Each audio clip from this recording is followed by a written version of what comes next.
Alrighty, my mic is hot. I think we are pretty much good to go. So, welcome and good afternoon, everyone. It's Pile Wannabe here, and today we are on the ground in, if you can't tell already, KLAX in Los Angeles, and we are going to Pearson's Toronto International Airport. So, it's scheduled to be about a 4-hour plus flight.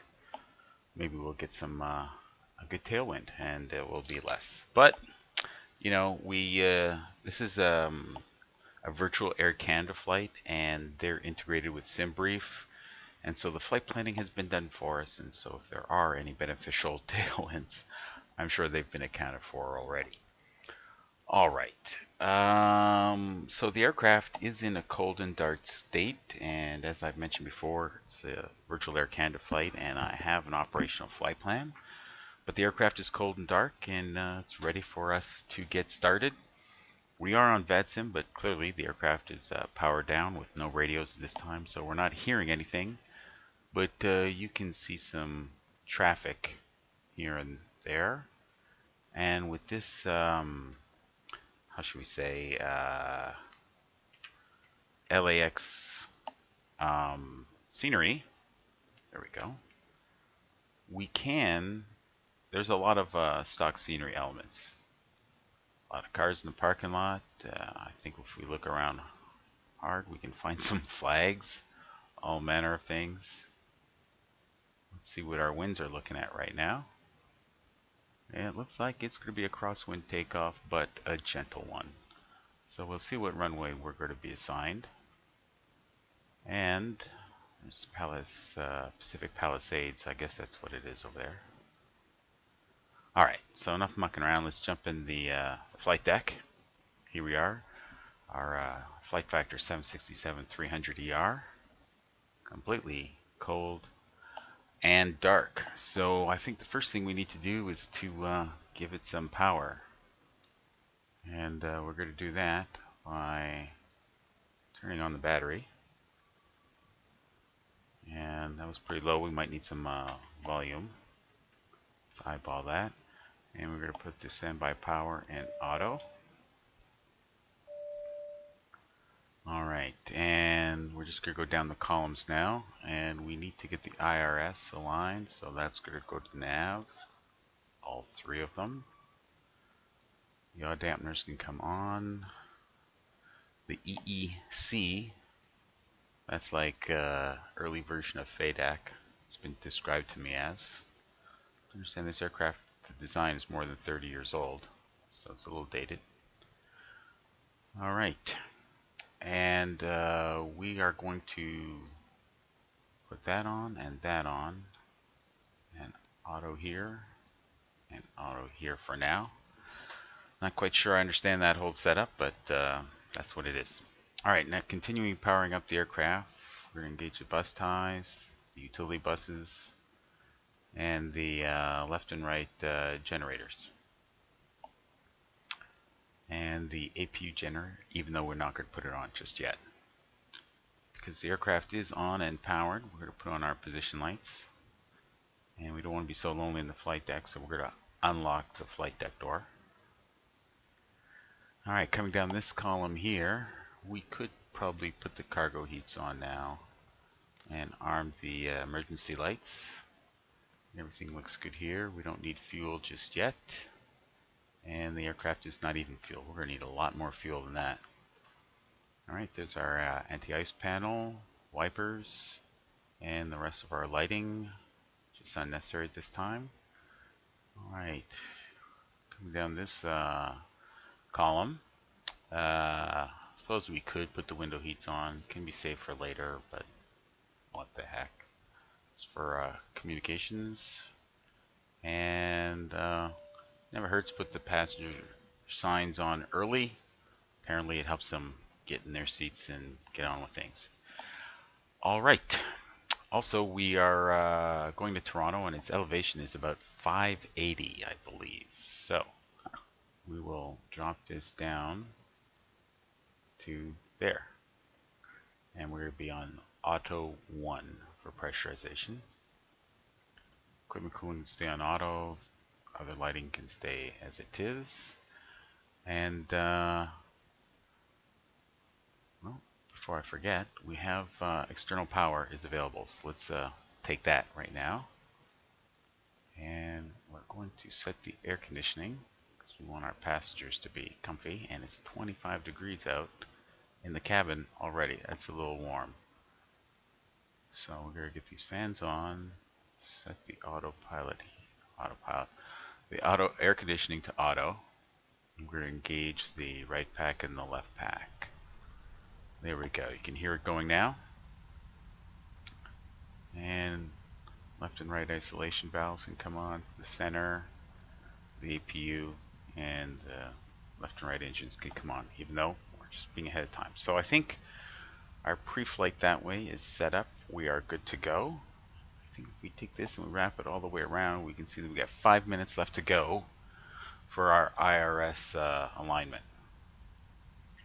Okay, so I have a nifty advantage that you cannot see. On my iPad mini, it has a remote FMC. So I'll pop this up so you can see it here nice and clear. And I have a remote version on my iPad, which means I can make entries much quicker than normal. Alright, just get a second to fire that up and bring up my operational flight plan, which is a PDF which I've downloaded already from SimBrief through Virtual Air Canada. Okay, and let's get her started. Alright, and we can see here that we are up to date with the AIRAC, which is a good thing. So pause in it. We will go KLAX. Nope, we won't. We will clear that. And then go KLAX. Can't type. KLAX. There we go. Put it into the reference airport. Grab it here into the scratch pad and drop it in here for a set IRS position. And we will see page 2 and 3, not necessary. Go over to route next, and in the scratch pad we already have KLAX. We'll just drop that into origin airport, and destination is Charlie Yankee Yankee Zulu, which is Toronto. Put that into there. We are Air Canada 786. Pop that there. Hopefully we can remember who we are today. We will activate that and execute that. Okay. So let's go to page 2 of the route and we'll get that in there. Now looking off of my operational flight plan, we are going to Daggett. And usually the closest one's at the top. We'll select that. And then from Daggett, it is direct to LAS, which I guess is the Las Vegas VOR.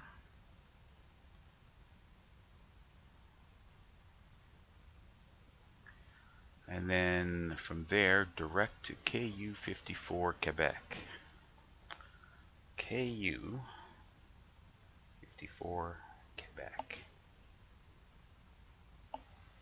And from there, we're going direct to KD-63 Uniform. KD-63 Uniform. Yeah, it's a mouthful, all right. All right, and then from there, we are going to KD-75 Alpha. KD-75 Alpha.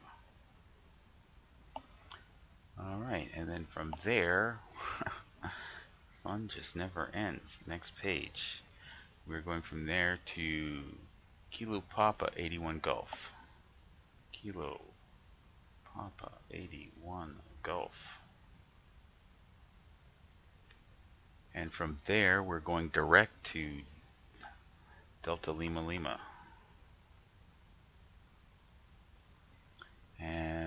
from there, we're going direct to Mike Kilo Golf.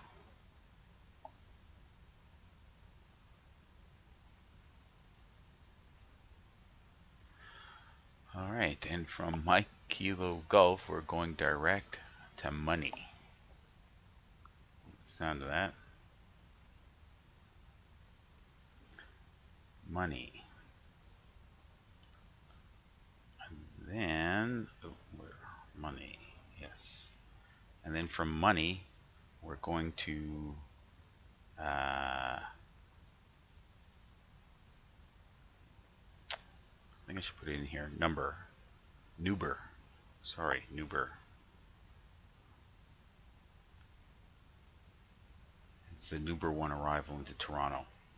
I'm a little unsure if I should put Newber in here, but let's leave it for now and see what happens. Alright, and we'll execute all of that.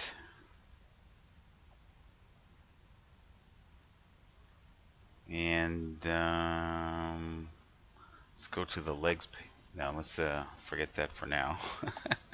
Alright, we're taking the, I think it's Gabrera 8 departure. So let's go to departures and arrivals, departures at KLAX.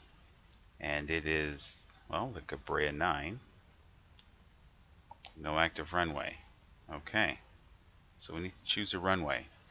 So the operational flight plan is telling us that we are departing on 7 left. So we'll select 7 left, Gabrera 9, Daggett transition, looks good.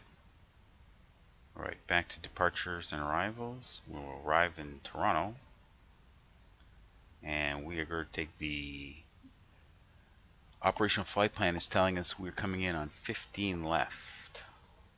That's a little rare for me. I don't think I've done that. Okay, so we'll take the ILS 15 left. And so page down, we're looking for Newber 1. Clear app first. What the heck is that? Alright, Newber 1.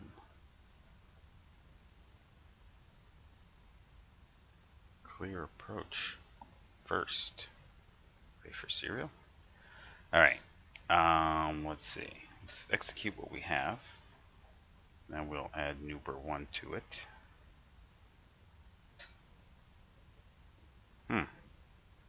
Alright, let's go to route, then legs.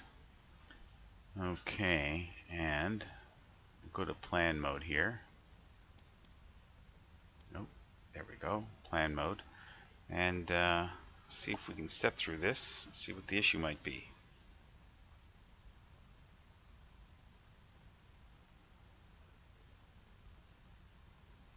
Alright, so there's page 1. And we're going to step through it as we get vectors for takeoff. Then there's Gabrera. I think the line is dashed in magenta because we didn't execute it.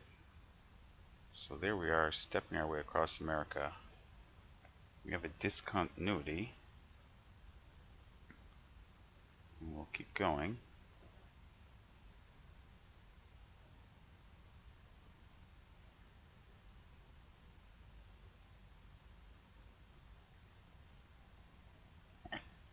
Alright, so let's go back to departures and arrivals. Arrivals in Toronto.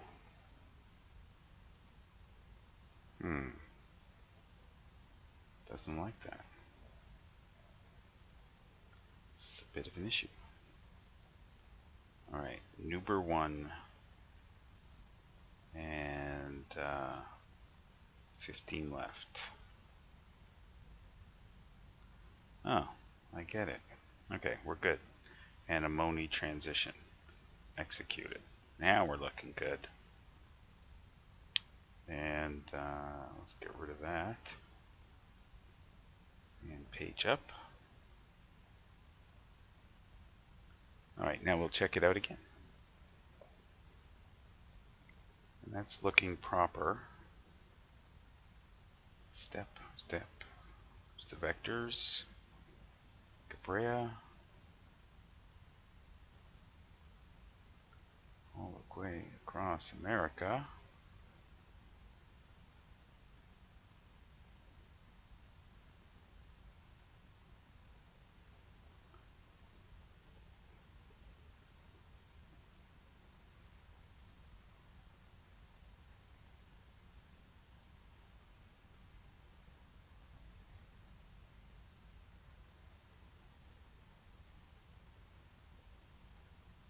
Right.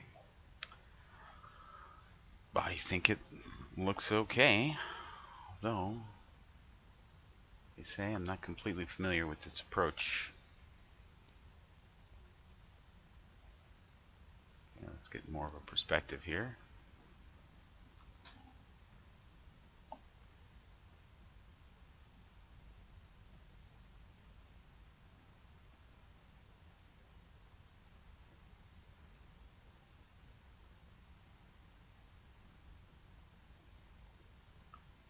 Okay,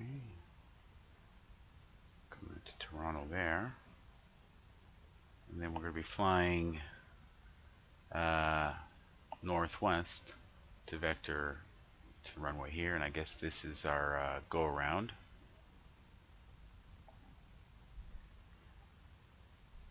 Yeah, so that at get dog, we're going to get vectors to come in, and this is the extended runway. Okay, so we're looking good. All right, so let's initialize the aircraft. Oh no, we've been wasting time. Wasting time is what we've been doing. All right, so let's go to the airplane. Doors and windows are, well, cargo doors are open, and the passenger door is open. Our passenger count today is, bear with me for just a moment. Passengers are 188. Now, sometimes this doesn't do it exactly. All right, we're supposed to have 3,000 pounds of fuel, cargo. And our block fuel today is, I believe it's 53.3. Yes, 53.3 thousand pounds.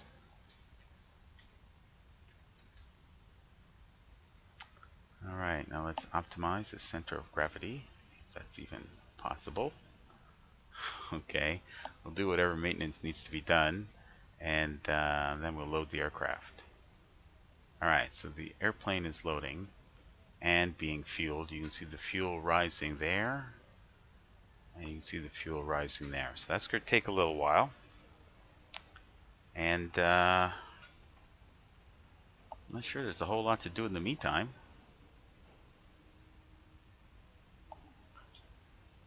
Okay, we'll look up our zero fuel weight and see what it is supposed to be, because it's never really been bang on. Zero fuel weight is supposed to be 241.8. So I wonder if it will accept that.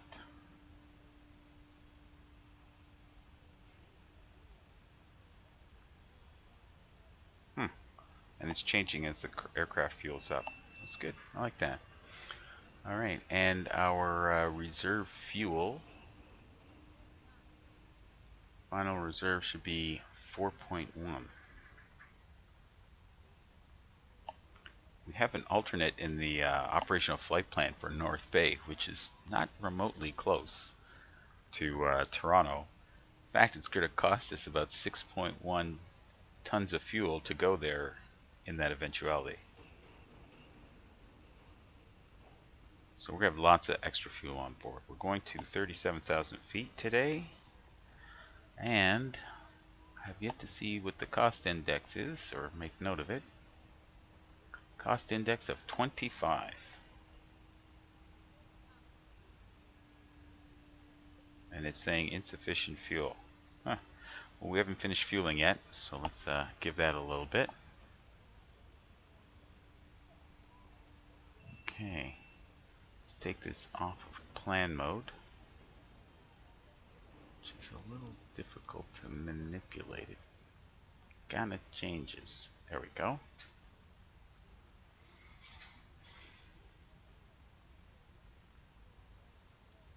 All right. So I have a little bit of experience in this aircraft, maybe 12 hours plus thereabouts. So I would say, or maybe I should say 12 flights. Some of them have not been entirely successful. Some hard landings. One, I misconfigured the aircraft and the engine overheated and blew. And then without finding a alternate, I went and blew the second engine, riding it too hard. So, but I think I've got that issue squared away now. So I'm confident we're going to have a smooth flight with zero mechanical defects. And as part of that learning process, I've learned to pay close attention to these numbers. And the hydraulic quantity is good. Hydraulic pressure is good. And we have lots of oxygen. So we're good that way. And everything else seems in order presently while we await the fuel and the passengers to load.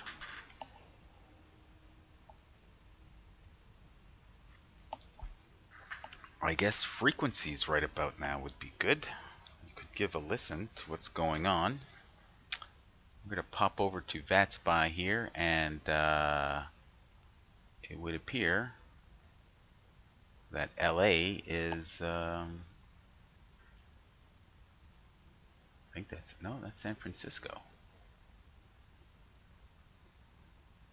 Well, we still have tower and ATIS at LAX. So we've got something to get us on our way out of Dodge, so to speak.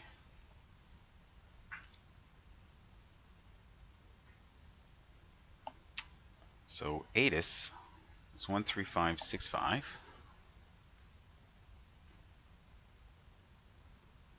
Okay, move the armrest. And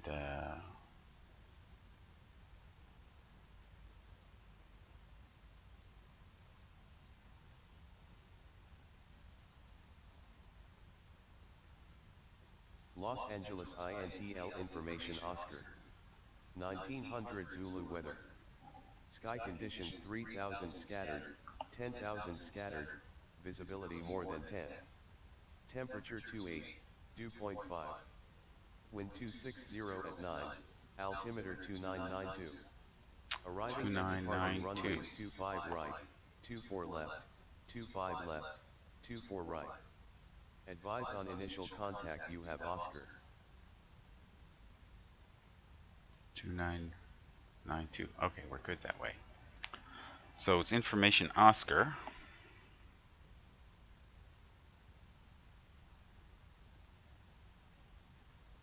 Los Angeles INTL information Oscar. 1900 Zulu weather.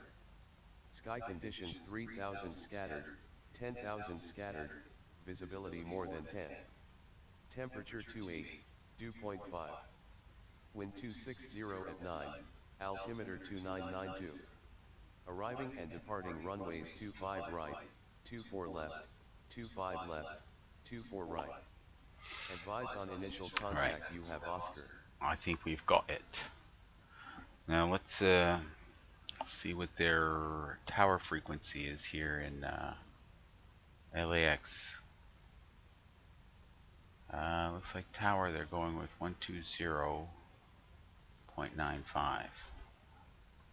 So let's move up a little bit. All right, 120.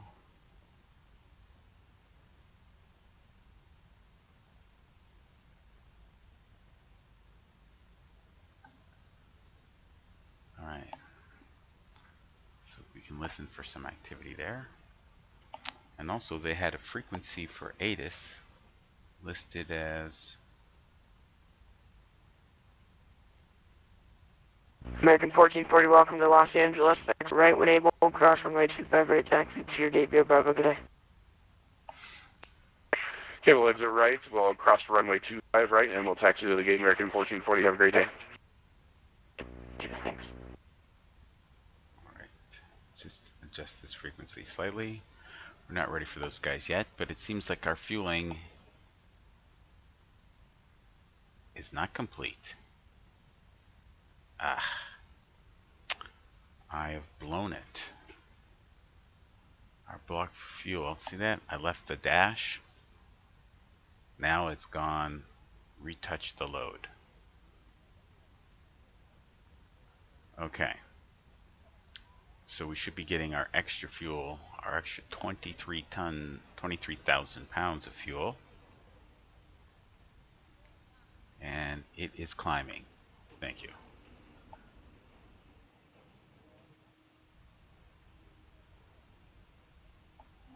All right, so our fuel is coming. Let's see, now I have not filed a flight plan. That could be a bit of a problem. All right. So let me see about rectifying that.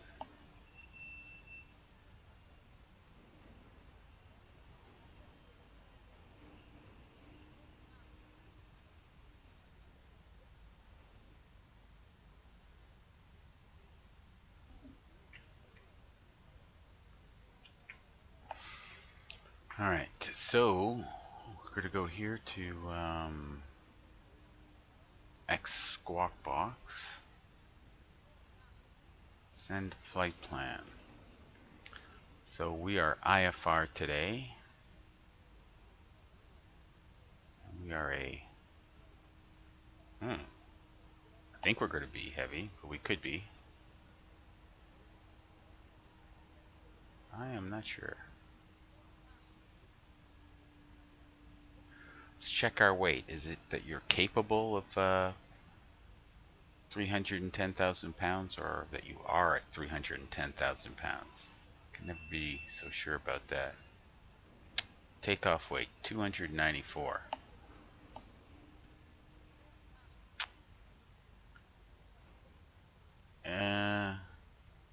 I don't know. Let's just go with that.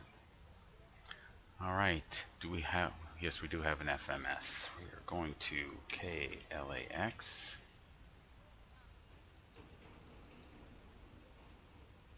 And we're going to CYYZ and CYYB for North Bay. 30s. Oh. Wow. These boxes are not very friendly. 37,000 feet. I believe our true airspeed is 459. Okay.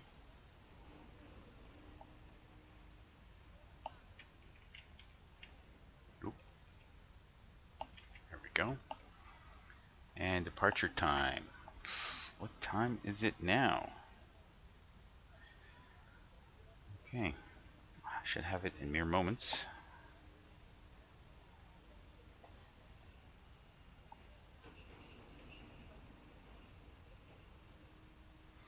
The time is 20:44 Zulu. And let's say within 15 minutes we want to be out of here. So let's go 2200. And flight time is 4 hours 5 minutes, I believe. And we get fuel for, yeah, let's say 5:30. I can't say offhand. And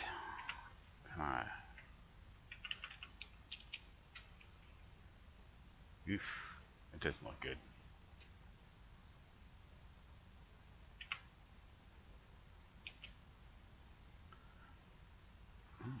Oh, interesting. Okay.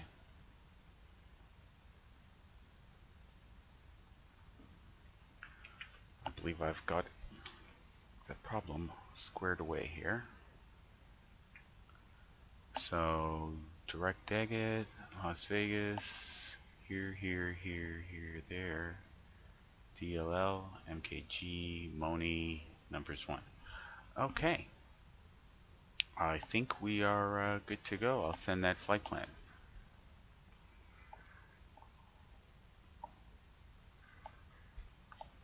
Okay, so I'm trying to be more professional. I should use my checklist here, which I haven't always done. Okay, so pre-flight, oxygen. It's over here somewhere. Okay, checked. Pressurization mode selector. Yep, we've done that already and set the landing altitude. Flight instrument test. Not quite sure what they mean by that, but moving on. Parking brake is on, and fuel control switches are in the cutoff position. It's good. Gear pins removed. I don't think that's animated. I've never seen them. Let's just say they are. Alright, so go to the next check in the before start checklist. So before we do that, I guess I should call for permission to push and start, get my clearance, that kind of thing. So, yeah, the tower's still on in LA. Well, there's apparently myself and 5 others here. So tower is 120.95.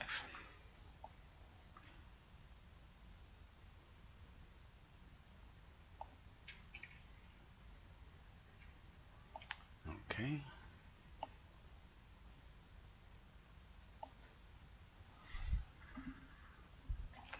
So I have to get my scratch pad ready so I can take notes.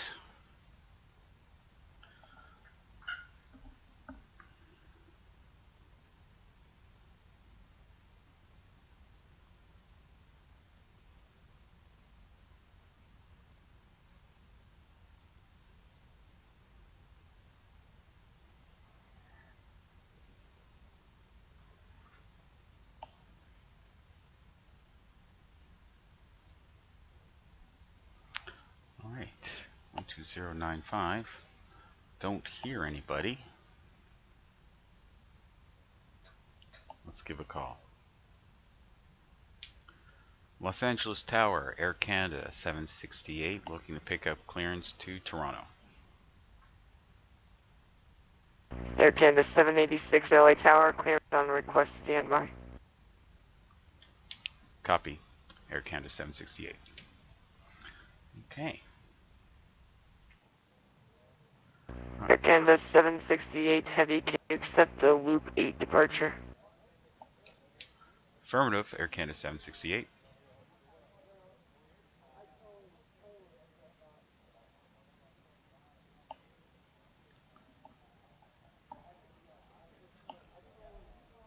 So there's going to be a change to our plan already.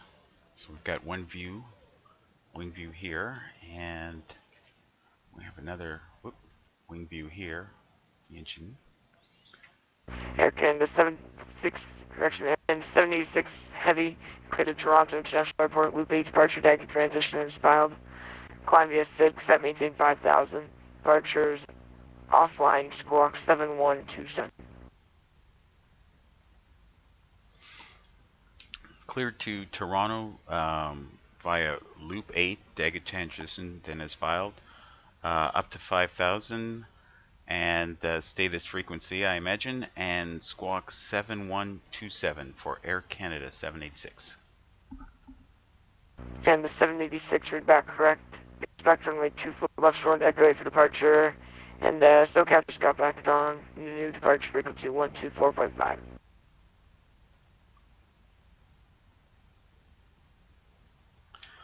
Okay, so departure frequency 124.5 and confirm departure runway is 24 left for Air Canada 786. Air Canada 786, have you read back correct? Correction, affirmative. Thank you, Air Canada 786. Okay, so there we go. Let's put some of this stuff in before it becomes a problem. So transponder code is 7. 1, 2, come on, 7. All right. And we're going to be doing a loop 8, 2-4 left. Hello, 6 Heavy. Hello, 006 Heavy, go ahead. Okay.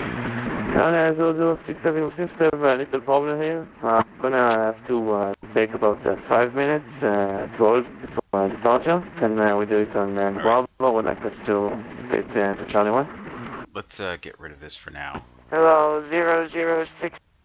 All right. So our departure out of KLAX is now not going to be that. It will be a loop 8.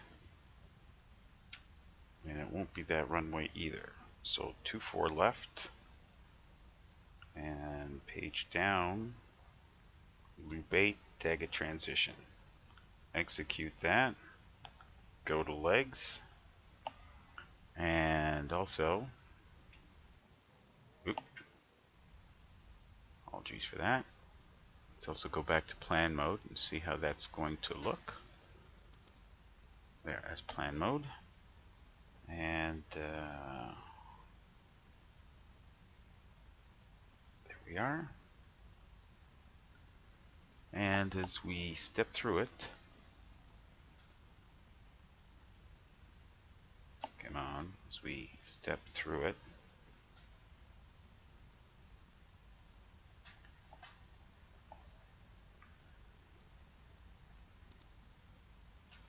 doesn't seem to be much to step through here. And then we go to kegs. And then coop and then tag it. Alright. And I, on my foreflight, will bring up the loop 8 so I can see what it has specifically for us. Departure and loop 8. And so we are leaving 2-4 left.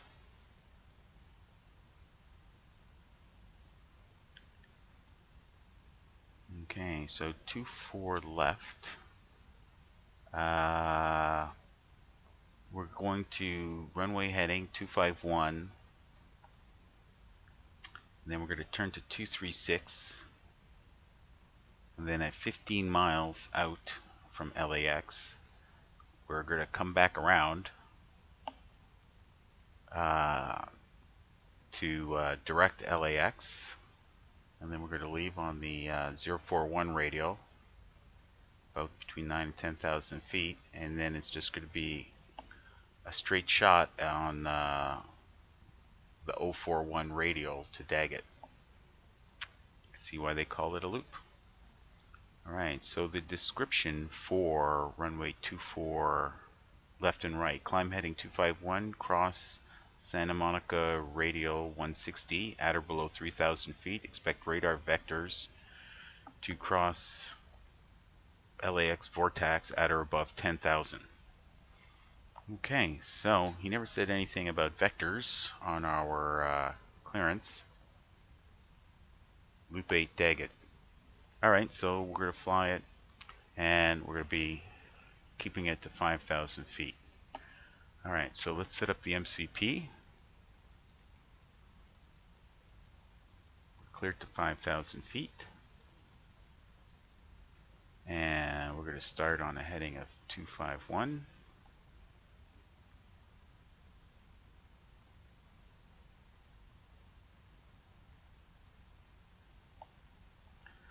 Alright, and now we need to finish with our FMC setup, now that we can say that we have our 53.3 tons of fuel. Okay, so initialization and reference, we're going to be at flaps 5 takeoff.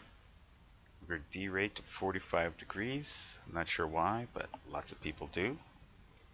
And we're just going to tap the CG, and that's going to give us a trim of 3.8. And 3.8 should get us to about right there. I would say. And that's going to give us a V1 of 132, a VR of 139, and a V2 of 149. Now, from my experience, that's a little high, but we're rather heavy. Okay, and I think that is it for us. So we should stay on that page. And over here, we should have maybe the legs page fired up. Okay. Now going back over to ForeFlight, you won't be able to see this. I'm not properly set up to show it to you. But I will see my airport diagram with me geo-referenced on it, which is way cool. So it looks like to go to 24 left, we're going to get a pushback with our nose to the left, tail to the right, and we're going to taxi on either Delta or Echo to what looks like Echo 6 or Echo 7, and boom, it'll be short, very short. And if I could show you, it would be thusly.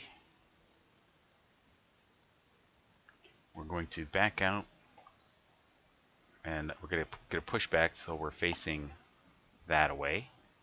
And then this is our departure point, either here or here or here, whichever they say. Not quite sure which it's going to be. And then we'll take off on 24 left. And there's somebody else right now.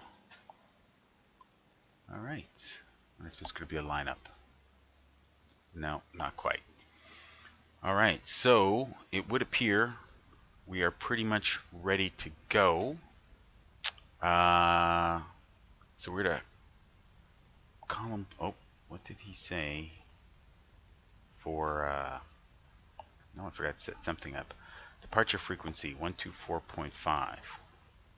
So let's set that up right now. Torrent/SAM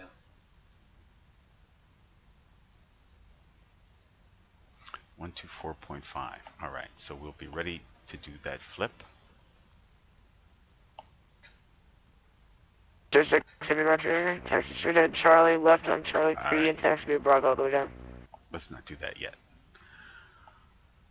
Okay, so let's get this aircraft prepped for takeoff.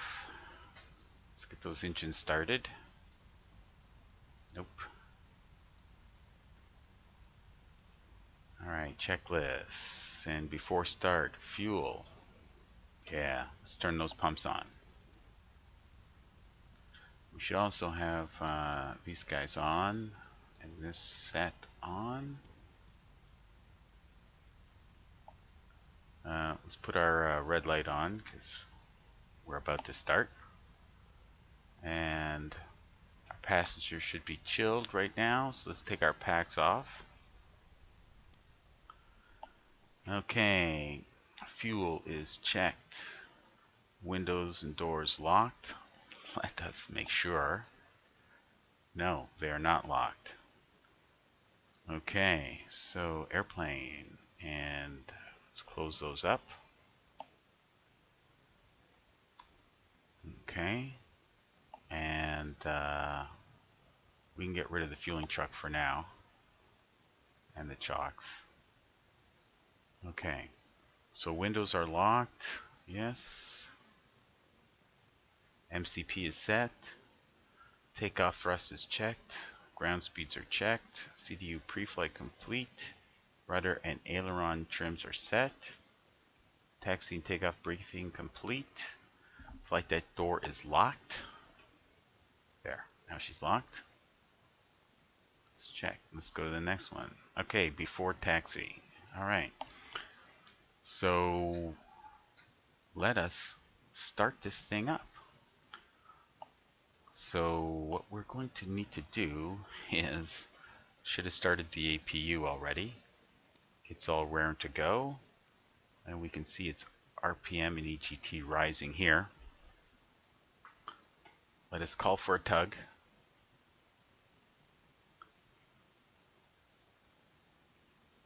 Okay, here comes the tug.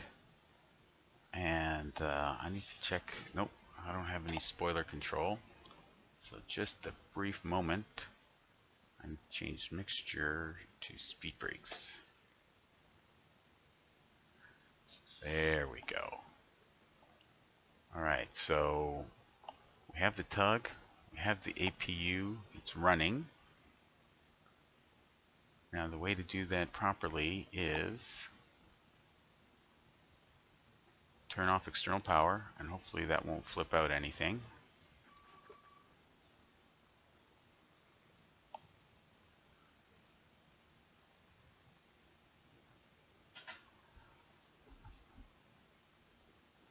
Well, it doesn't look so bad, everything looks mostly okay. Alright, now we can send away the ground air cooling unit and the luggage loader and the gate config and the GPU. We can send it all away. And the pushback truck is in operation. Okay, so we're ready to start this thing. So we're in total control of the pushback. So parking brake off.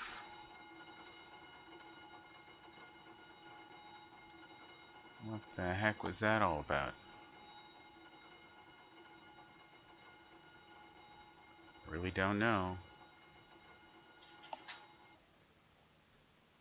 Alright. Engines are on cutoff. So the parking brake is released. I give it a little bit of power. We start rolling back. As we can see here. We're rolling back. And the way looks clear. Alright, so we're going to jump back in the flight deck. And we're going to give start number 2. Go to the engine start page. And we'll watch the N2 rise. It's a lot of multitasking so we don't run over anything or anyone. And we're looking for 18 on the N2. And we are just about there. There we go.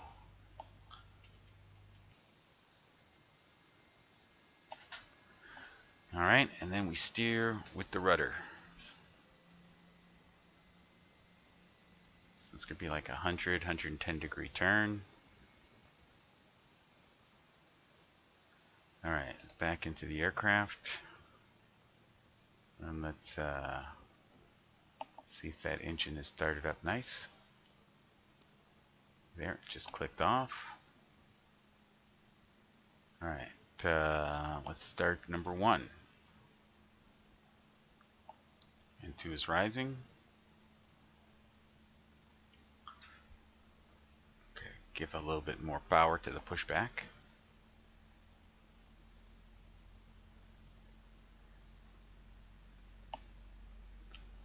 Alright, there's 17, there's 18, and the engines are alight. Make sure the EGT doesn't rise too much. And it's not, which is good. It's a hot day outside, 28 degrees in LA. Alright, so now we're drawing power from engine number 1 as well. Let's go back outside and see how we're doing. Yeah, we should kick it over quite a bit now.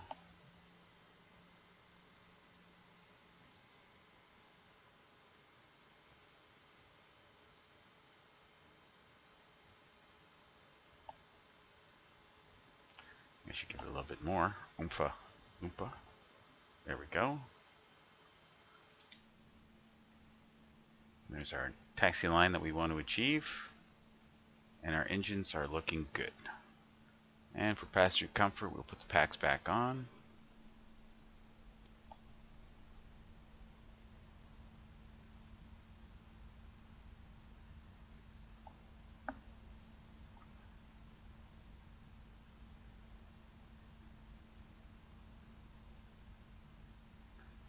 Alright, so we're taking the power out of the tug. We'll come to a stop. We'll apply the parking brakes. And we'll send the tug away. Okay, push back and the tug is gone. And with a little luck, well, We can watch him depart. Alright, so after start checklists.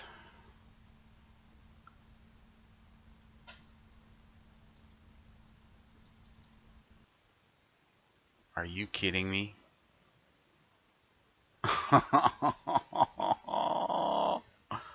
I'm so mad right now. I'm so mad right now. How could that happen? A crash. A crash, I tell you. That is not good. That is not good.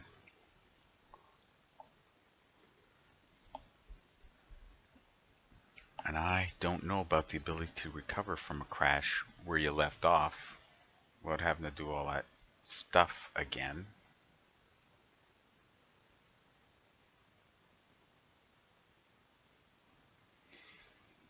Oh well.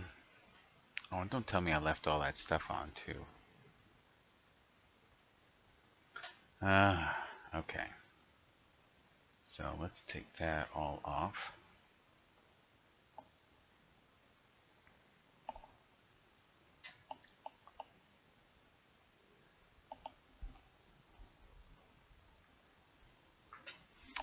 So we got off the blocks pretty much at the right time. I don't know what's happening.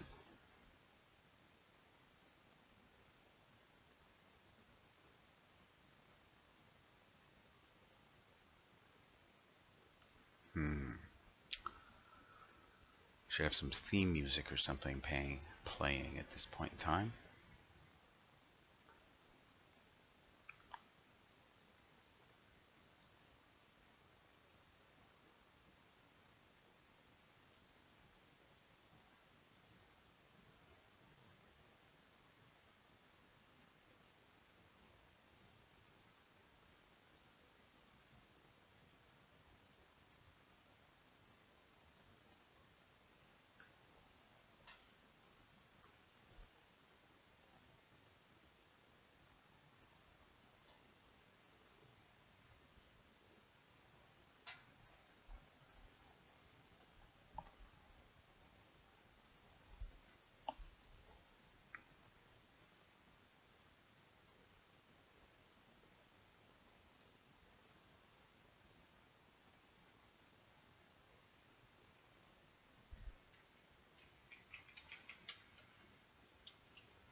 Okay, so how to get this sucker rolling quickly.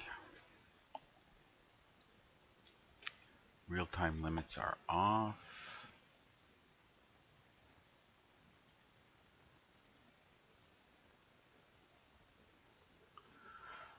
Okay, so let's open a door or two. And 188, 3,000, 53,300, optimize CG.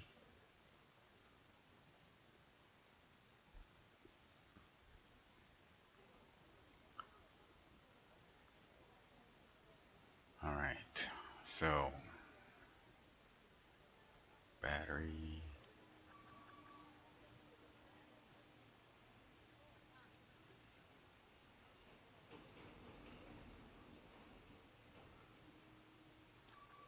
All right, we were playing nice before. Now we're just diving right into it. Okay, and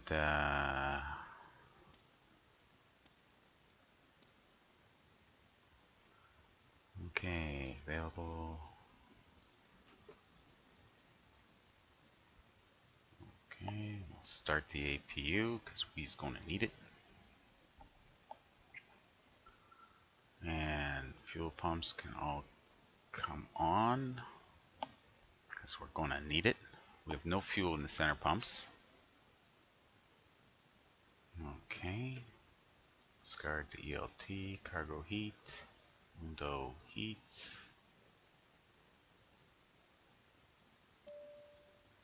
Passenger seatbelts on, signs on. We're going to be landing at about 550.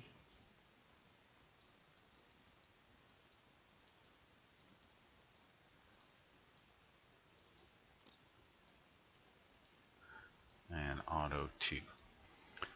Alright, let's get the air conditioning squared away.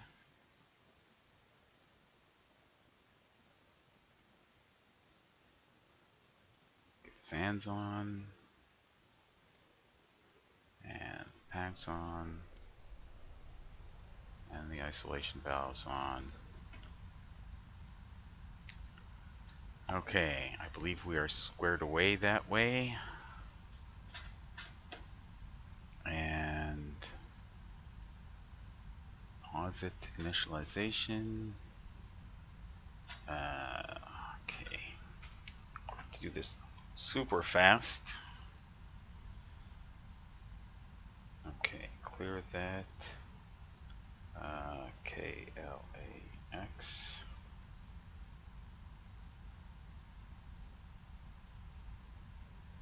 See, we're gate 27. Does that matter? Not in database. Clear. Grab that one. Drop it there. Go to root. Charlie, Yankee, Yankee, Zulu.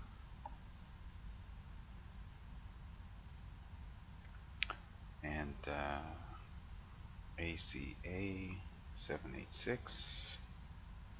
I think that means we're heavy today, but we shall see. Execute that. Go to page 2. And let's look for our route. And doing a loop 8 today. So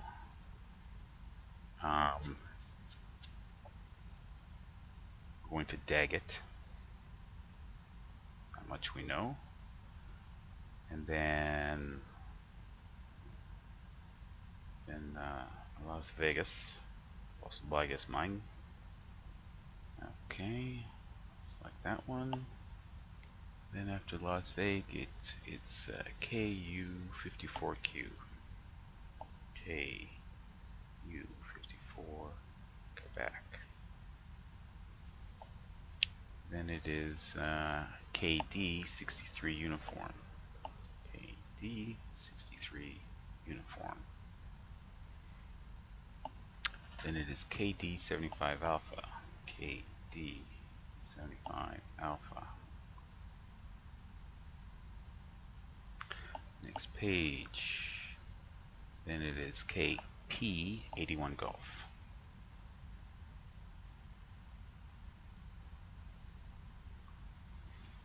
Then it's direct to Delta. Oop, that's not it.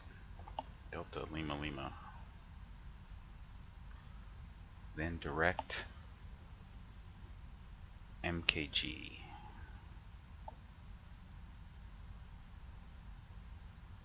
Then direct Moni.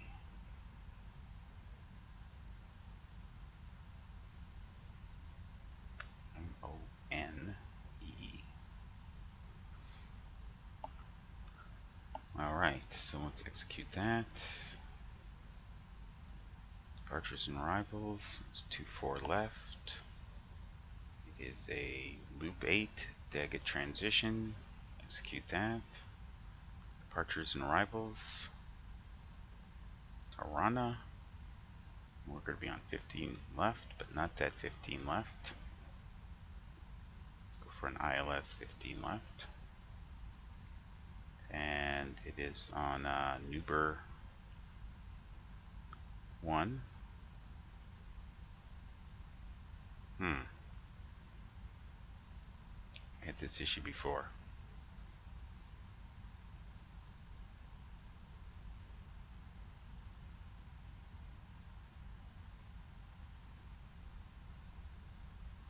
Say Nuber 1 select, then ILS 15 left, then Moni transition. Okay. Looks good. Go to legs, next page, next page. Slight discontinuity here. Remove that. Execute it.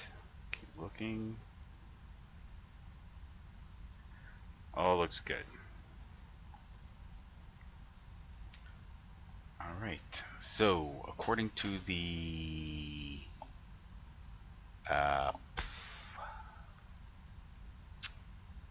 forget what I'm talking about here. Zero fuel weight, the operational flight plan. The ZFW is 241.8.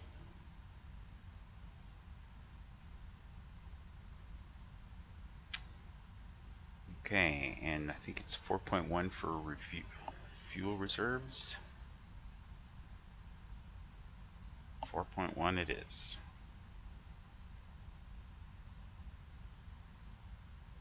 And 370, cost index of 25. Flaps 5 takeoff, D rate to 45 degrees, trim 3.7,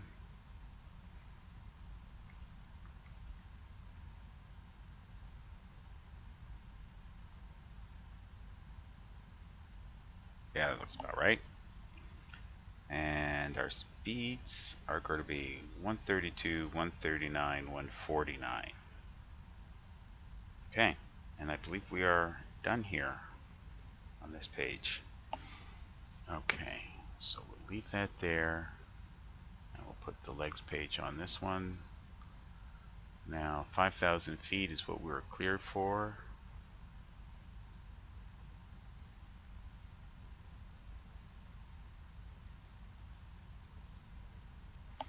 And heading is 251.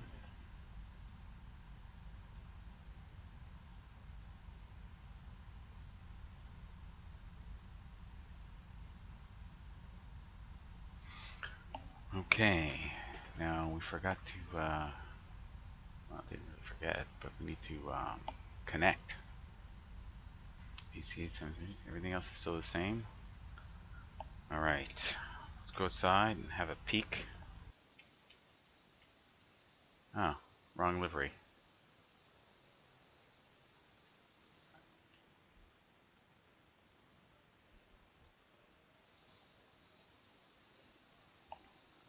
There we go. Okay, there's a dude about to go. Alright. Let's check our freaks. See how we're doing here. I think this is supposed to be 124.5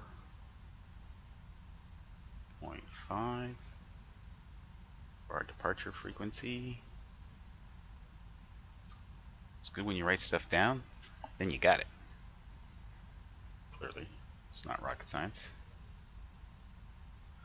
Okay, 124.5. We need to have in the transponder 7127.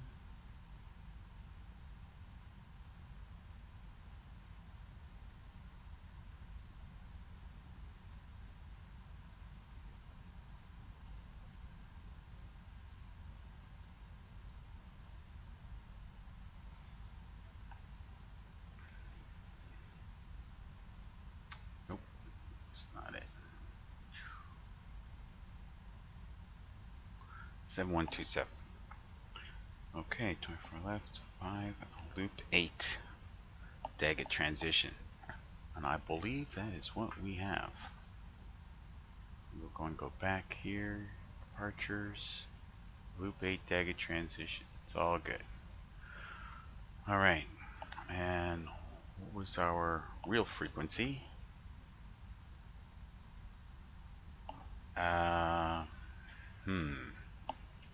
That escapes my memory.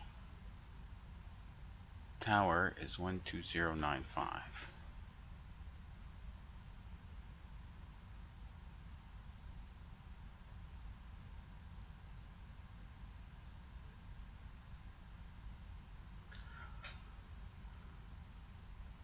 Okay.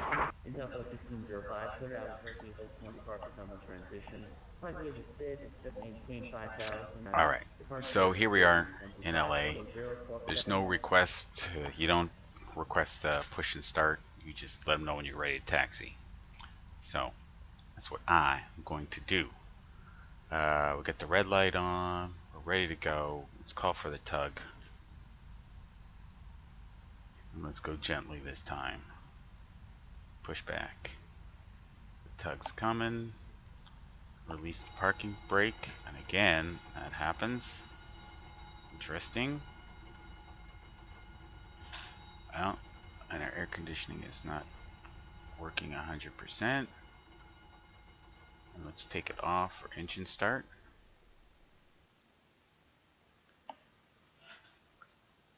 Okay. So let's give it a little juice. We should start to roll back.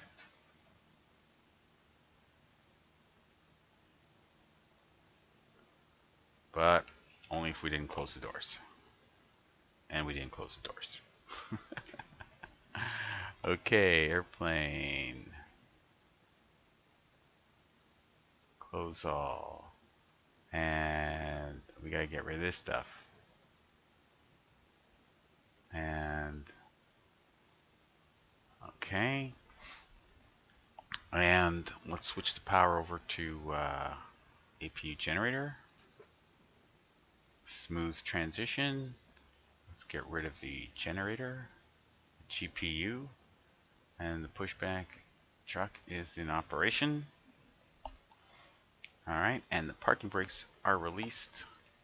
Let's give it a go for pushback. And we are moving. Alright, so number 2. And a little mix up here. We forgot these guys. They can come on. Flight directors can come on. And we should be able to RNAV and LNAV. And we can. And our engine parameters. 21%. We're there already. Okay, let's start kicking it over. Got a ways to turn, so to speak.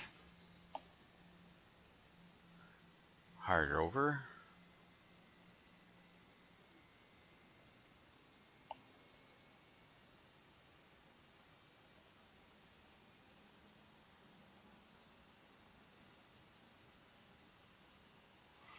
Alright, let's jump back in the aircraft. And how's our startup looking? Looking pretty solid. Solid indeed. Number 2, start.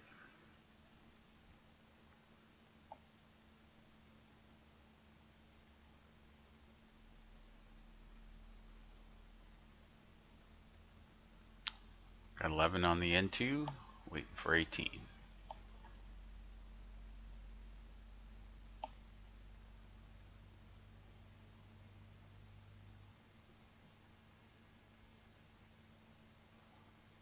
Swing it around some more.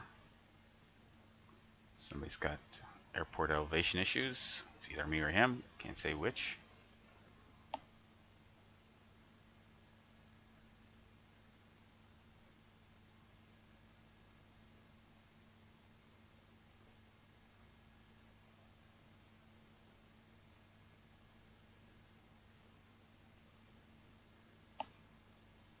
Alright, almost forgot about that. Let's add the fuel for number 2. Stop here. Apply the parking brake. And get rid of the pushback. Alright, and while we're here, we can make an announcement.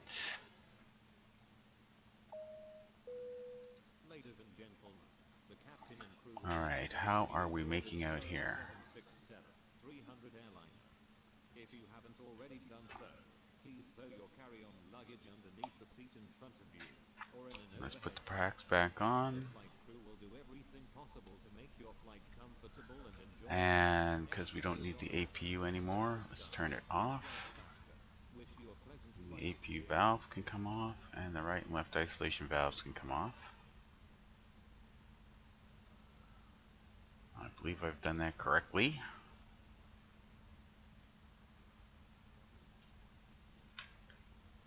Just should take a little bit longer for that hydraulic pump to sort itself out.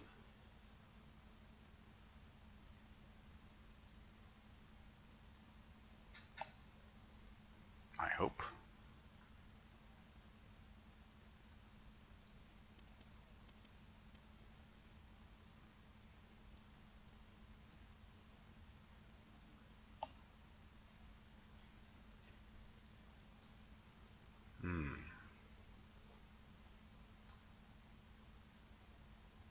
Problems, problems, problems.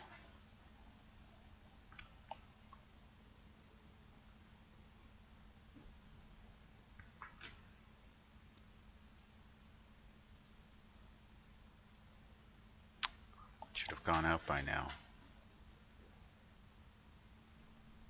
Huh. Speak of the devil. There we go. We are golden. Okay. After start, this is where we got buggered before. After start checklist.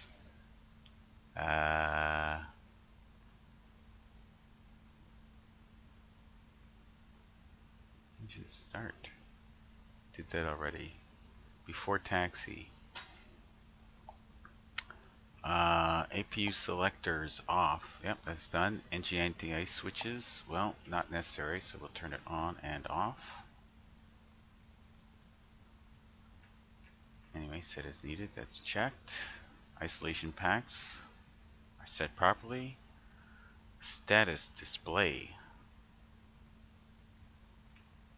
Are they talking about this? Guess. Flap levers set as needed for takeoff. So flaps 1, flaps 5.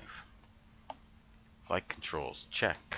Full left, full right, full back, full forward, rudder full left, full right. Done and done. Transponder check. And now we can go to TARA. Check that. Taxi lights and logo lights. Okay, let's do that.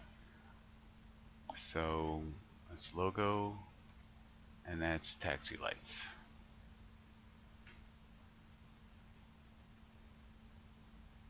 Okay.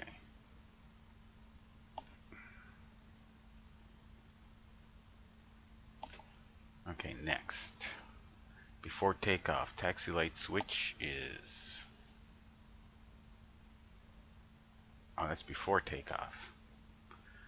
Okay, so let's call up our dude and let him know anti-ice is on. That's the one that you gotta go on and then off. Recall checked. Cancel, then recall. Good, just parking brake. So that's checked. Auto brake, that's important. Missed that. Goes to RTO for rejected takeoff. And ground equipment is clear. That's good. Alright, so now we're going to call for taxi.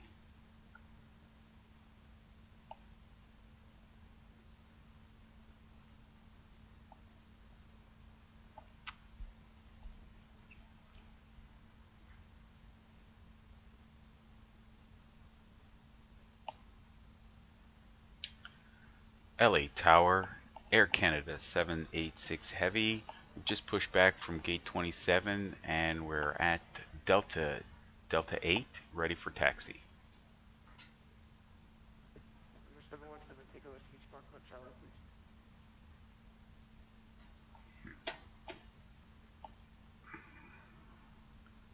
Let's see. Air Canada 786, runway 2 select, short deck rate taxi, Delta 9, Echo 8. Delta 9, Echo 8. Delta 9, Echo 8.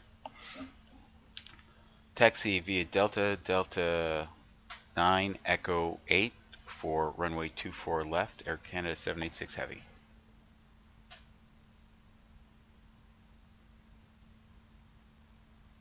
Los Angeles Tower, American 108, visual 24 right. American 108, LA Tower, wind 280 at 7, runway 24 right, clear to land. Okay, I'm not getting the audio into my headset, which is somewhat bothersome. Tower Delta 1605 for the taxi information. Southwest 1605, squawk 7167. Sorry about that. Southwest 1605, thank you, runway 2 for left short, Echo 8, taxi via Delta, Delta 9, Echo 8, follow the Air Canada 76.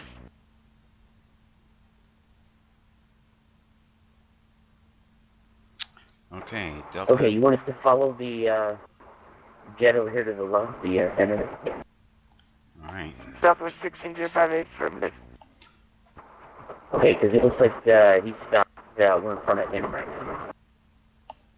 All right. Parking brake off. Canada 786, are you facing east or west?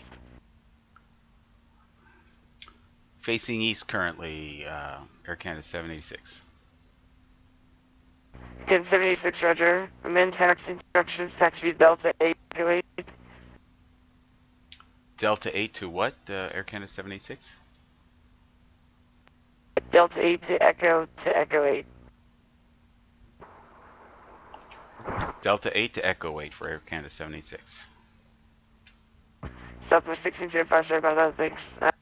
Now you can follow the Air Canada 76. Okay, we'll take Delta 8 to Echo 8, Southwest 1605. All right, I got it.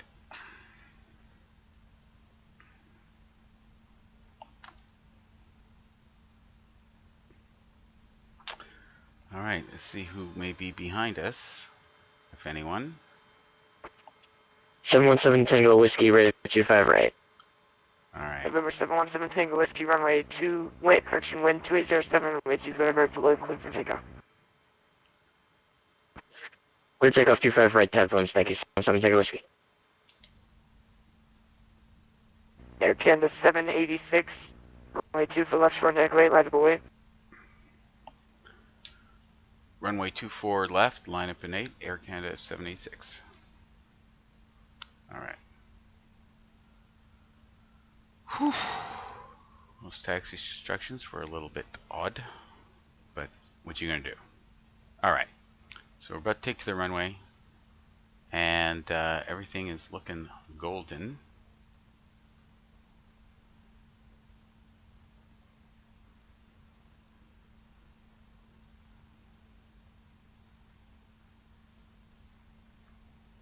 Did he say line up and wait?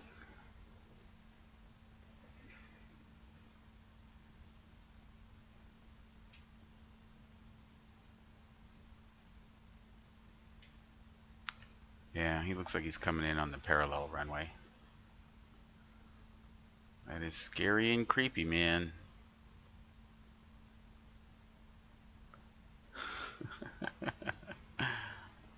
Really, it's told to line up and wait, and you see this guy coming. And he disappears into the earth, swallowed by it all.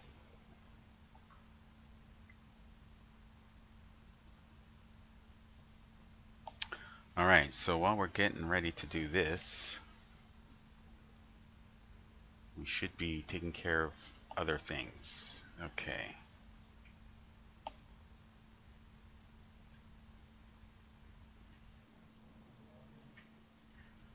Okay, so here we are.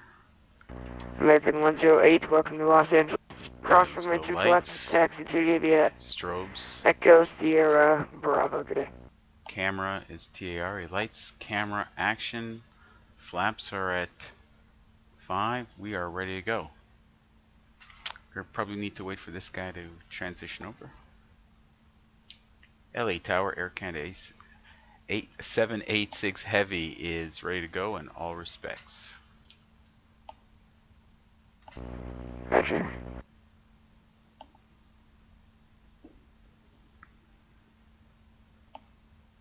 November 717 Tango Whiskey. November 717 Tango Whiskey.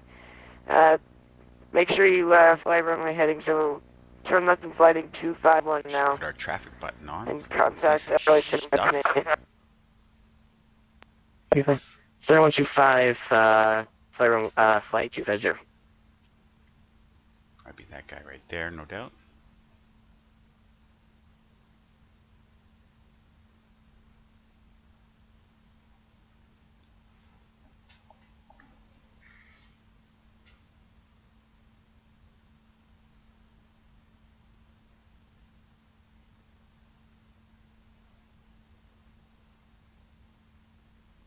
Tower American 108 short of 24 left on Zulu. American 108 cross runway 2 Phillips and taxi to DV Echo Sierra Bravo. Echo Sierra Bravo across 24 left American 108. Have a good day.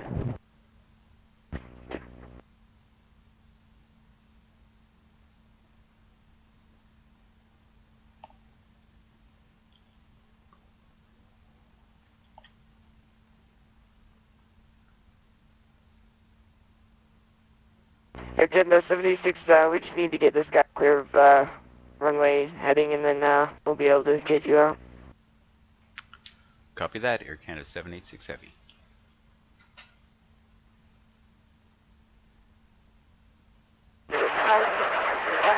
LA Tower, Jet Lieutenant Team requesting IFR to Las Vegas, McCarran.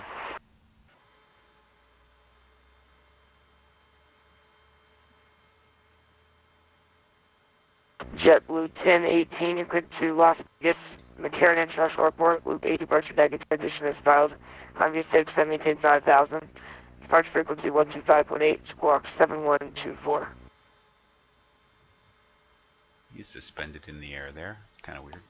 Jet Lieutenant Team cleared Las Vegas, McCarran, Loop 8 Ready to baggage, go.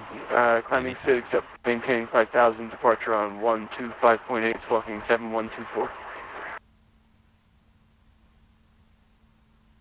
JetBlue 1018, read back correct. Expect runway 25 right at Foxtrot for departure advisory taxi. Fishing JT's current. Jet Lieutenant Team expecting 25 right, thanks, we'll call you shortly. Air Canada 786, land at 2807, runway 24 left, clear for takeoff. LE Tower, clear for takeoff. 24 left, Air Canada 786 Heavy. Alright, parking brakes released. Southwest 1605, We're going to bring the clears N1 up to 1.1. the entry point, runway 24 left short, Echo 8 line of way. Let it Yeah, stabilize. we'll want to wait the Air Canada jet, Southwest 1605, Echo 8. And here we go.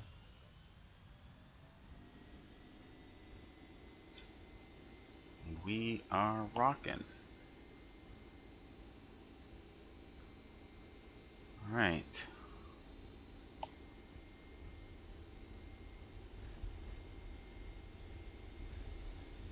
So 132 is rotate. There it is. There's V1.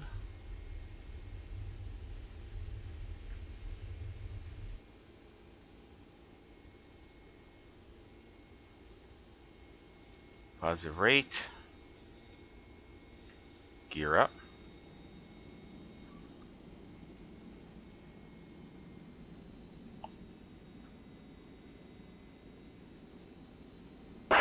Tower, Jet Lieutenant Team advertising 25 right, information Yankee. JetBlue 1018, runway 25 right at Foxtrot, taxi speed Charlie 7 Bravo Foxtrot. Jet Lieutenant Team 25 right, Bravo, and then what'd you say, Foxtrot intersection. Somebody wants his... let's see. Air Canada 76, heavy contact, airline 7125.8, good day. That frequency again for Air Canada 786. Air Canada 76, frequency 25.8. Over to 125.8 for Air Canada 786. 125.8.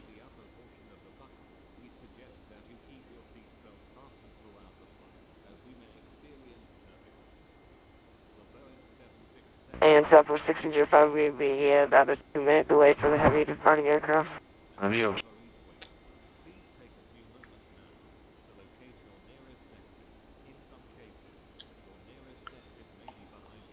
November 8106, you will contact LA, contact Oakland Center 132.2.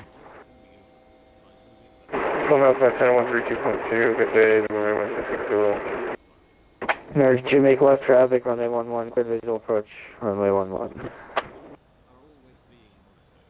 In the event of decompression, an oxygen mask will automatically appear in Los Angeles departure, Air Canada 786 Heavy, leveling off at 5,000 feet on the Loop 8 departure. secure the elastic band behind your head and breathe.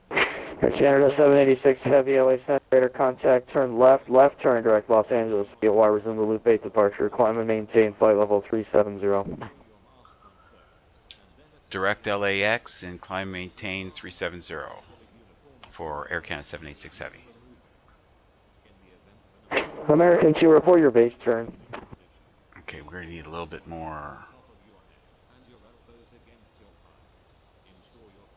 Okay, left turn, left turn. You know what? I could just go like this and say legs, LAX, go there, execute, and back on LNAV, and to 38,000. only when needing the aircraft. If you need to refill the vent, blow into the mouthpieces. Oop, that was a little crazy. Like to attract attention. Also, your seat bottom cushion can be used as a flotation device. Pull the cushion from the seat, slip your arms into the straps, and hug the cushion to your chest. And then VNAV. Electronic devices, calculators, And here comes the power. laptop computers may be used. Alright, so let's have a look outside, see what we would have seen.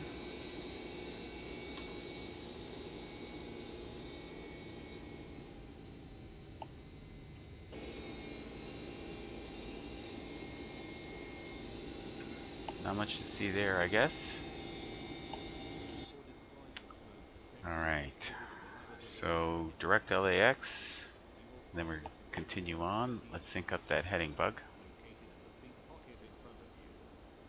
We strongly suggest you read it before takeoff. If you have any questions, please don't hesitate to ask one of our crew members. We wish you all an enjoyable flight. Thank you. FMC message. Enable next altitude. Why? Alright. Well, we're 8,000 feet, climbing at 4,000 feet a minute. It's pretty substantial.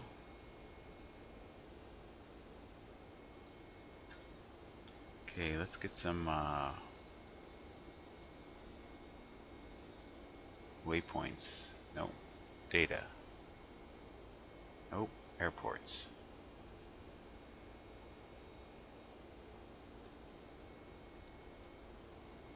United 1114, contact Los Angeles Tower 120.95. Alright, Tower 20.95, United 1114. Good afternoon, Southwest 1605, coming up 3,000, climbing via the Cyyz. Southwest 1605, LA Center, contact direct PV, climb and maintain flight level 390. EVF 390, Southwest 1605.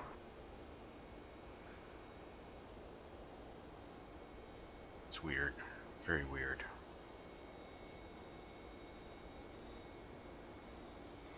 Okay, we didn't exactly make that climb for LAX. I don't know. Well, 4810 via the Apex 3 arrival. Expect a visual approach runway 25 left. Make current information Romeo's current. Okay, we're above 12,000 feet. and we have Romeo. Landing lights off.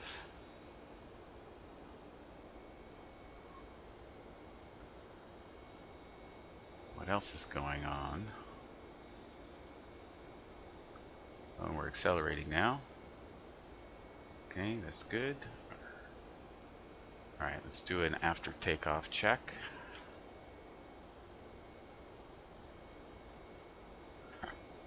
So next checklist is before takeoff.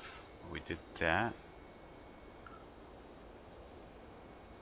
Wow, we didn't even turn off the AC. American 20911, clear to land. Alright, altimeter set. We're going to set that because we're crossing 18,000 feet soon enough.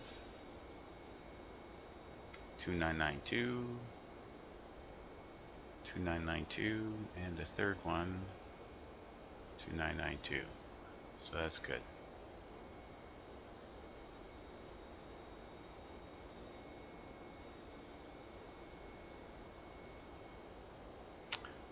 Alright, I think we're okay.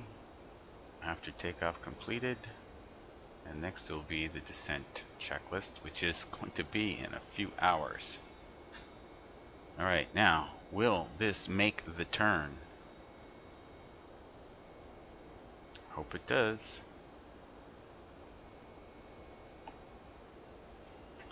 Okay, checking on Vatsim here. AC786, there we are. Okay. You better make this turn, because... Oh, we're not in LNAV anymore. Now we are.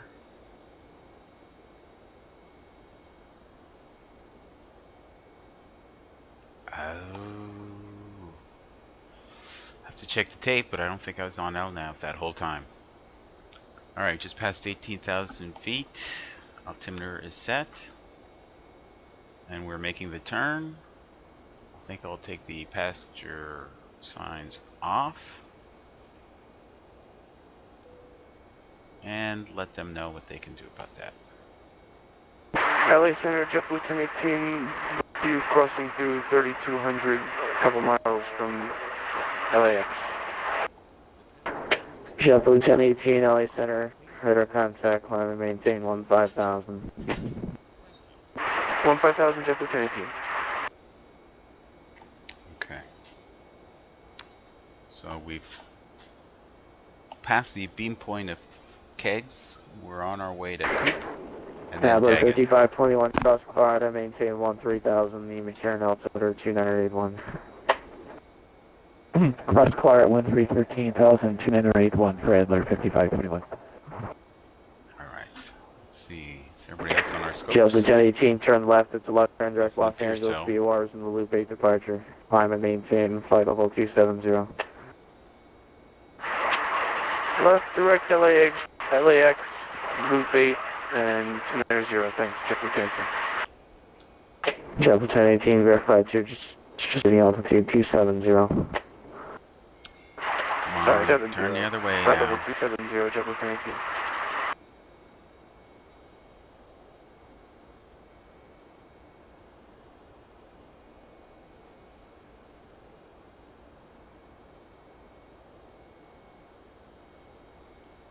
What the hell?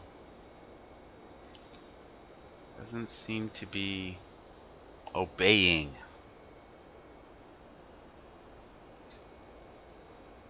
Oh, execute. It's not one thing, it's another. Alright, let's give it a shot now. Turn, turn, turn.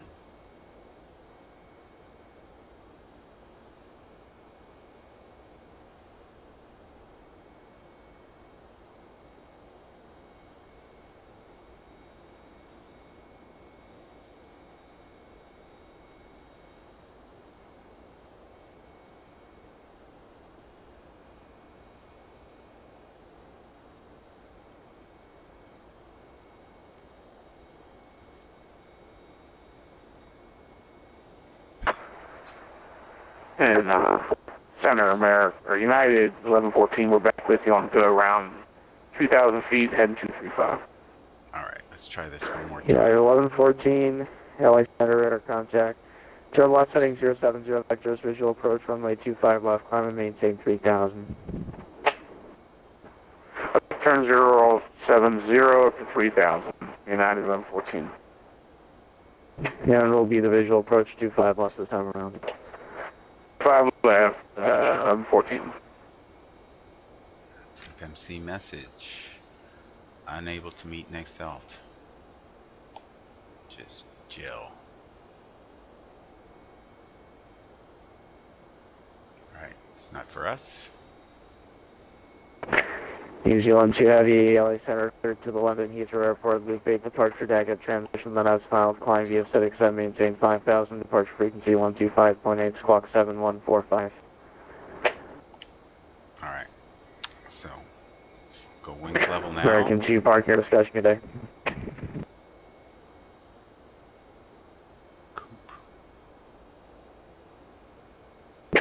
New Zealand 2 Heavy, you're back correct.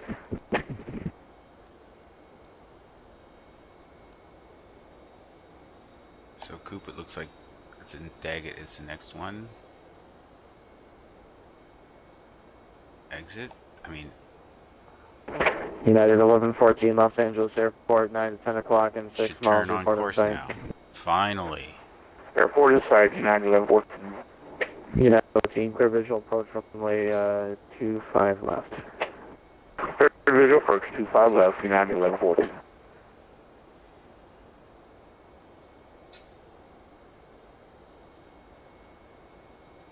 Right. So let's get some weather going on here. And I believe this is Mr. Weather.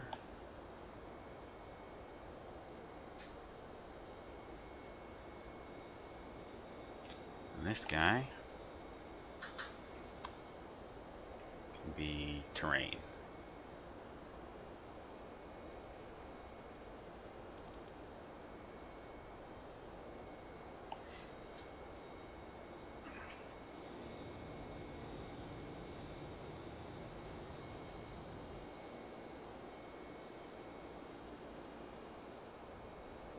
Adler 5521 has information Romeo for return. So it does appear to be behaving now.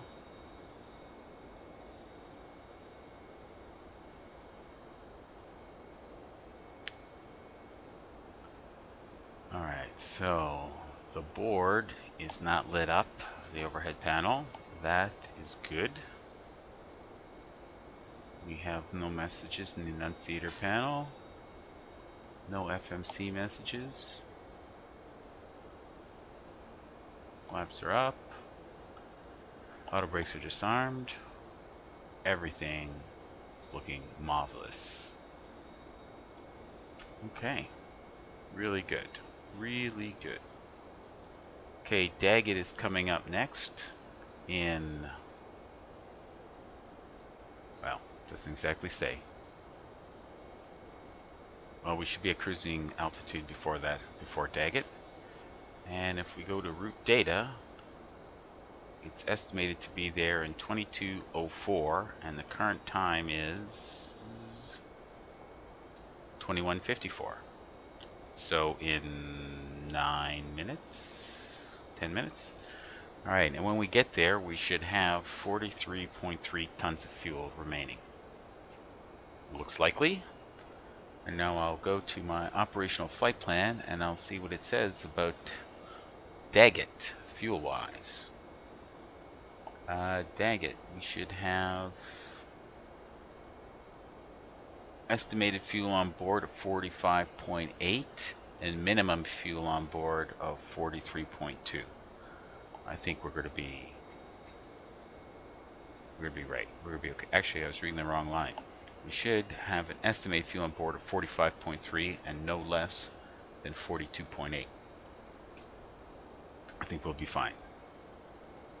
43.3 is the prediction, and it's right in the middle. All right. So back to the climb phase.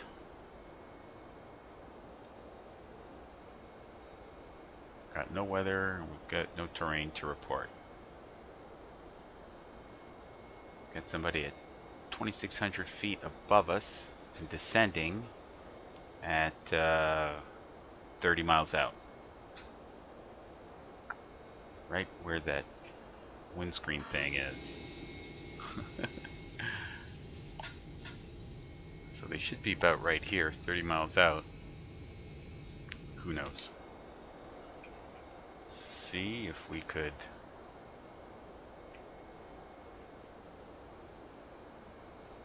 Nope. Nope.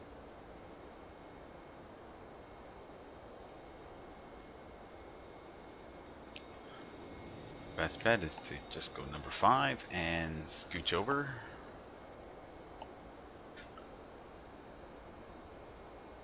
Maybe I could hit the traffic button here too.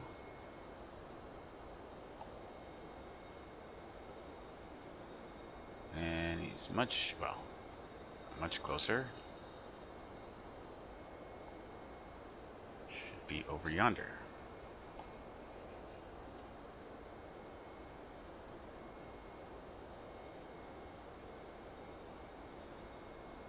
And it doesn't look he wants to be seen. And he is only 3,000 feet above us. Or is that 300? I think that's 300. Is that our altitude?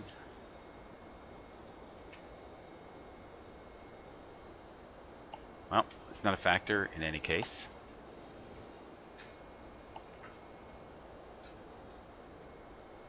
Right, so we should be climbing at 289 knots or 0.77 Mach. We are at 0.773 Mach, not quite at 289. Haven't quite reached our cruising altitude yet.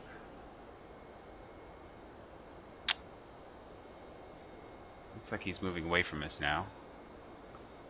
But he is almost 40 miles out, so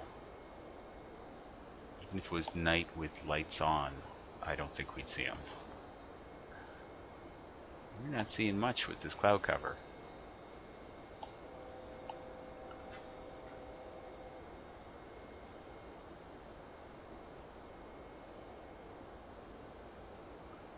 Alright, so I'm going to see how we are with the coverage area in Vatsim.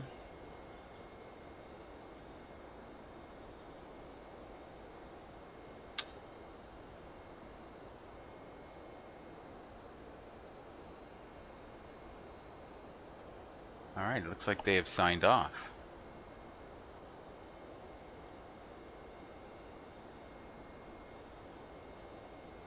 We're flying direct to Las Vegas.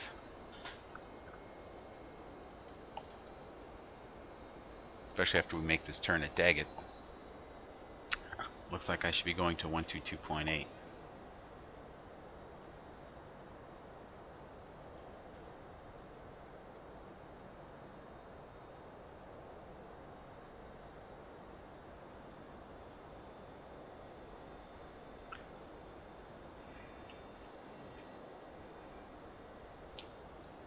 Okay. There's nobody up here with me.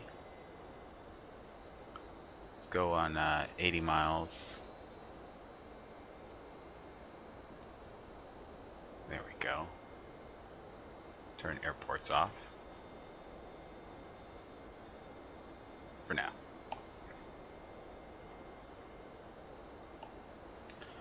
I forgot to check if this flight is being captured in by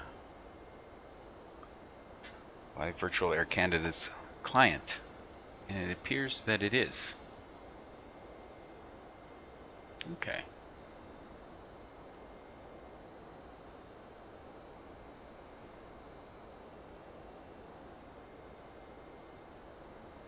All right, Twitch is live. And YouTube Gaming is live. So out of here. Alright, we're doing good. Doing good, relatively speaking.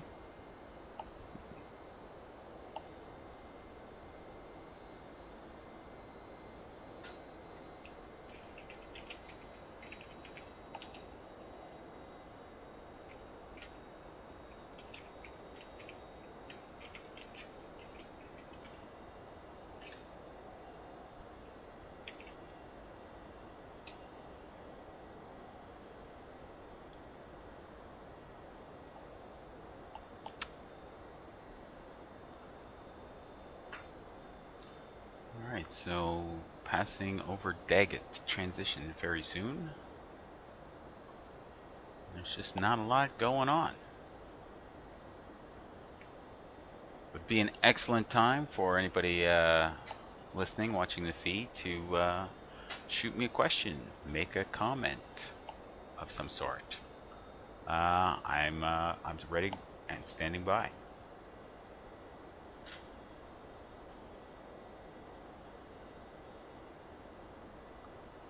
Okay, so that's someone landing at McCarran, and there's no coverage at Las Vegas, so they're typing out their intentions.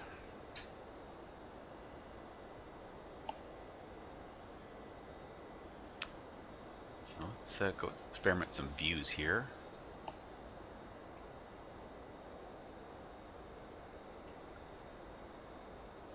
Oh, zoom in, zoom out, overhead.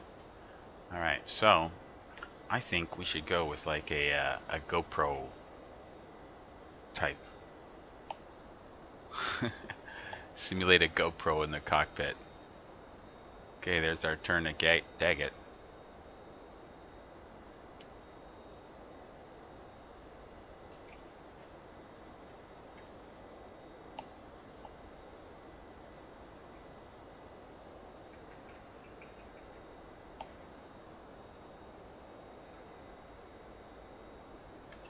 Bring that down a little bit.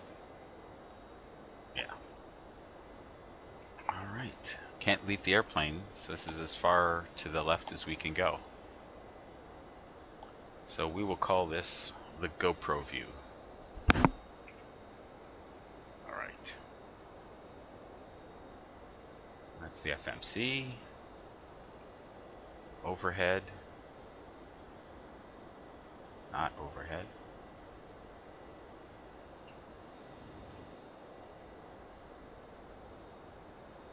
Zoom in, zoom out.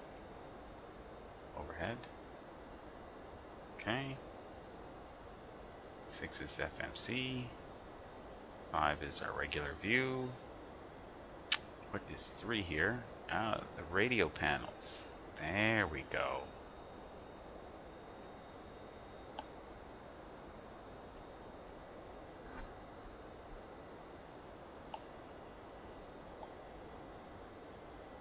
Okay. So we'll take another look at the Vatsim coverage area. I think I'll put this here.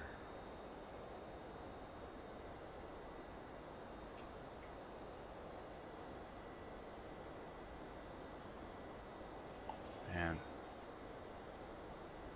some problem with LAX scenery. It's not going to load properly, but we won't be seeing much from up here anyway. Santa Monica traffic. That has nothing to do with us. Alright.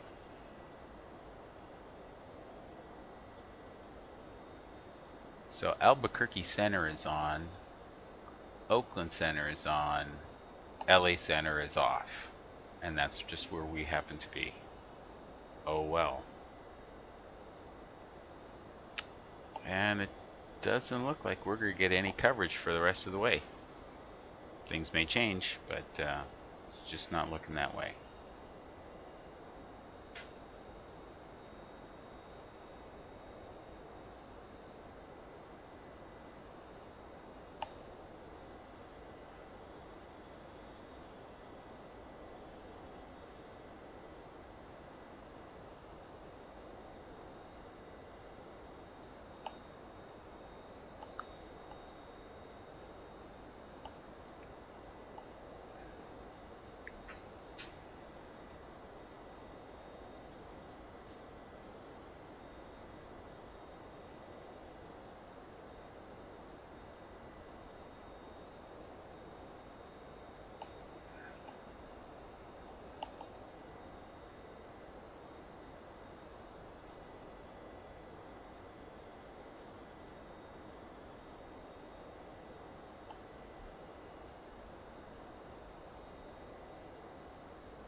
Okay, we just passed over Daggett moments ago. Let's see what our fuel state is, or what it should have been at that time. 44.9. Even now that we've passed it, it's pretty good. We're ahead on our fuel management.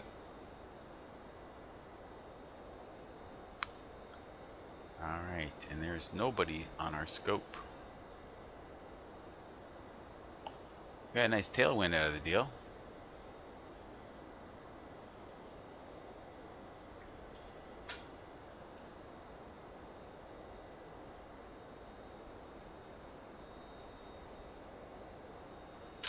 Alright, we are now at cruise at 37,000 feet, and the seatbelt signs are already off.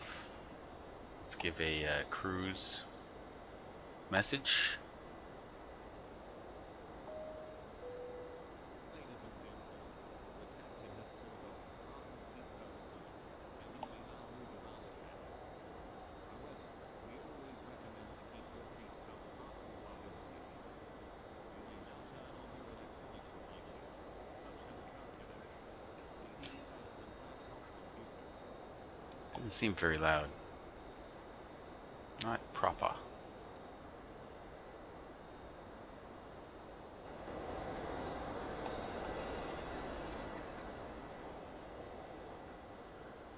Let's try that again.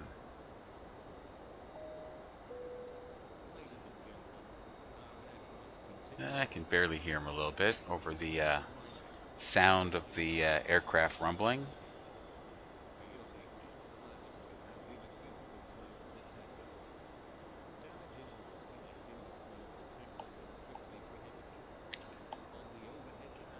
Okay, nobody's saying something.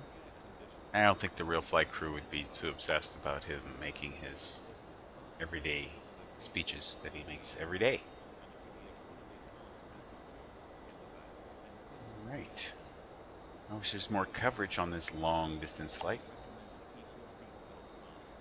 Alright, so going to Virtual Air Canada ACARS, and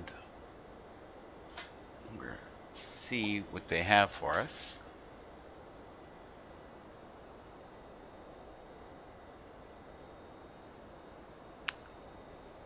Gate 161 in Toronto is where they're expecting us. Okay.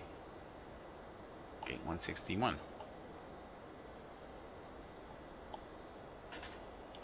I'm not sure where that is,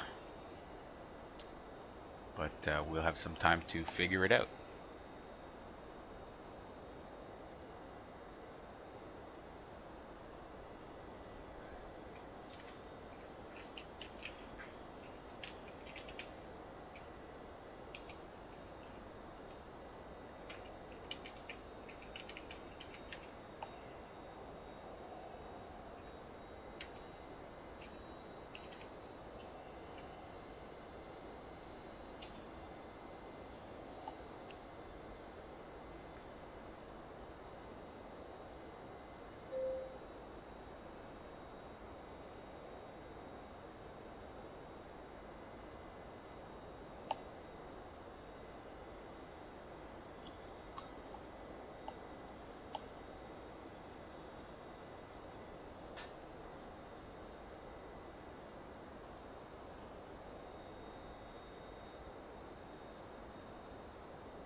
Arc, like the arc. Okay.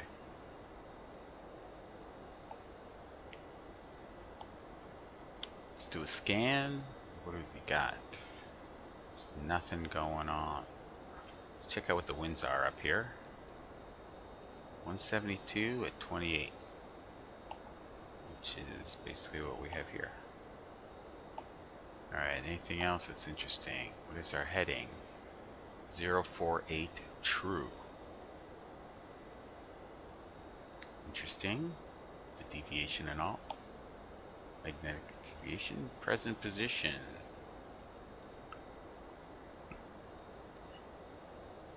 North 3547.1. West 11531.0. Interesting. Track and ground speed. 045 magnetic. Is that what that is? What's our heading? Our track 045. And we're at 494.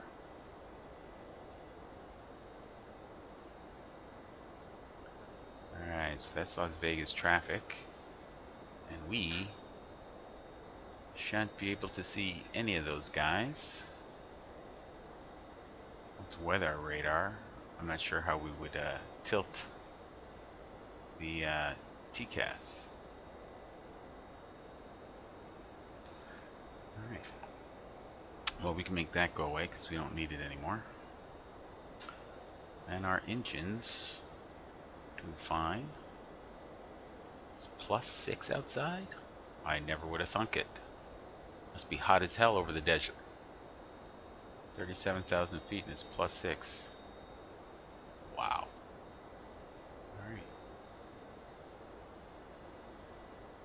Okay, we're coming up on Las Vegas VOR. And let us see what our fuel is for Las Vegas. We should estimate to have 43.4 and no less than 40.8. We've got 43 currently. And the legs page with route data is telling us we're going to have 43.5. And we're supposed to have 43.4. So we're doing very well. And or the operational flight plan is just very accurate with its forecast. Thank you, SimBrief.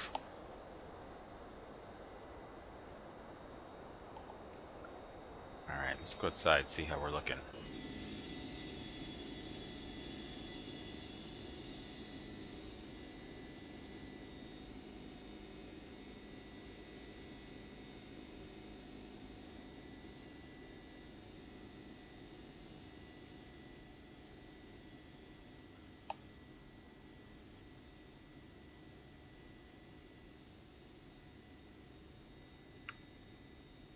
Ah, there's McCarran right there. And there's a small amount of traffic, at least 2 guys. And we know there's somebody lined up for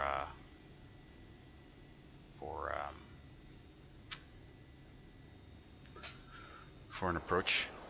Let's see what it looks like from the ground.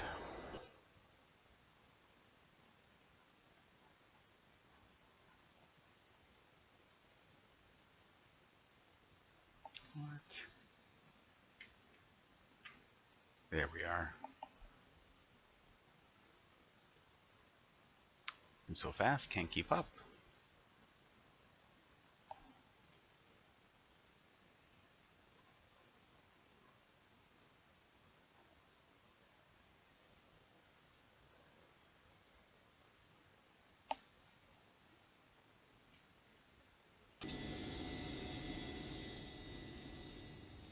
So there's Las Vegas McCarran in our rear view mirror, so to speak. Left base, runway 25. Let's see. That is runway 25 left, and he's flying base. So he's on left base. So he should be out here somewhere, turning in. Maybe he doesn't have no lights on. Oh well. Back at our aircraft in the flight deck. Let's see, the next waypoint is 290 nautical miles. Damn. We are estimated to get there at 22:54. And it is now 22:15, so that's like 45 minutes out.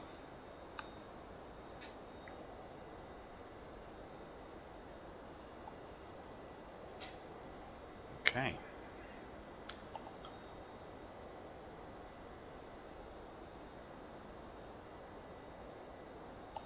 So I'm going to update my ForeFlight so I could track it along very nicely.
Up ahead, it looks like we should have some thunderstorms to our right. Don't really see them or anything building, but should be showing here. Nope, wait a second. Can't see it.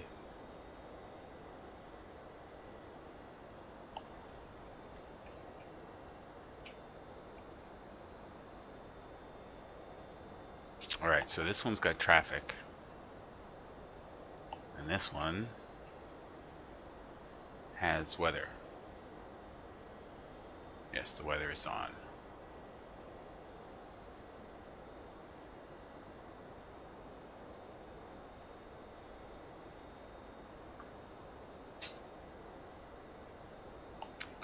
Alright, so the first crazy waypoint is KU-54 Quebec.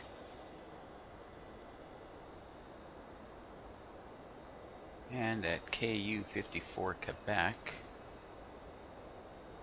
we're supposed to have 37.5 tons.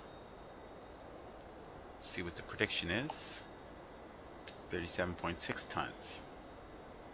We're 100 kilos ahead of the game. It's good. It's good. And the tailwind seems constant up here. Quartering tailwind anyway.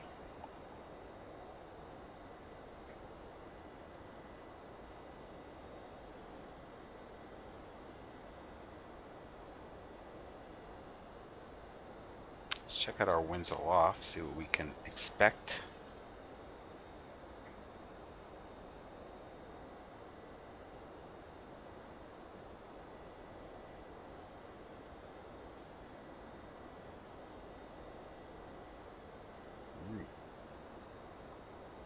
It looks as though we can expect serious tailwinds for quite a while.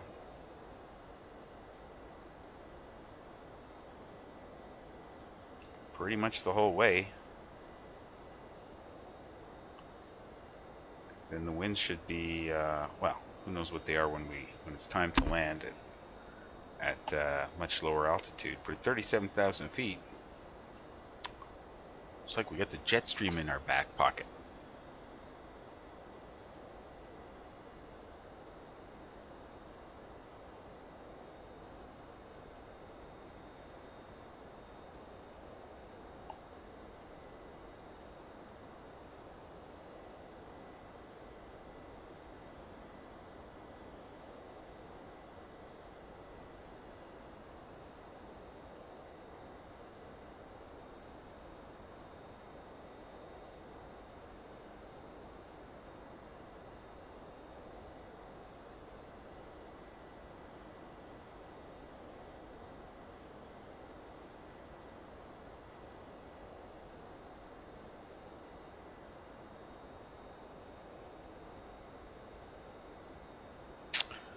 All right, I think we are doing fabulously well, with a few exceptions, which are rather minor indeed, nothing to do with flying. All right. Biggest problem is we're bored. There's nobody up here to talk to. There's nothing going on. No messages out of the VACARs.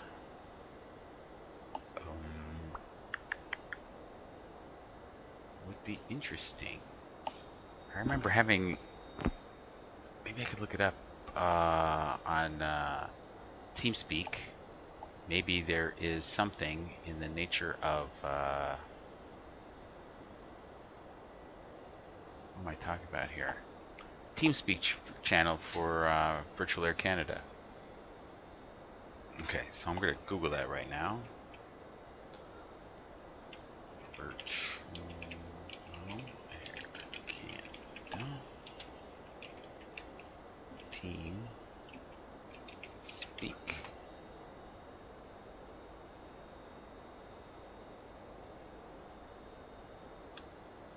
Let's check their live map first of all. See who all is where.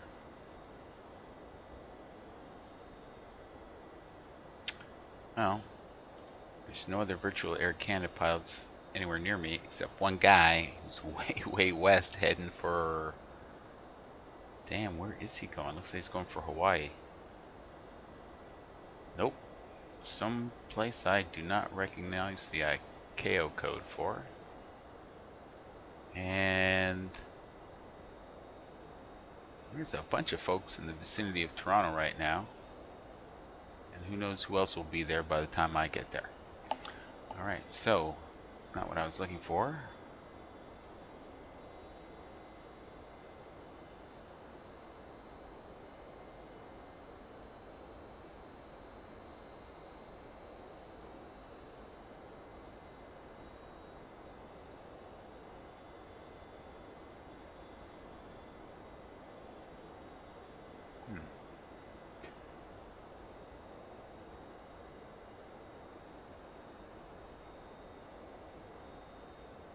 Is there a search thing?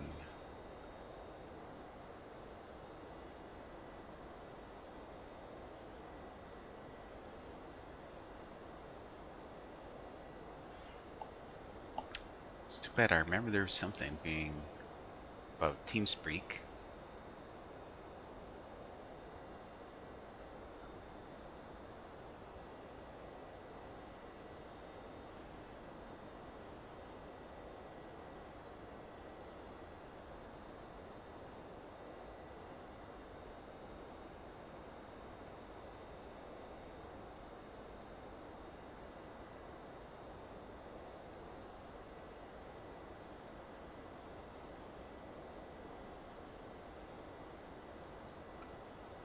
Okay, I don't think that was it.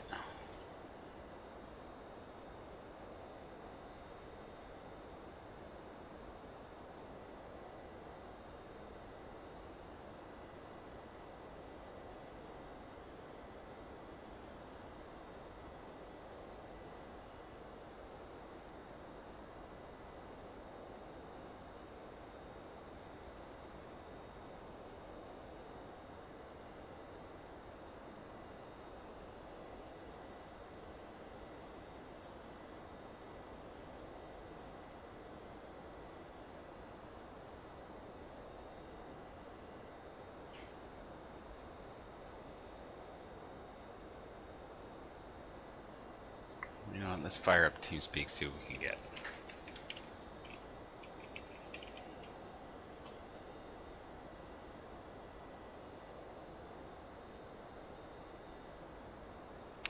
Shit, another update. Everything is so updatable these days.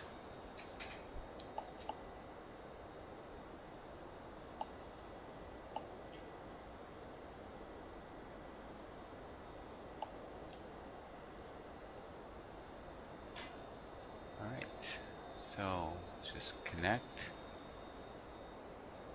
See if we find anything.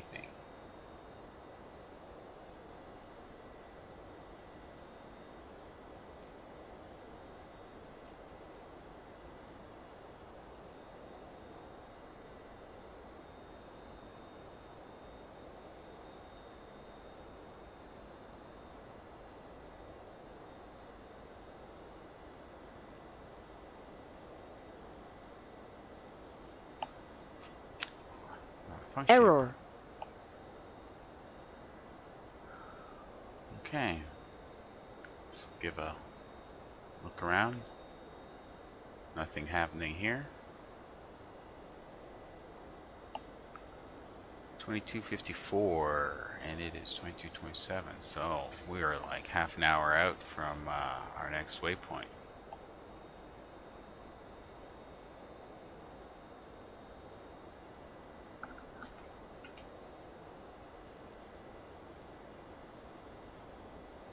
User entered from your channel. User was moved out of your channel. Oh. User entered disconnected from your channel. User was moved out of your channel. User entered your channel.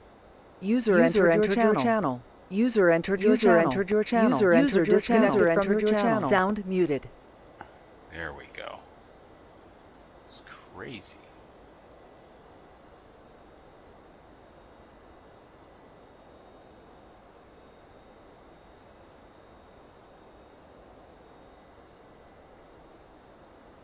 Alright, hopefully we can find something interesting.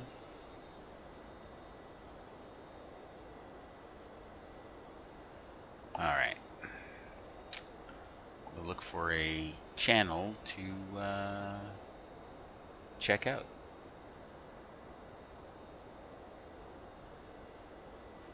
Now, I'm pretty darn sure Virtual Air Canada has some channel. I remember reading it.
You were kicked from the server.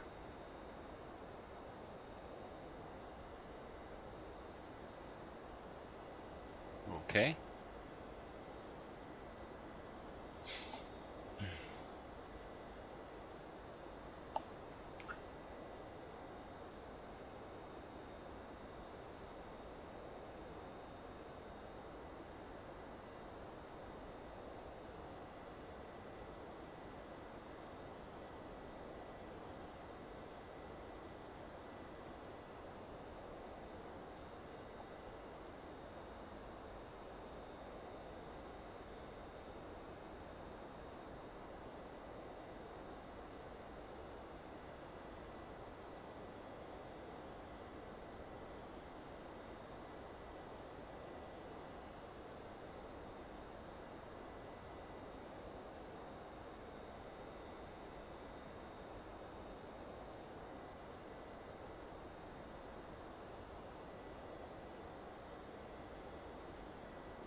Excuse me.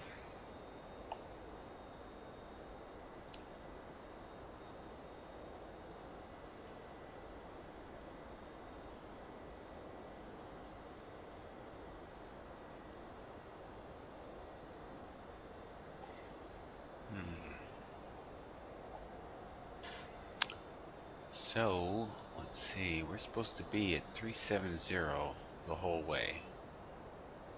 Flight level, that is. So if we go to the cruise page, cruise altitude, flight level 370, step 2, no, we're not going to do that.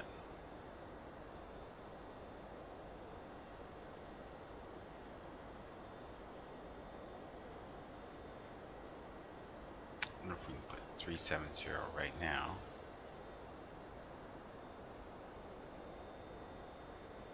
Invalid entry.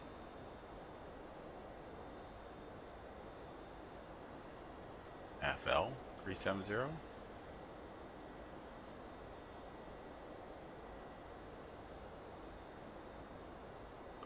Nope, doesn't like that either.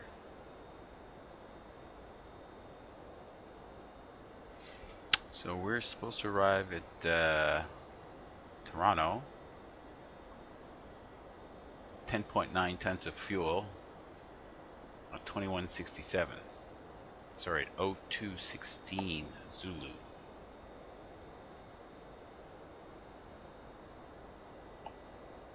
That's it's a ways away.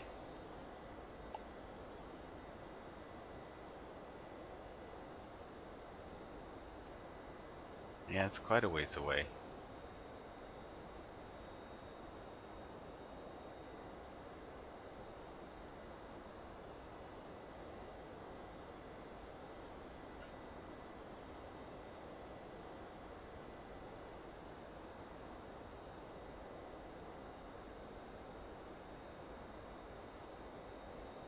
Well, there's not much of any weather ahead of us to worry and or fret about. Should be really awesome flying conditions. Oh, what is this? There's something ugly almost in our path. By Pine Bluffs. Wherever that is. Cheyenne Regional. Where is that? Wyoming or something? Could be.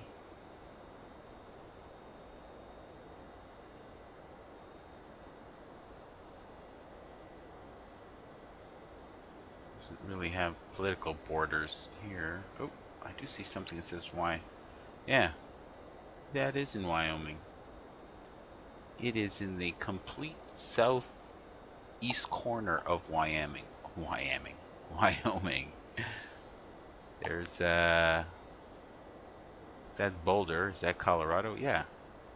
In the vicinity of Boulder, Colorado. They're pretty close to each other. Some line of thunderstorms with some ugliness around there, it seems like.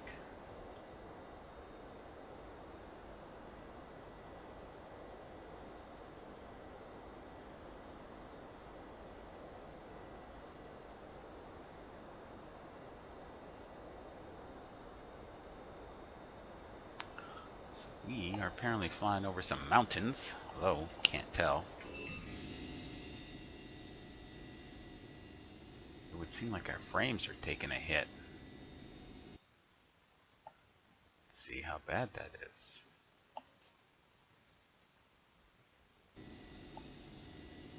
Yep, that's a hit, alright. Okay, let's see what we can do about that. Unnecessary things need to go away.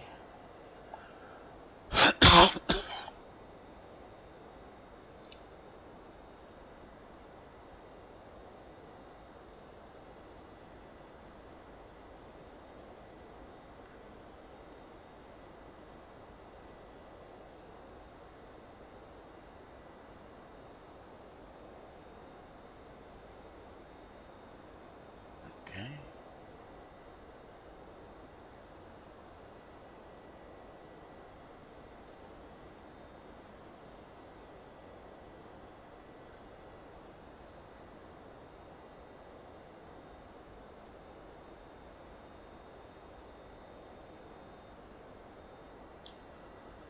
Looking at Vat's by, there's no traffic in our vicinity either.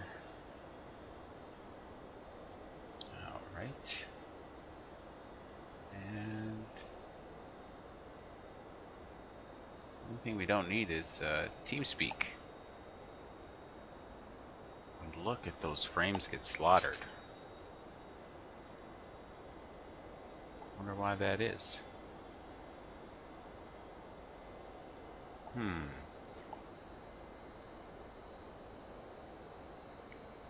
70% of my RAM is being consumed. Alright, just freed up 819 megabytes of RAM.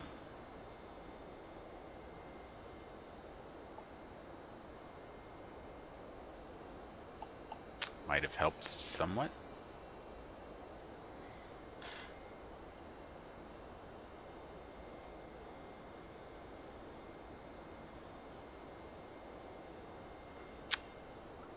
Lots of Las Vegas traffic here. But that is in our rear view mirror.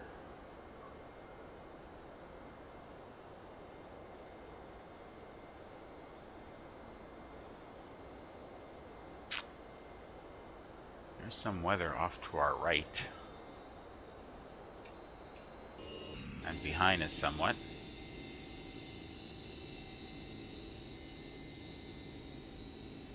Some mountains below us.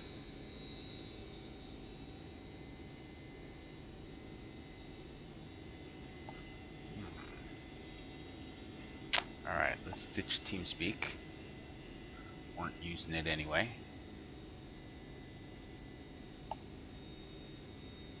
See what we can do to keep track.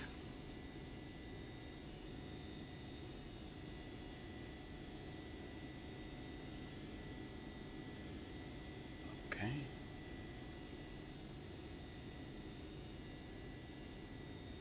So we're now down 55% of RAM being consumed. Where are the heavy hitters? Explain, of course. Google Chrome. Should have known.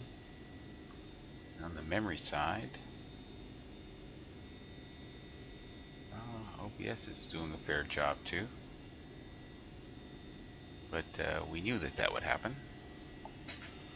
Because this is not NVIDIA.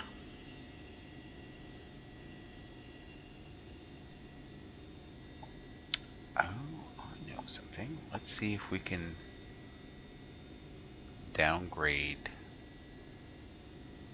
OBS somewhat.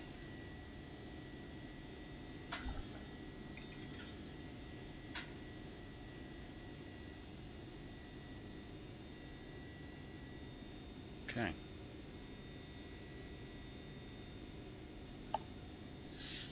No, we're still stuck at 5 frames.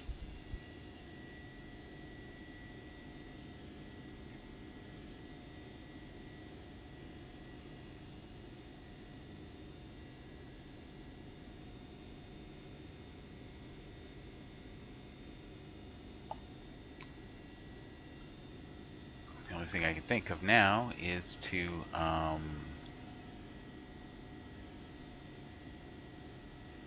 get rid of some stuff,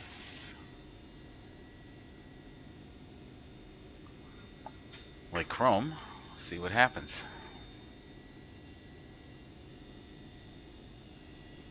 Look, we're up to 8 frames now.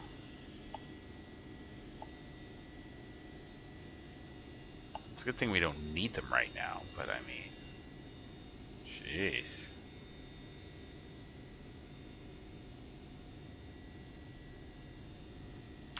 I haven't looked at my rendering settings for a while. Let's see, follow contours. Maybe we don't need that. World detail distance. Oh, airport extreme. Shadows only on the aircraft. Alright. Let's give it some more clouds, see what that does.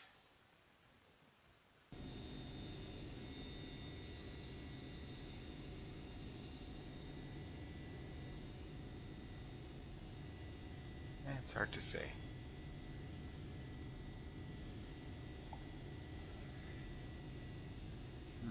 There's something we don't need.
Kind of perplexing.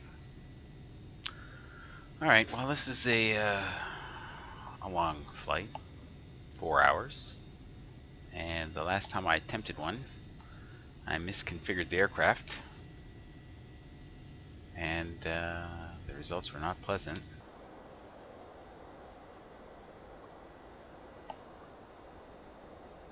I misconfigured in this area here, and the result was we had a yellow light here for the left engine on the hydraulics, and it turned out that that controlled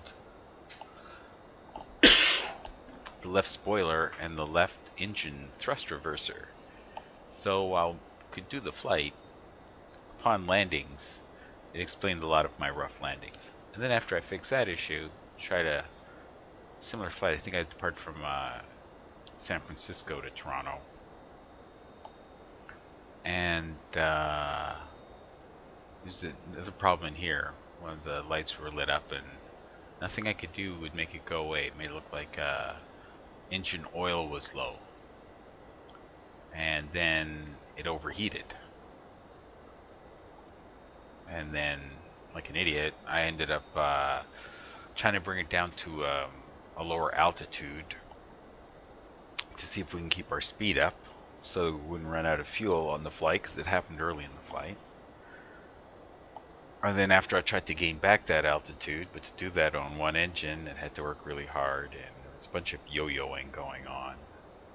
And then ultimately, that engine just blew because I kept running it. at first I'd shut it down, then I relit it and let it work, even though it was like it was surging a lot. But I thought, we'll use it. We'll keep the power while we can. And then eventually it gave out. And while I was in the process of shutting it down, the other good engine overheated and caught fire. So I put that fire out, and then my bad engine caught fire, and then I had nothing. And I was already on descent to some Air Force base in the middle of America's Tornado Alley or something. Anyway, I ended up, total loss of power and crashed about 10 miles short of that runway. So when in doubt, make for the closest appropriate airport expeditiously. And or learn how to configure your aircraft properly so these issues don't happen. Oh well. Alright, so there is our KU-54 Quebec, and it looks to be about 120 miles out.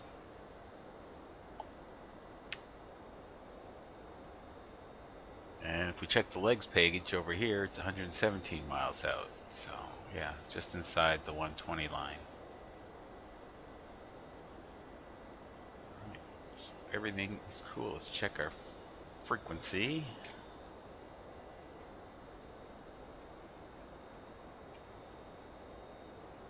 $122.8. All right.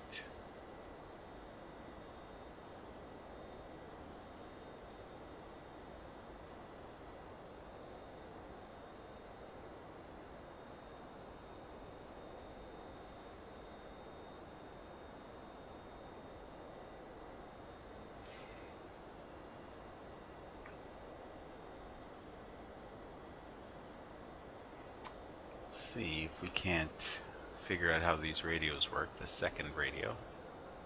Let's try to pick up ATIS if somebody close by. Oh, we should be able to pick up 135475.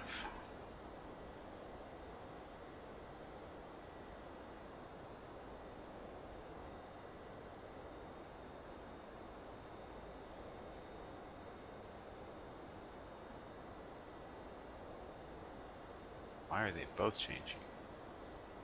135475.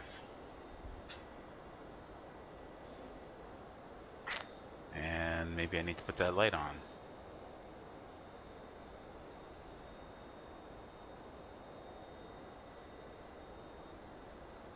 Now that looks like VHF right-hand radio.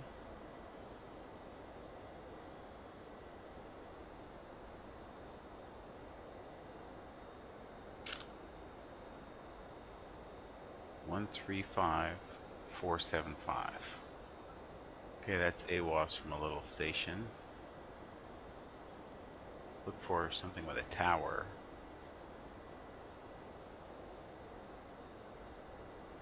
One 135075.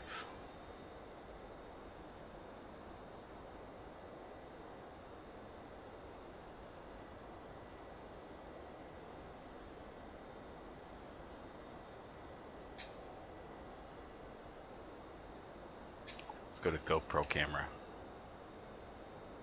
There we go.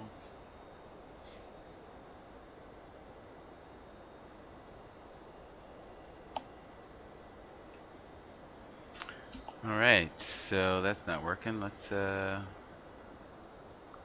see if we can't identify that. Alright, so selected. How could we identify?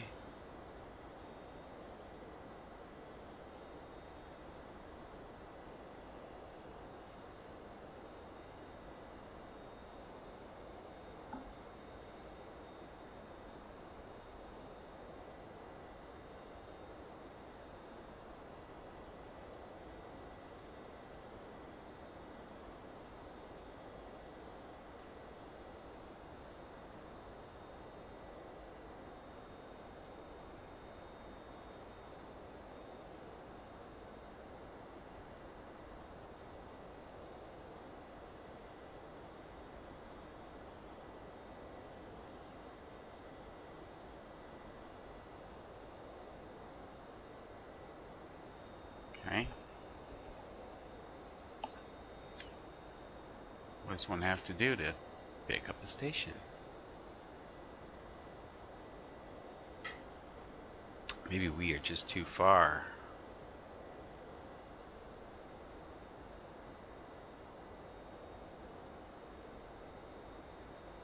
Middle of nowheres.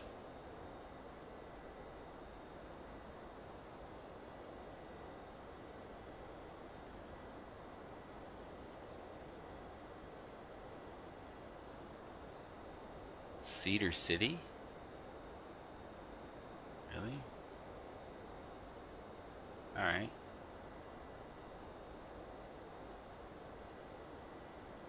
Does not appear Cedar City has AWAS or anything like that.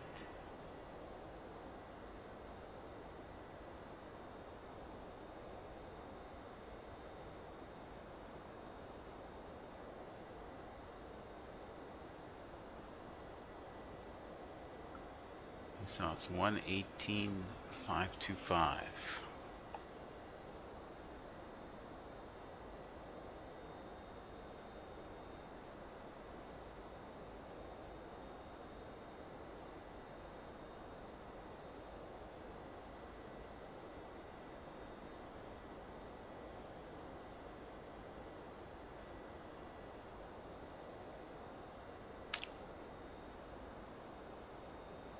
So let's see, center ILS, left ILS. What's that? Boom mic.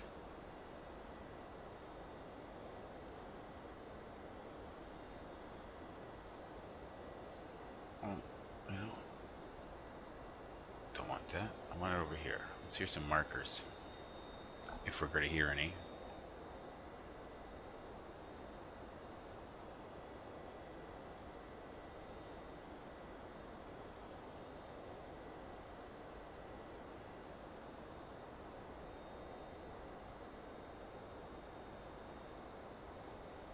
It's like nothing going on.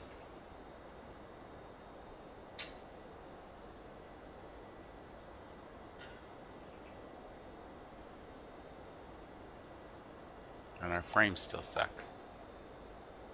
Pretty bad.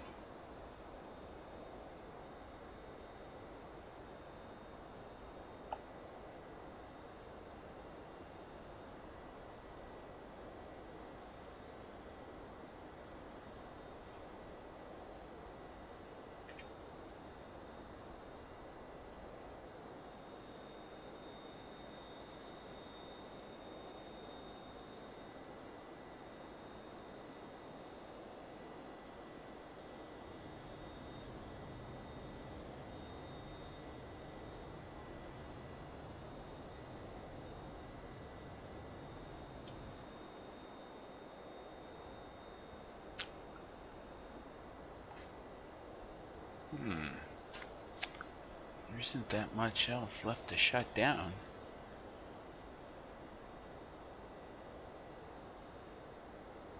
Keep sweeping the RAM. Doesn't seem to help much.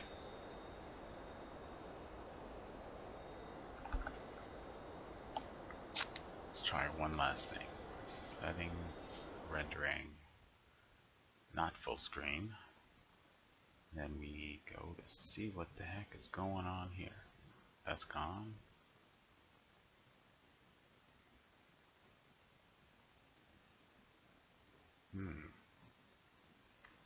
Just isn't much left. Let's put export detail on high. Nudge it down a little bit. Number of roads, tons. And let's go with that. Oh, back to full screen. Don't you freaking dare crash on me.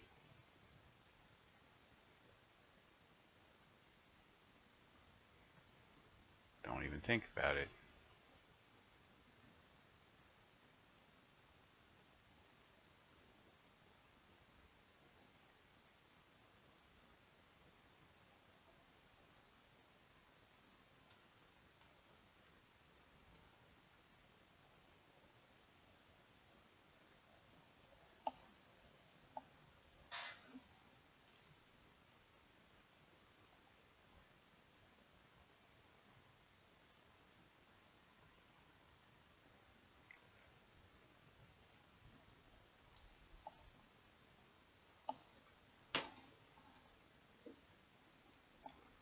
Still thinking about it.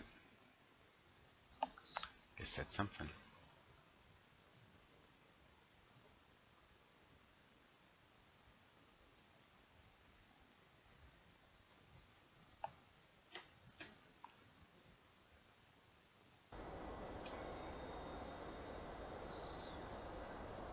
Okay. Frames still suck. But what are you gonna do? Alright. I am going to take this time to go to GoPro camera. And I'm going to take a break. And I'll see you guys later.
Well, I've been back for a while. It's time to get on the audio, so to speak.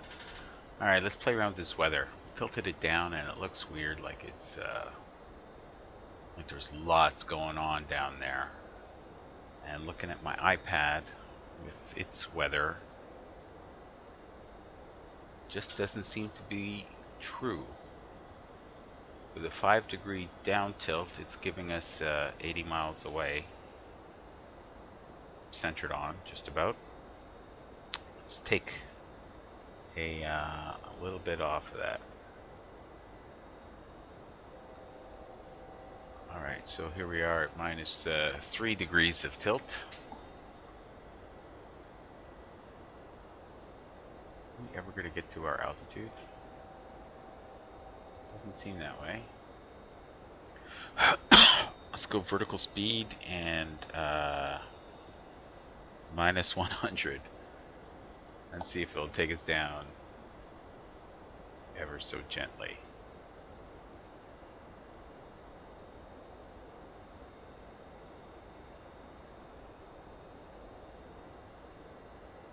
Alright, we have terrain over here, but we're so high that terrain is no factor.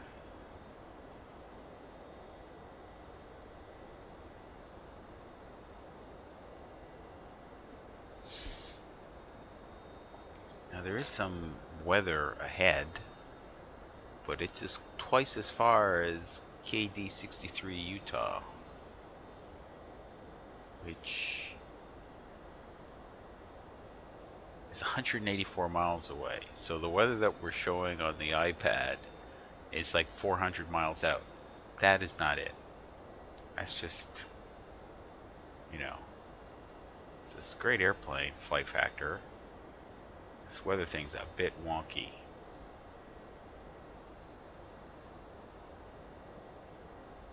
Maybe we shouldn't be using this auto gain. Let's leave it down at, see, it's repainting now at 2 degrees down. Maybe there's just too much gain. Let's see what we could do. Let's go half of that. See what it does on the next sweep. I mean, I like it to show something, but, you know. Oh, yeah. It's all red. It's much worse.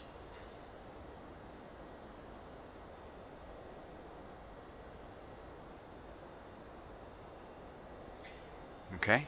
Not good. Let's go even.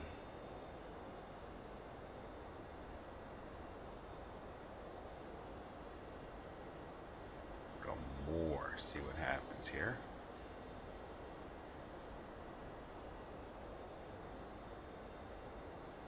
Okay, max gain. Can't do much more than all red. How useful is that?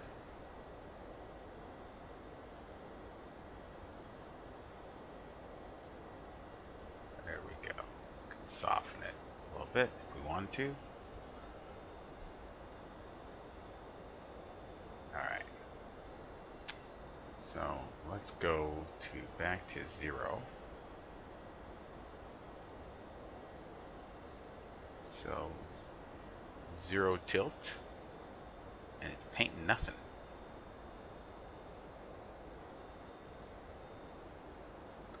I wonder what a 1 degree tilt would do.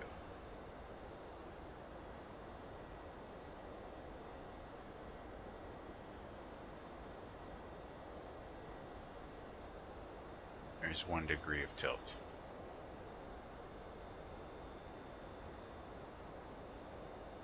Doesn't appear to be painting anything, but 2 will light it up.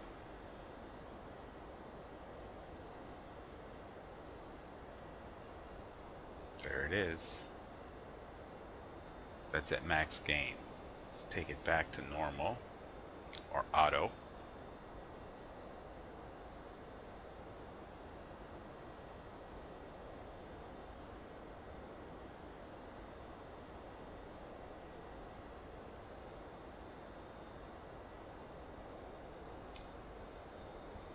Not useful.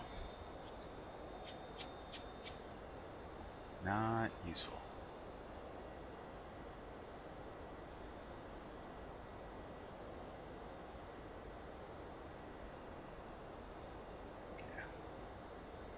It's not useful. Alright, so back up to 0 tilt.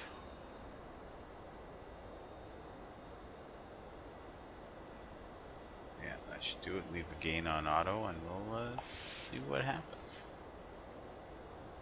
Weather-wise. Traffic-wise.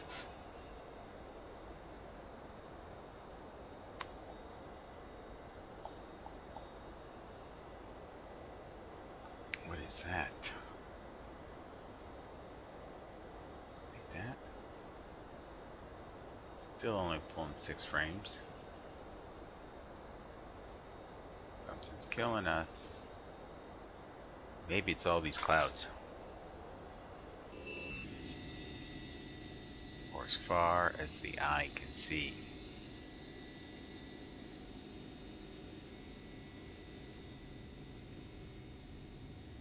Maybe what I need to do is fix the SkyMax. Where is that? SkyMax Pro configuration. And let's go to dense particles and see how that changes stuff.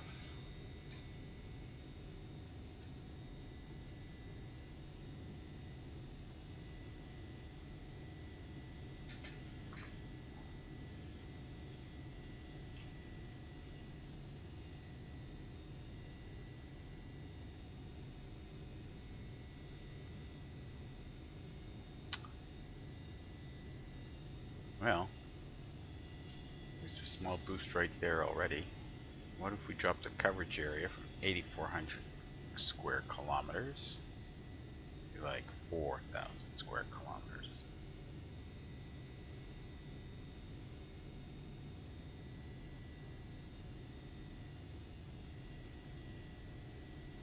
Oh, up to 11. Let's go to sparse particles, see what happens.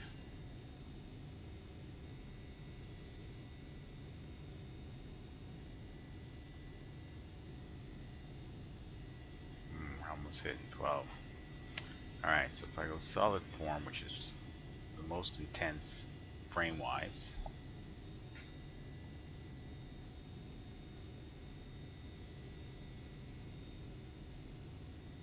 okay, it's about a 2-frame hit. Alright, so let's go to the next one down. So I don't think we're going to be dealing with a lot of overcast today anyway.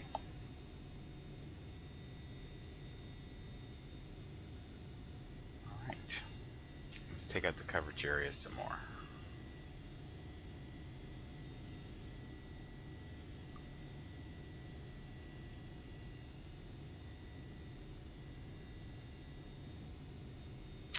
Here, cloud terrain blend softness.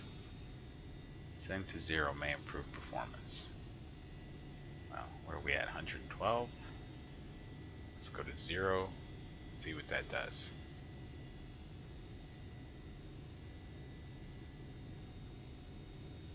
Well,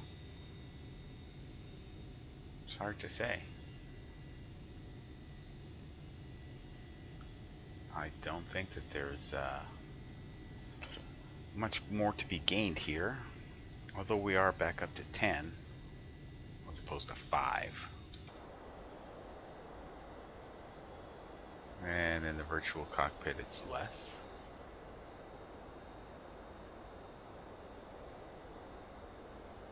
Alright, you know, feeling a little peckish. Drinks and a light meal.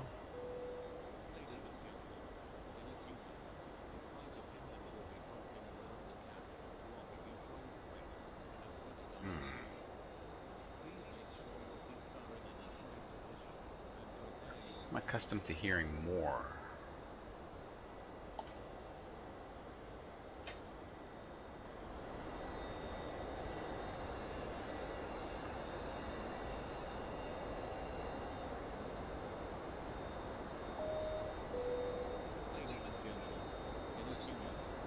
Sound of the engines is killing them. Maybe I need to override those settings.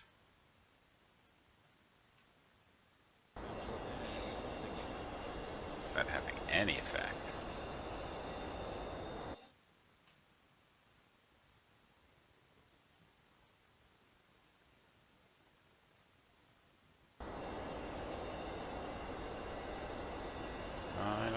it's having much of any effect. Some entertainment, perhaps? Ladies and gentlemen, we will now start our entertainment program. To begin with, we will enter the cabin lighting in the sidearms of your chairs.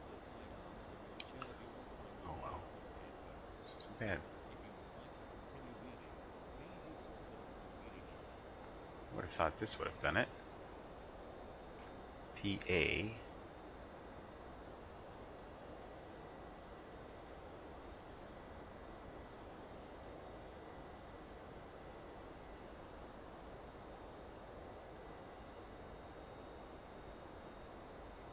Let's try again, see what it sounds like.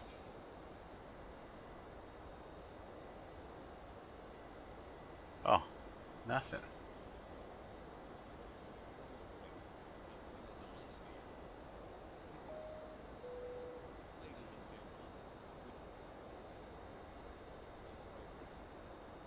Okay.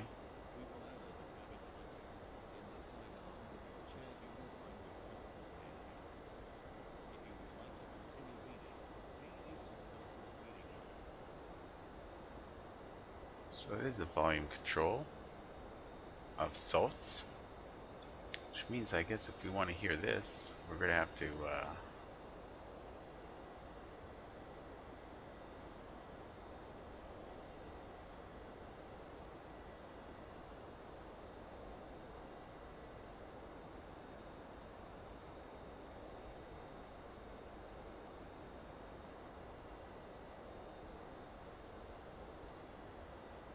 this is a limitation as to how far it will go.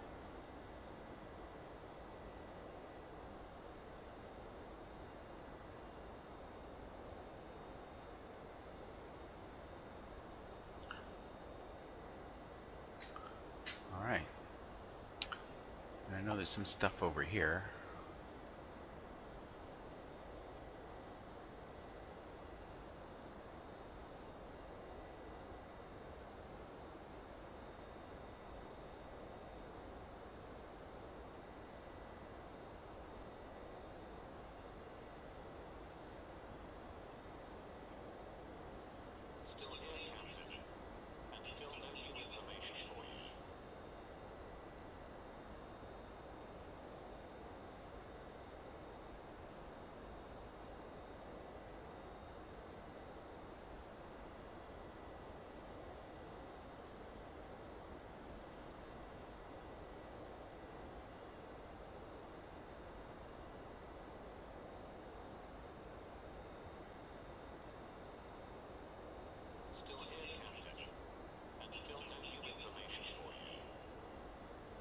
Right.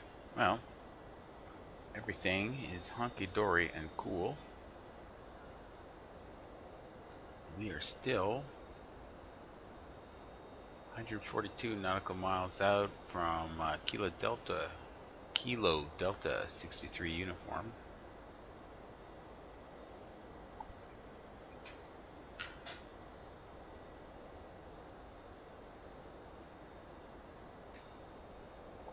Which is 16 minutes out.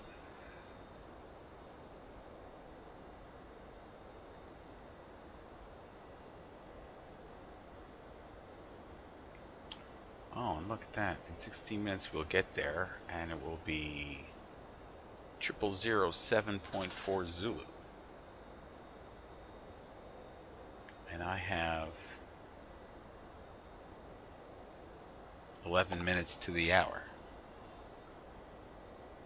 Interesting.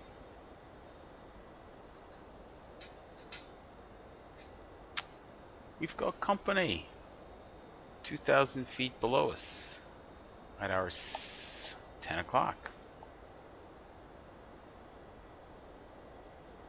Too bad we're not going to see anything out there.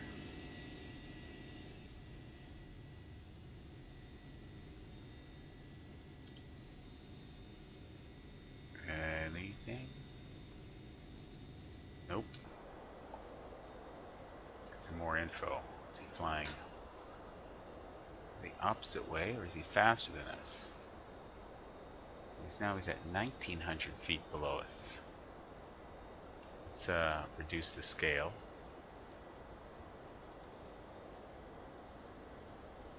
Ah, he's 20 miles away.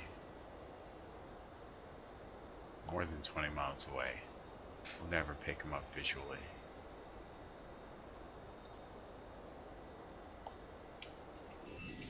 I doubt we will.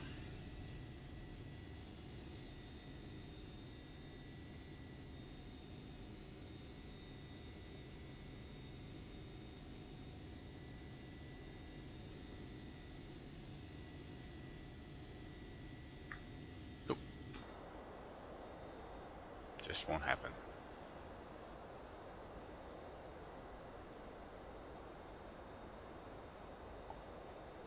Seems to be flying a parallel course. Let's check him out on Vatsim.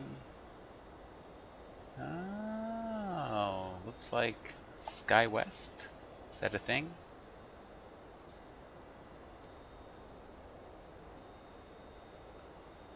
His name's Jeff. Currently in the Denver ARTCC, which would be an IM2. And he is in an Embraer 170. Now there's one just released. So he's flying a new aircraft, one would assume. He's going to Denver. So let's see, what's his altitude? He's at 35,000 feet, and he's truing out at 440. So we should be gaining on him. And his vector is, he should be closing with us. So he's going to Denver, so he's going to have to cross our path. Eventually. We shall see. Interesting. There's another dude. Pilot Brandon. And he is 450 knots at our altitude, and he's almost dead ahead of us.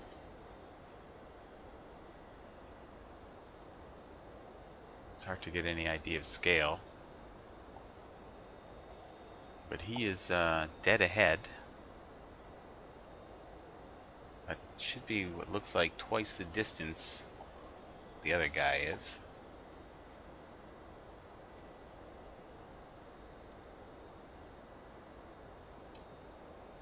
It doesn't show. It's out of range. Oh, I know why. Let's go to the Squawk Box preferences. Show maximum visibility. Show full planes at whatever, maximum number of full planes.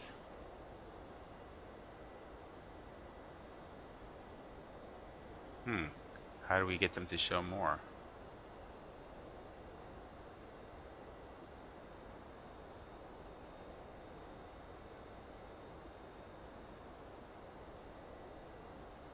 Let's go 50 here, 25 here. Let's say okay.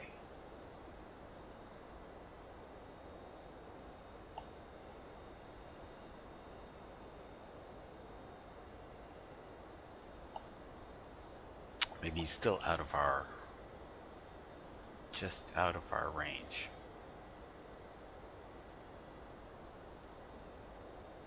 Southwest 1281. Alright. Let's go 75 here.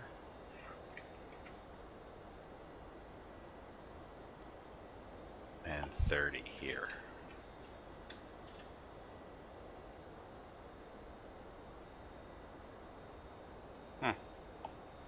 Well, shall see.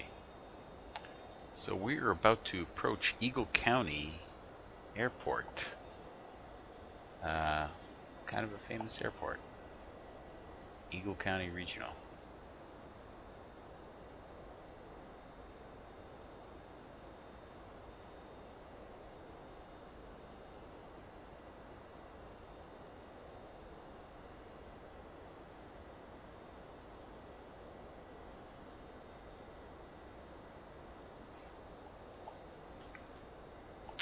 Right. Well, one thing is for sure, he is crossing our path.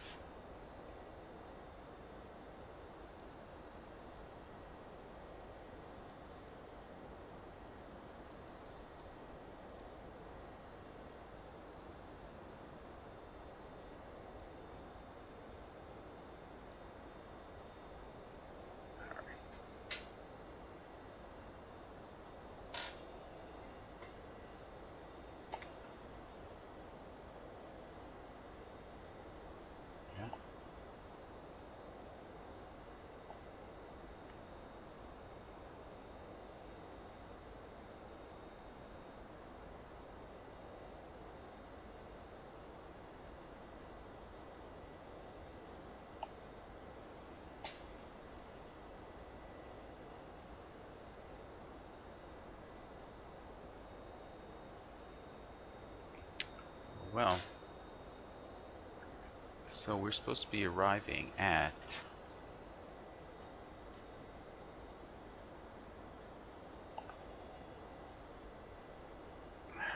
let's see, KD 63 uniform in 13 minutes. When we get there, we're supposed to have 34.7 thousand pounds of fuel. Looks like we will have lots to spare.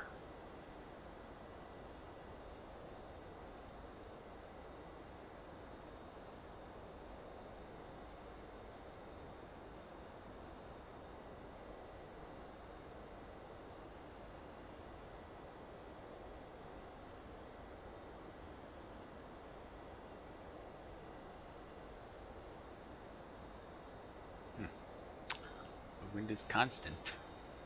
Has not changed really since we took off. Minus 26, minus 26. Or Las Vegas, it was like 6. Really is chilled out. At altitude anyway.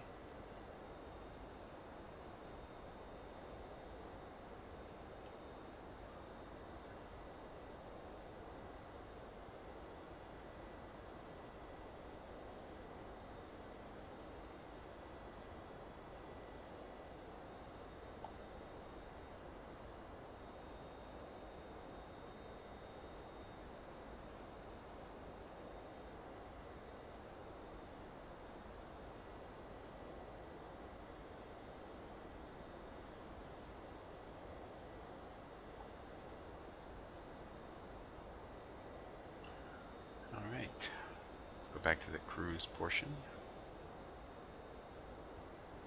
370, speed is Mach 0.815.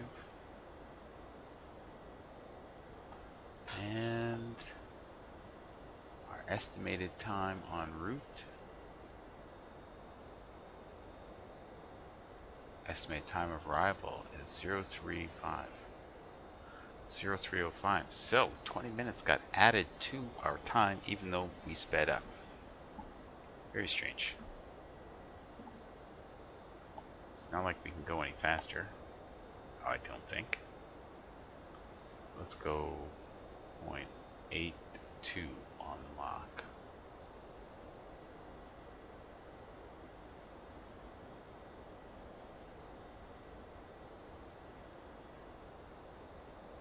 What happened to our buddy?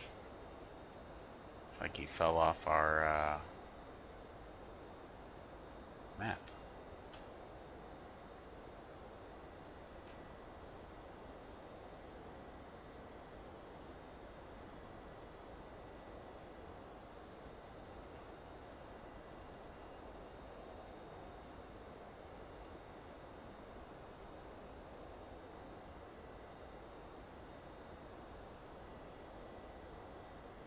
He's booking 514 knots. That is something we are not doing. Oh look, we're 512. Who knew? Who knew? Alright. And we still have some more speed to pick up, hopefully without hitting that barber pole. Mach 0.820 is what we're going for.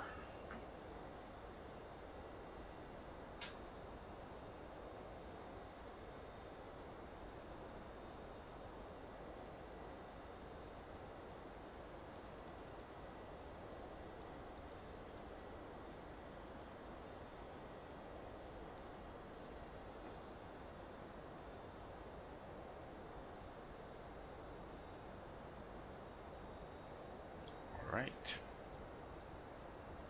So let's check our fuel at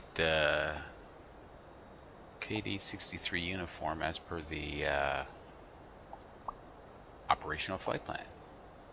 KD63 uniform, we are supposed to have estimated fuel on board of 33.8 and no less than 31.2. We got lots. Let's see what is predicted. Go to legs, and then route data. We're supposed to have estimated 34.7.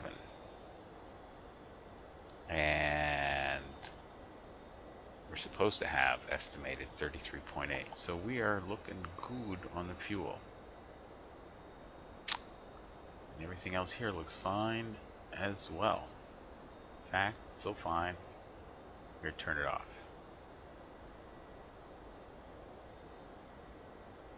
Oh, maybe I was mistaken. Total air temperature is not static air temperature.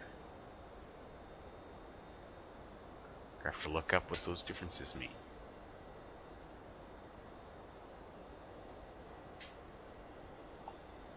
Right. Well, we had company for a short time, and they have fallen off our TCAS, even though we've sped up.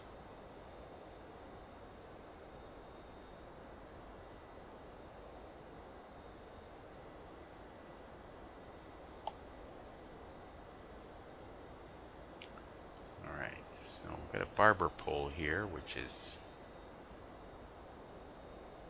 just below it. We've got this one here, kind of indicates we're at 279 right now. I mean 268, 269, almost 270.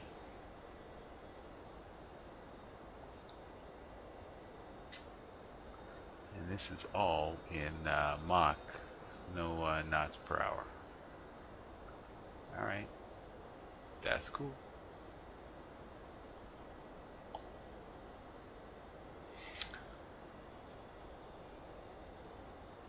Alright, I'm going to take this time to take us outside. Get rid of those data set.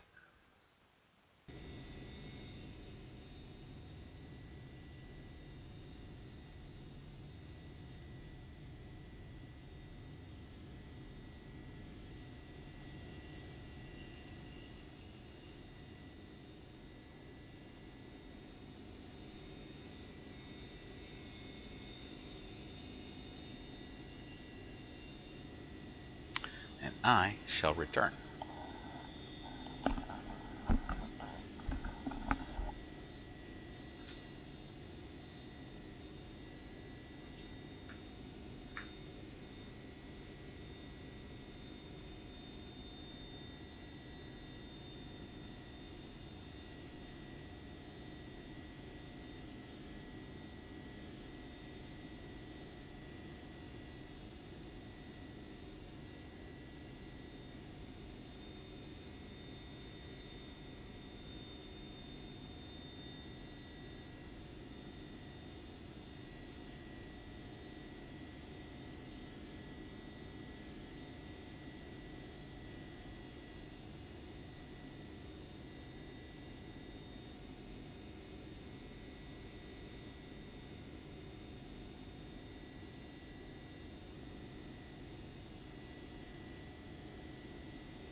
Okay, it is I, your humble pilot, Pilot Wannabe. I'm back. Let's jump in the flight deck. And our speed is good. Our Mach speed is good. Altitude, good. Engines are behaving. And we are on course to intercept KD-63 uniform in 4.4 nautical miles, or is that 44? I think that's 44. Yeah, got a little ways to go. 5 minutes. 44 miles in 5 minutes. Okay, so the aircraft is good, secure, is in good hands. Alright, I just popped a pizza in the oven because, you know, the in-flight meals here are really lame. So I have to talk to my iPad for a moment. Siri, set timer for 18 minutes. Alright. So that was my Aussie Siri. Like her. Alright, and we're back. And there's not much happening. Alright, we've got another aircraft. And they just left Eagle County Regional. And they're at 6,500 feet. And they are at our 4 o'clock position, I would say. So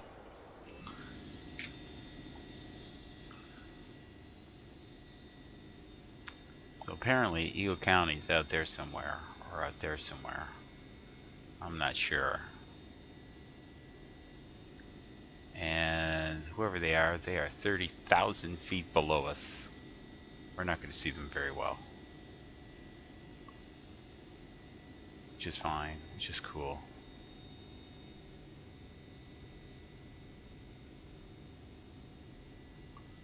Alright.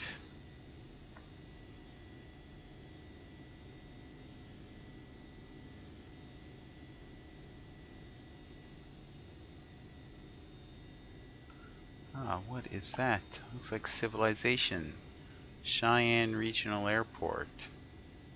And its ATIS is 134425.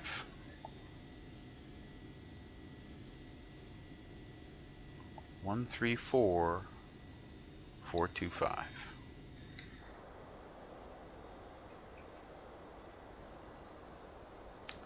One, three, four. Whoop. 425.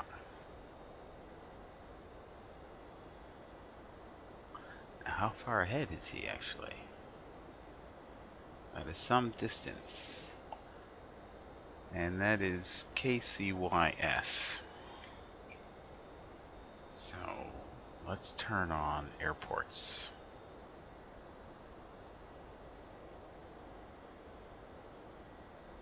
And let's boost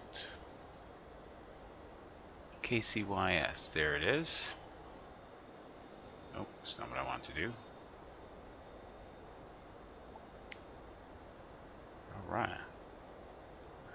So there's KCYS, and it is 80 plus miles. Almost 100 miles out. So, cannot expect to pick up their ATIS, but, well, we should know soon enough.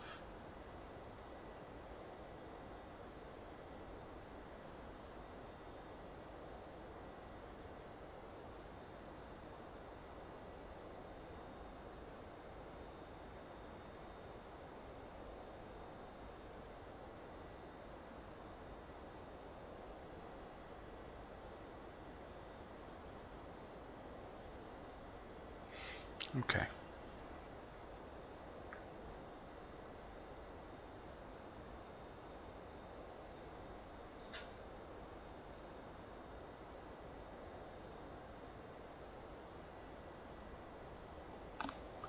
Alright, yep, they're not getting any closer, really. Let's see if we put on data. What's that going to show us? not our altitude. It's showing our maximum altitude. Alright, forget that. Waypoints along the way. Nope. Nav aids. Light them up.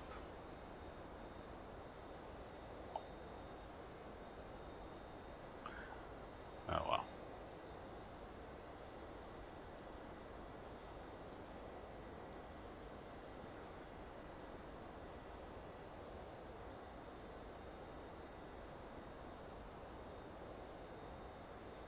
Okay. Well, that should help with our situational awareness. Somewhat. But we have the iPad here, so for flight on iPad, which is totally awesome. Okay, we're showing 26 nautical miles out from KD 63 uniform, or 3 minutes flight time.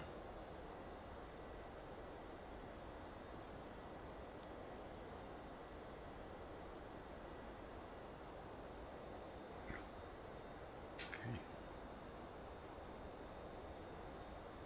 There is no one around.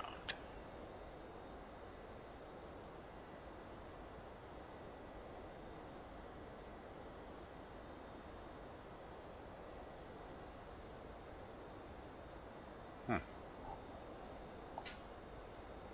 find it incredibly strange that the winds aloft have barely moved a muscle since we took off. But what do I know? Okay, there we go. Winds aloft, 36,000 feet.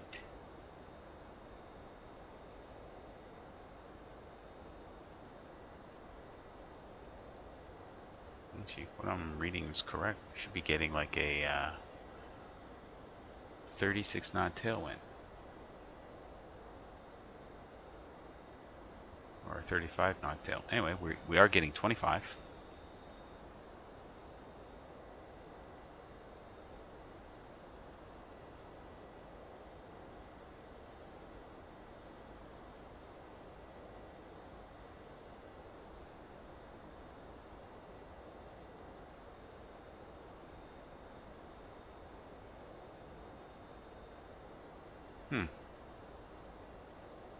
This is weird.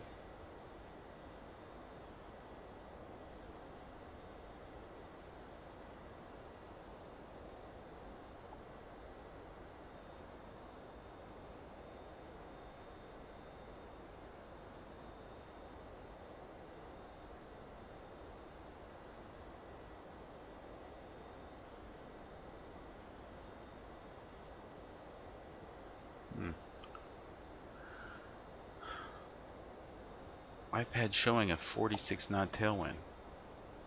We're only showing 28 here, and it's a quartering right tailwind.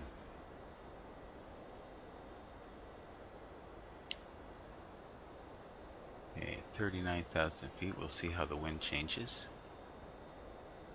The barbs, they're still the same.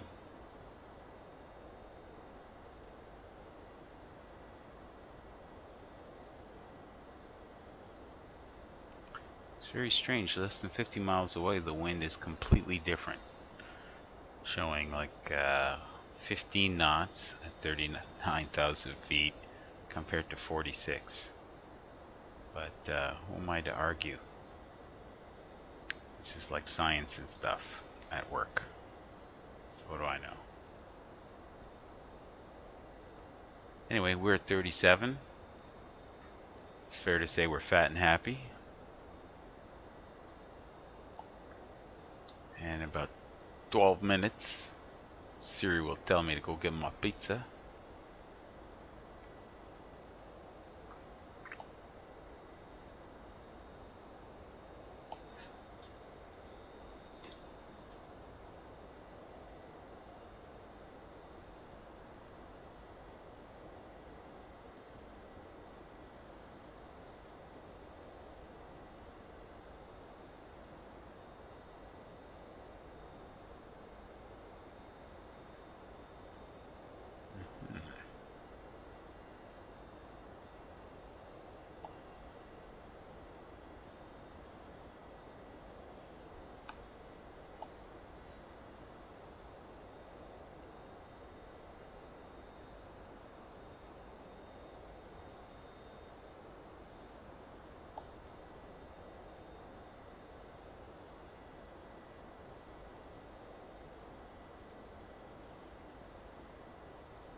Not much going on here.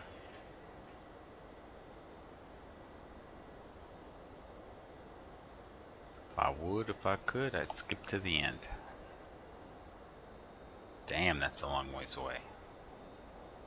Alright, the current time is 0030 Zulu. How far out are we?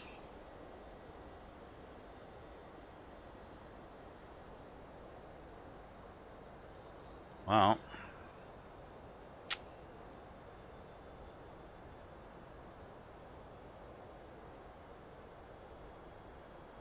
zero 0322. More time keeps getting added. So we're almost 3 hours out. Does that make sense?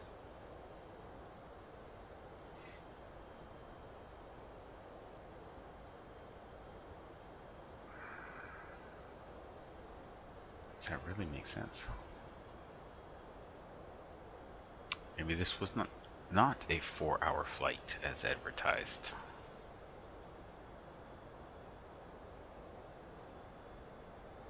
Alright, let's see if we can find out when we got off the blocks.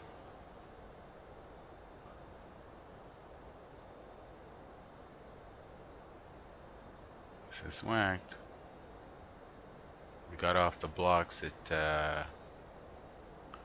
21:03, but then we crashed, or the sim crashed, had to reboot it, and it was 36 minutes later before we took off at 21:39.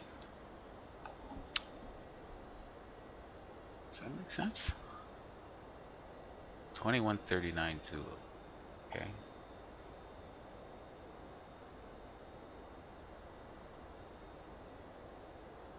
$21.39. It's almost 39 minutes after now, so that would make it 3 hours since we took off, and we've got 3 hours to go. Crazy. Doesn't make a lot of sense.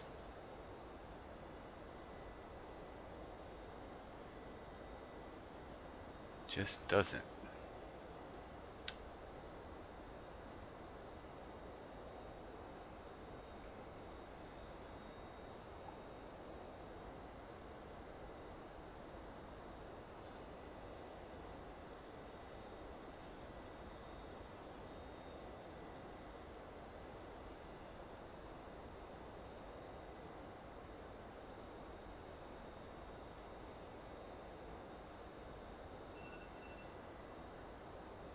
Oh, that is Siri telling me my pizza's done.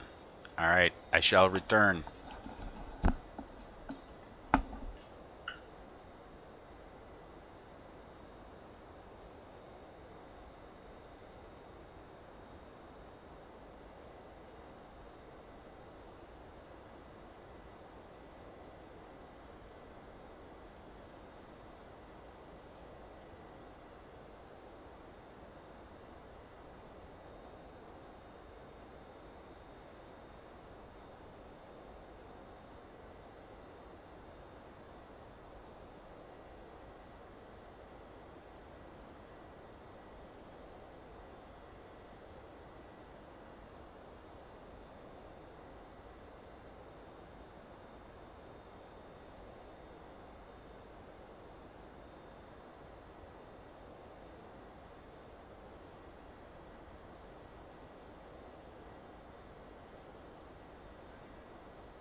Is that overspeed? Caution.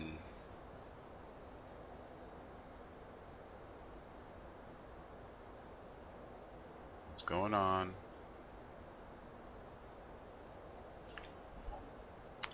Holy shit. Must have been a METAR came in and suddenly...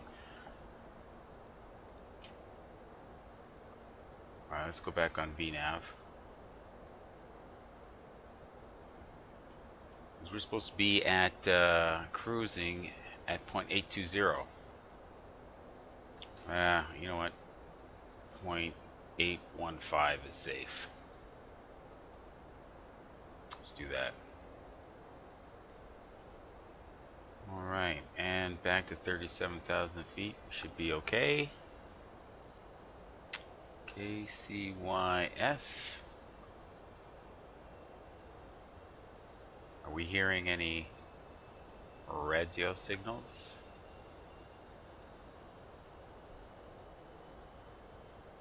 Any ATIS at all?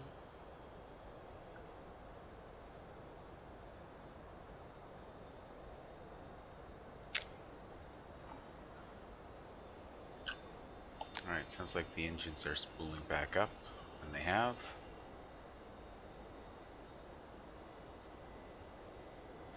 Okay. And our next destination is KD75 Alpha, which is 34 minutes away, 267 nautical miles. Still, we've got no company up here.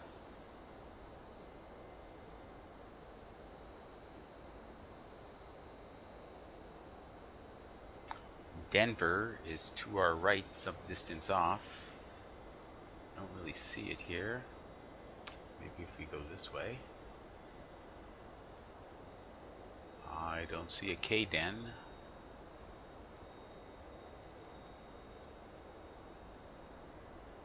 Let's turn off the nav.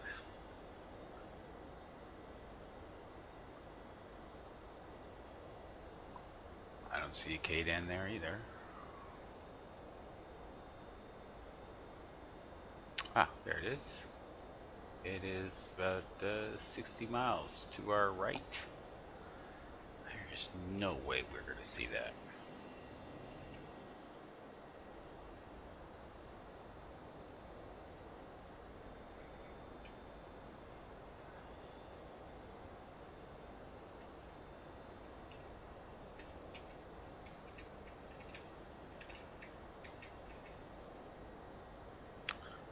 K-den is a big airport and such. There's just no way we're going to see it. Oh my crazy, looks like we're turning. Are we?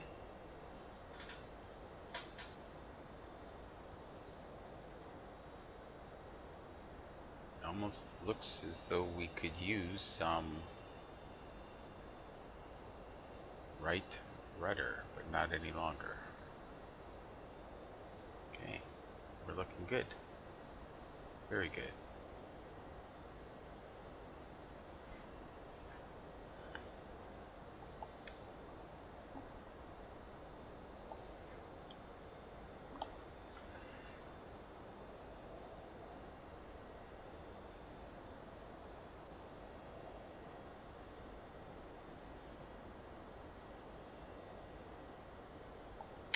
Air Canada 34 coming in from Vancouver.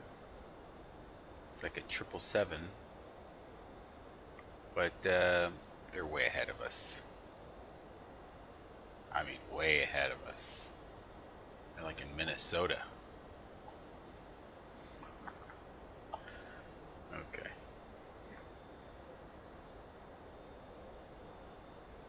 Oh my god, after all this, are we even halfway?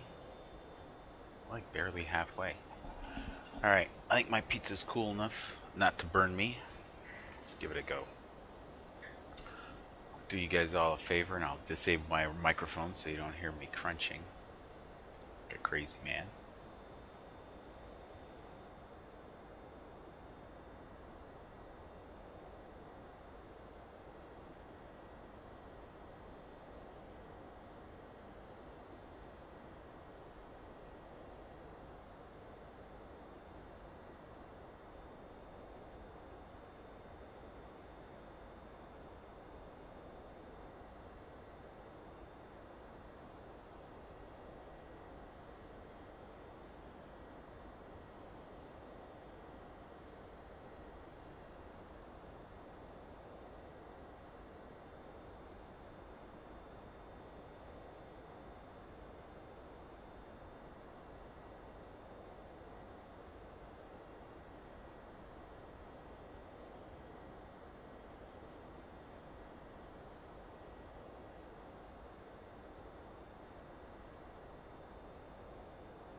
Evening, Minneapolis Center, Delta 672 is 30 plus miles away from OP at flight level 370.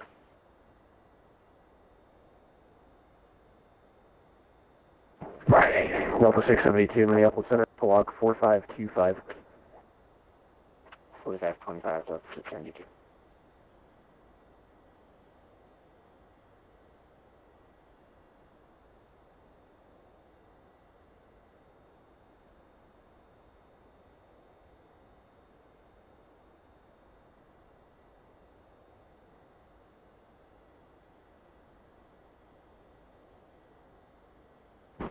Air Canada 786, Minneapolis Center, contact, good evening.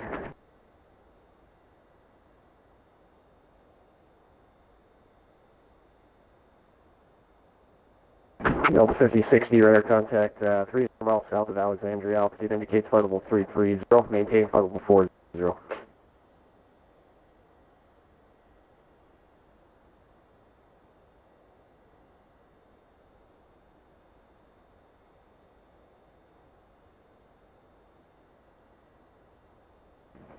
Delta 5060, radar contact 30 miles south Alexandria, altitude indicates flight level 335 climbing, maintain flight level 340.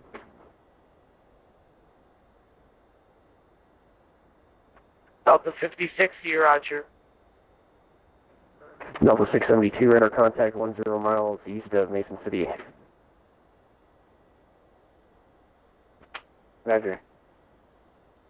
Delta 672, descend via the, or correction, actually amendment to your clearance to Minneapolis, cleared to Minneapolis Airport via the Bloom 2 arrival, that's been upnumbered. Descend via the Bloom 2 arrival, runway 30 left transition, Minneapolis altimeter 29903.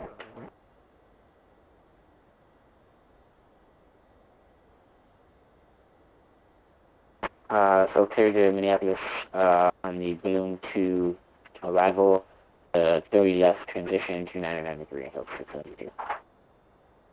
Delta 672, deck is correct, descend via 2 arrival. Descend via the Bloom 2, Delta 672.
You gave me Echo Center, 9757, level 390, 80 west of Fargo.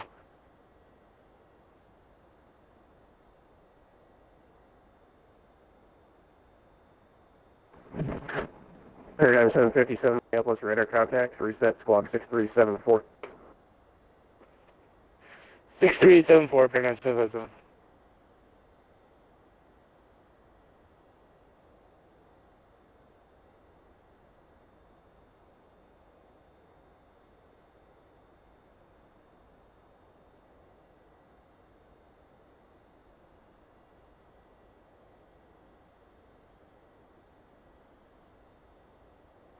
Potential aircraft new to the frequency. There is weather. Victor Sigma 5 Central for Kansas, Nebraska, Colorado concerning an area of severe thunderstorms.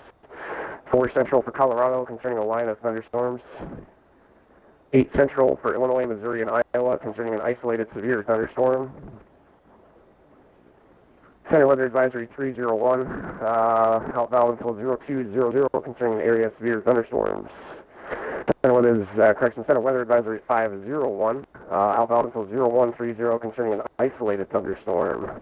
Center Weather Advisory 401, 0215 concerning a developing area of scattered thunderstorms. Center Weather 01, concerning a developing area of thunderstorms. Additionally, 60Q, out till 0145, that'll be concerning a developing area of scattered thunderstorms. 7 Central, connected Sigma, 7 Central for Michigan, Indiana, Illinois, Lake Michigan, line of severe thunderstorms. And finally,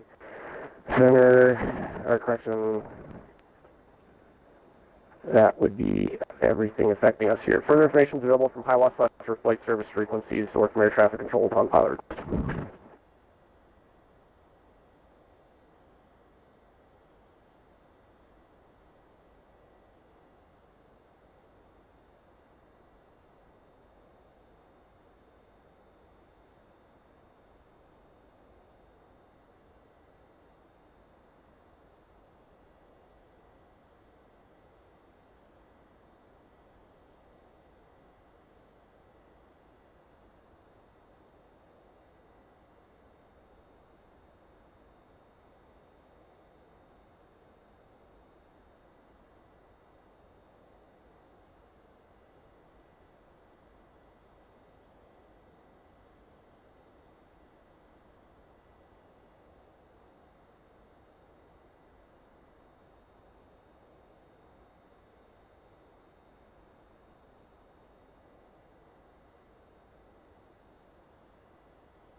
Delta 672 information, Delta turn at Minneapolis. Advise when you have that. Expect runway 30 left.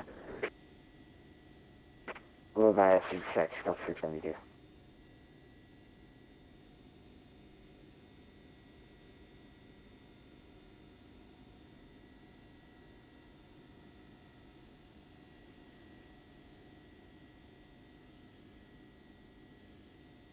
And Delta 672 has the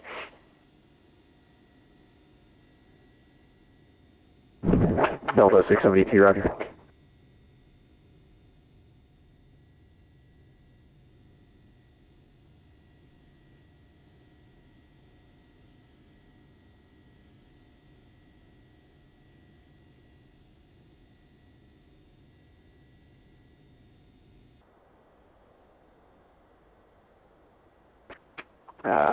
Minneapolis 7 expect to continue on present heading after I hit Vatsim. Delta 672, flight present heading and descend and maintain 4,000 good rate if you can, please. And expect the visual approach to runway 30 left. So I'm good descending to 4,000, expect visual approach.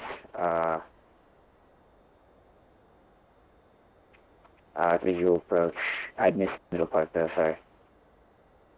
Delta 672, flight present heading, descend and maintain 4,000. Yeah, okay, down 4,000 and present head, Delta 672.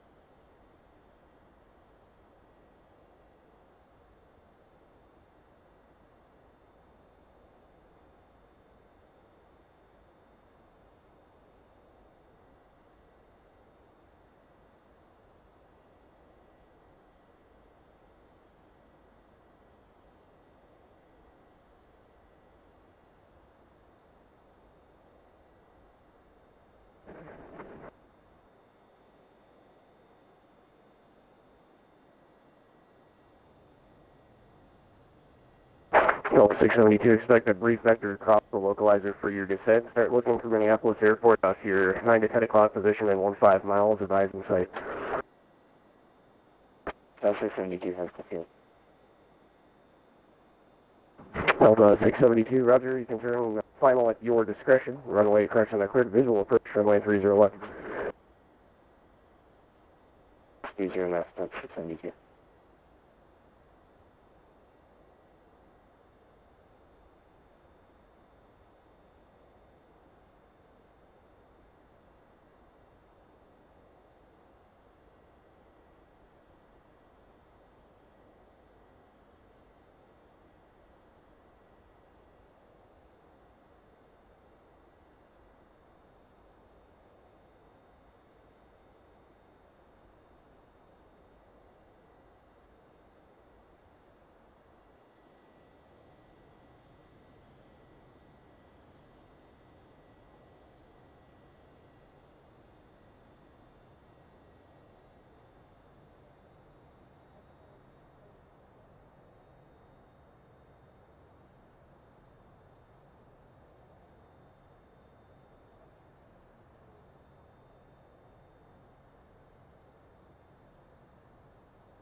Minneapolis Center, Delta 5060 requesting to go away for 1 minute. Delta 5060 approved is requested, advise when Back, Delta 5060.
Delta 672, runway 30 left, clear to land, wind 290 and 12.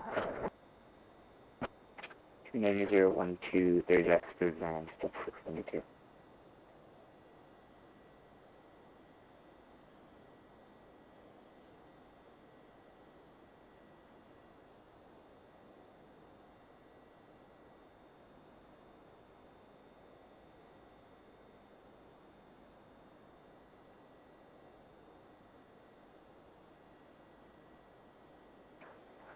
Delta 5060 is back. Delta 5060, Minneapolis, roger.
Delta 5060, yeah, we can.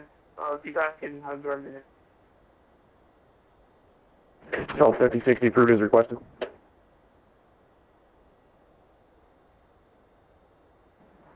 Delta 672, exit right, 1 April, contact ground point 901 off. We'll exit when able and contact ground. Could you give me the frequency again?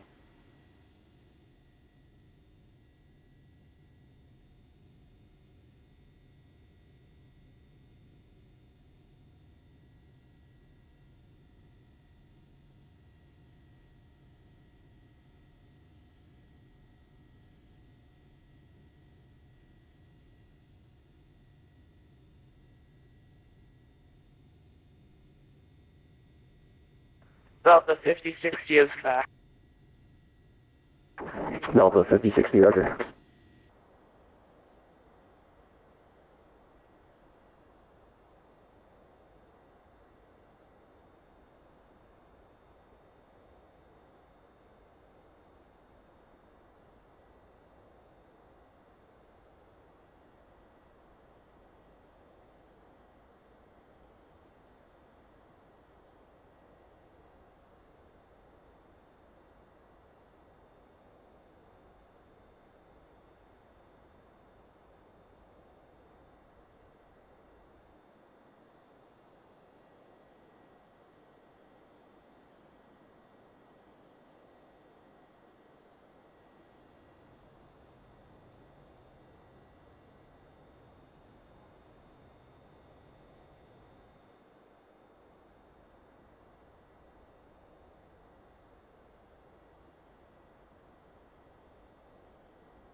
Paradigm 757, receiving a duplicate beacon, reset, squawk 6332, 6332. 6332, Verified Zone.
Delta 1717 Minneapolis Center, didn't hear anything on the frequency. Squawk 6350 and your radar contact. ADV.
Delta 1717, actually the new pin code for you, reset squawk 6311, receiving a duplicate.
Potential aircraft information echoes Elkhart, Minneapolis, altimeter 29er and 903.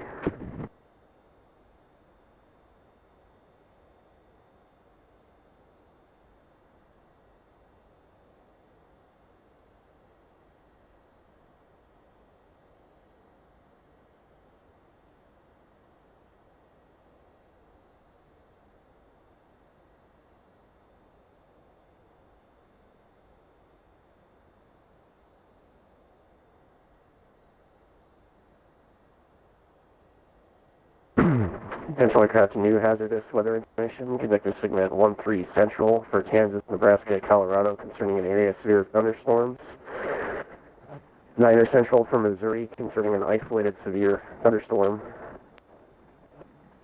5 Central for Michigan, Indiana, Wisconsin, Illinois, Lake Michigan concerning an area of severe thunderstorms. All out valid until 0355. Further information is available from HIWAS or flight service frequencies. An additional hazardous weather center weather advisory 301 is out valid until 0215 concerning a developing area of thunderstorms. And center weather advisory 401 out valid until 0215 concerning a developing area of scattered thunderstorms. Further information is available from HIWAS or flight service frequencies.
Minneapolis Center, this is Delta 5060. I notice that I am with your space. Do you want me to do anything? No, 5060, you're just about to exit the sector at this time. Salt Lake Center is not available. Change to advisory frequency approved. Have a safe flight. Good night. Thank you. Good night.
Delta 84 Minneapolis Center, runway 30 left, cleared for takeoff, turn right, heading 360.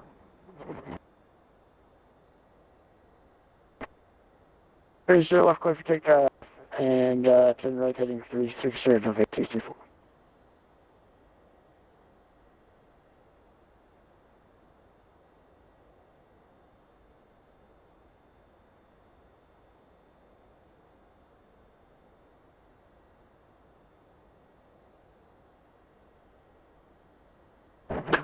Wind 290 at 12.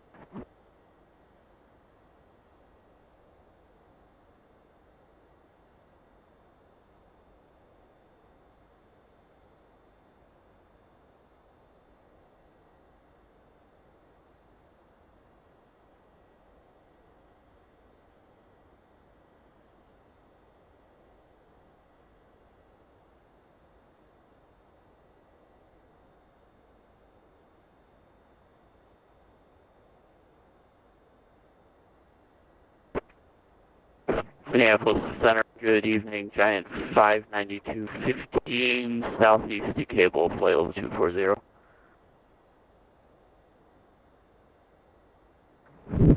Giant 592, Minneapolis Center, air contact, good evening, squawk 4255.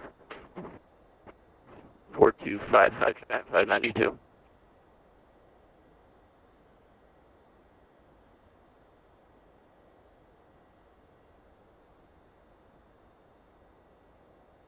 Minneapolis Center, Classic 1609, request IFR to Lancaster. Classic 1609, Minneapolis Center, 555, clearance on request.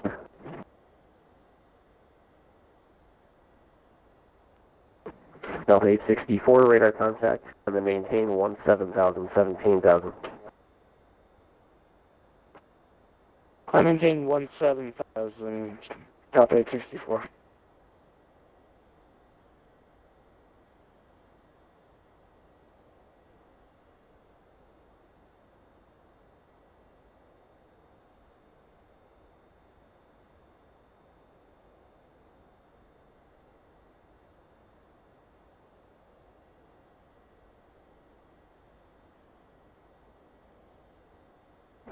Delta 864, turn right, direct taxi, at taxi, resume the Colt 6 departure.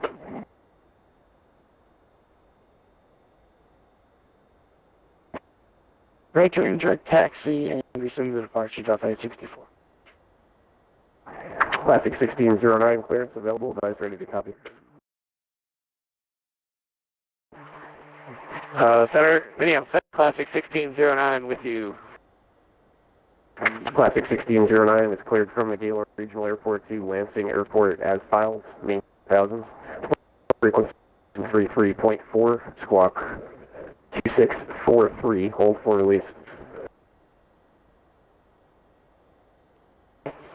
Cleared to Lancaster as filed, maintain 900,000, departures with you, and squawk 2643. Classic 1609, readback is correct, time 0238 and 1/4, clearance void, if not off by 0300, give you about 20 minutes to get airborne. If you need more time, just call us back with a request. You can enter controlled airspace on course, climbing to 900,000, on course, and give us a call passing through 3,000 if you're on radar there. Roger that, copy. Clearance void after 22 minutes. We'll call you if you need more time. Classic 1609. Classic 1609, roger. Change the advisory frequency approved, and I have some calls for you, and I can't remember. I'll call you back if I've got anything different. Roger that, over to advisory, and we'll see you in a few. Delta 864, climb and maintain flight level 230. Climb and maintain flight level 230, Delta 864. Giant 592, descend via the Killer 2, arrival transition runway 30 left, Minneapolis altimeter 299. Descend via the Killer 2, transition at 30 left, Giant 592.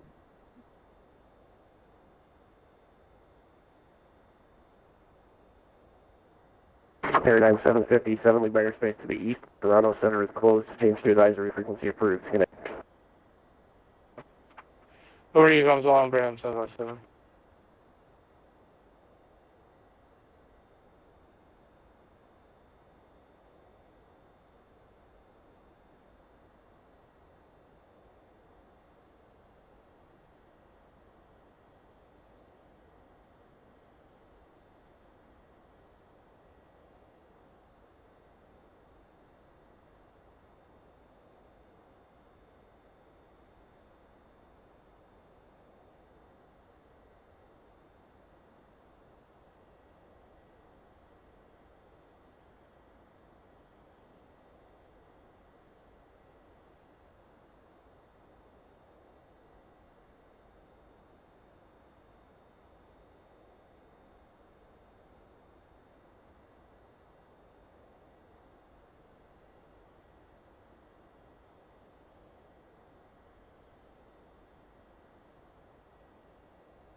Giant 592 Heavy, information Echo, advise Echo, runway 30 left.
Minneapolis Center, Classic 1609 with you in the air, passing through 2,200 for 9,000. Classic 1609 Minneapolis Center, out there, ident, and verify squawking assigned to beacon code 2643.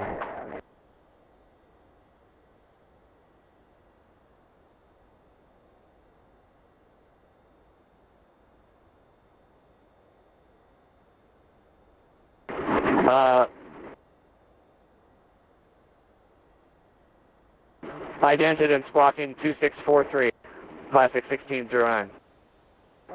Giant 592 Heavy, depart GQ, heading 270, intercept the runway 30 left, localizer, track inbound, advise Minneapolis Airport in sight. Okay, I am back from my extended break. GQ, heading 270, and then intercept the 30 left, localize, and we'll call the field for Giant 592. Uh-oh, I've got to mute this. There we go. Classic 1609, the ident preserved for Right. contact, call it 3 miles south of the Hayward Regional Airport. Altitude indicates 3,200, maintain 9,000, Traverse City, altimeter 2979er. Alright, Kilo Papa 81 Golf. Copy the alternator, 9,000. 5 nautical miles out. Not particularly Classic far at all. 1609, I'm still not receiving the assigned beacon code, just double check that when you can, 2643.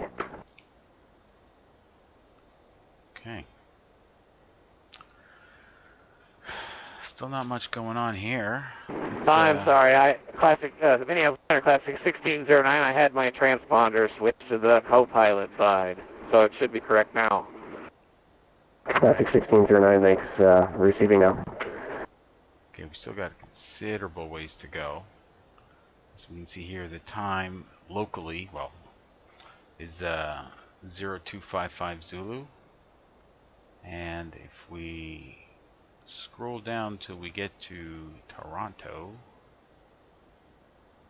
right here, CYYZ, 15 left, and we go to route data, it will tell us 0433.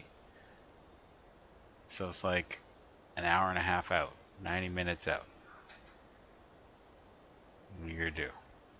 Nope, we need legs page. Yeah, that's what we need.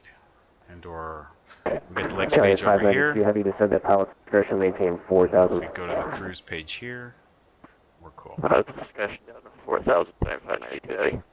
So there's not a lot going on. We could pre-plan our arrival. We could check the ATIS in Toronto. And Control aircraft hazardous weather information. Weather advisory 401 is outbound until 0300. my call sign concerning is developing line Air of Canada thunderstorm. 786 Heavy. Center weather advisory 102 outbound So until 0300. if you hear that concerning from an these area guys, of they're talking to thunderstorms. me. Further information is available from high loss or flight service frequencies. Okay, Toronto at 0256, as in 1 minute ago. 592 heavy, yes. Information Zulu. Giant 592 heavy. Winds are 140 at 6 Delta knots. 864 leaving my airspace to the southeast. Visibility is The 15 Chicago Center is miles. closed. Scattered Advisory at frequency 9,800 flight feet. tonight. Broken at 25,000. Temperature 23. Weather Dew point advisory, 18. Delta I'm not Altimeter 29902. Approach ILS runway is 23 and ILS runway is 24 right. Departures are 23 and 24 right. And that doesn't seem to make an entirely amount of sense that way. Just doesn't. Because they're forgetting about a runway. 24 left. What is it, closed or something? Okay, anyway. So it looks like it's the 24s or the 23s. 24 right or 23. And either one of them would be fine. Except that if we did 23, it'd be one heck of a long taxi back. So if anything, we're set up for 24.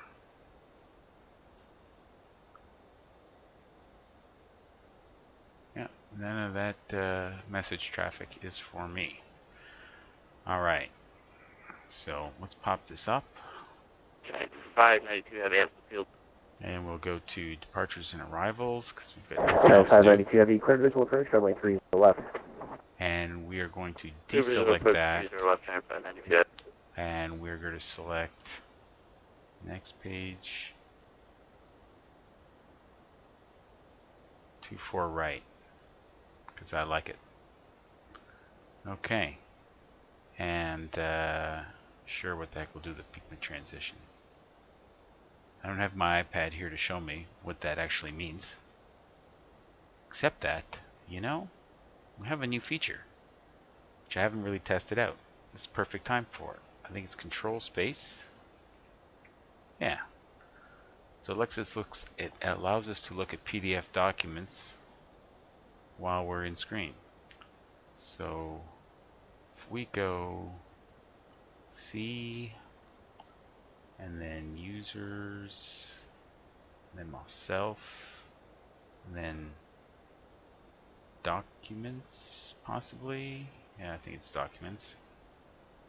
And then charts. There we go. And CYYZ should have a whack of charts. Now we're looking for, what are we looking for? Approach charts of ILS 24 right. ILS DME 24 right. Okay, so pigment transition is just the last one out. Alright. So we have that.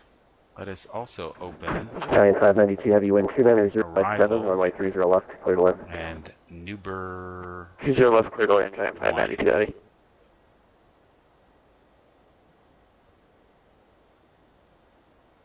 for 23 and 24.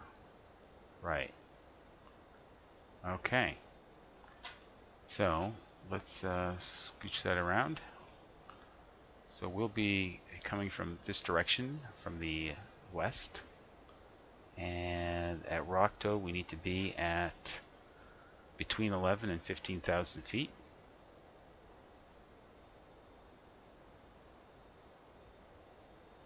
Okay, so let's go to legs here. And Rockto. First of all, we have to take that and move it on up, put it there, and execute it. Now, Rockto. See, what is this? It's not giving us anything at all, like it doesn't want to descend. And then boom. Alright, so let me see about that. Let's go departures and arrival. We're going to go to arrival, and we're going to deselect everything. And then we are going to, and we're going to execute it. And then we are going to take Newber, and then ILS 24. We can find it. ILS 24 right, Peakman transition, and the Moni transition. And then we'll execute that. And then we come back to legs, and it better make sense.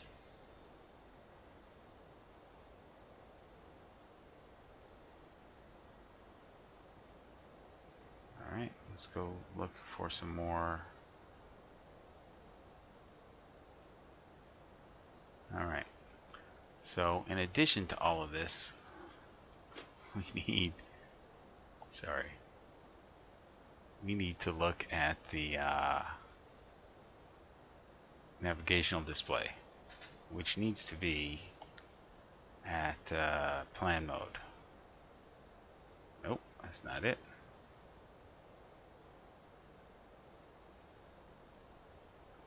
There we go. Alright, so start from the beginning, or what's left of the beginning, and we will step, step, step. We need to zoom in some more, because that range is just not good. Come on, there we go. Okay, this is not looking good. Previous page. Okay, so DLL, and then we're going to step through. What the fuck? First of all, I don't think Noah's supposed to be there.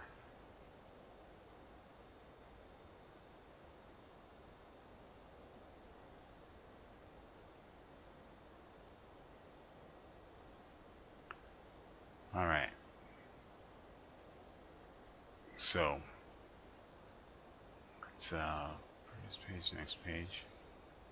Giant 592 Heavy, exit left, when able, contact around point 9 air. DLL, we're stepping. Left one able, ground MKG, point 592 Heavy, right. Moni, and then Shot, Plant, Brox, Ebgag, Nakbo, Newber, Rockto, and then what are we doing? Oh, I see. Here we are. There's Newber, Rockto, Pango. We're going to turn right, parallel to 4, and then come back. So everything's looking good and makes Traverse sense. City, altimeter 2979. And this is our missed approach point over to St. Catherine's NDB, I guess it is. All right, so now let's check the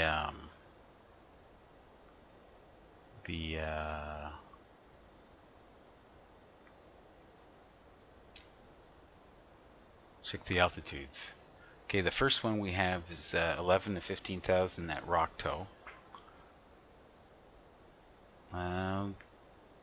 Geez, that's barely cutting it there. Let's go slash, not 15,000. Let's say 14. Oop, can't do that. 14. Attention aircraft, new hazardous weather information connected to 20 Central, Fort Kansas, Nebraska, and Colorado concerning an area of severe thunderstorms. Step some more. 18 Central for Texas, Oklahoma, Kansas, Colorado, and New Mexico concerning diminishing area of thunderstorms. 16 Central, Missouri and Kansas concerning an area of thunderstorms. 19 Central for Illinois, Missouri concerning a line of thunderstorms. 17 Central for Michigan, Indiana, Illinois, Missouri, Iowa, and Lake Michigan concerning an area of thunderstorms. And finally, 5 Eastern for Michigan, Lake Huron, and Lake Michigan concerning a developing line of thunderstorms. Further information is available from pilots or flight service frequency, all are out valid until 0455 Zulu.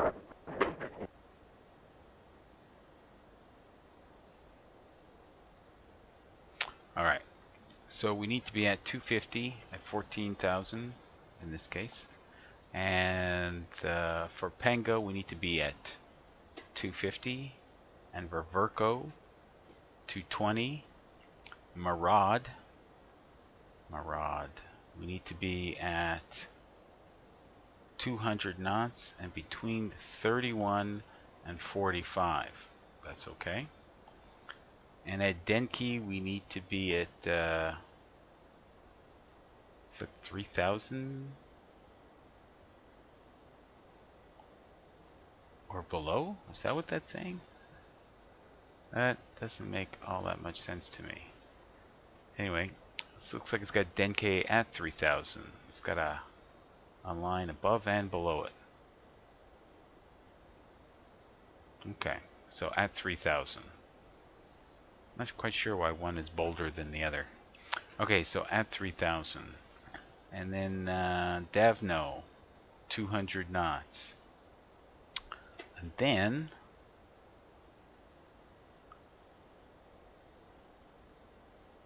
here we are here. Oh, Noah was out of sequence before. Okay, then where are we at? Page down. And we're going to be getting vectors. Yeah, that's not the best I've ever seen. Well, vectors, then we're going to be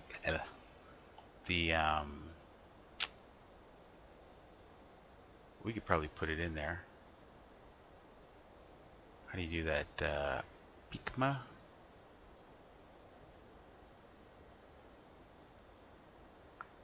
And Pigma can go in after vectors.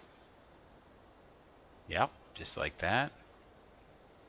And then Abdal.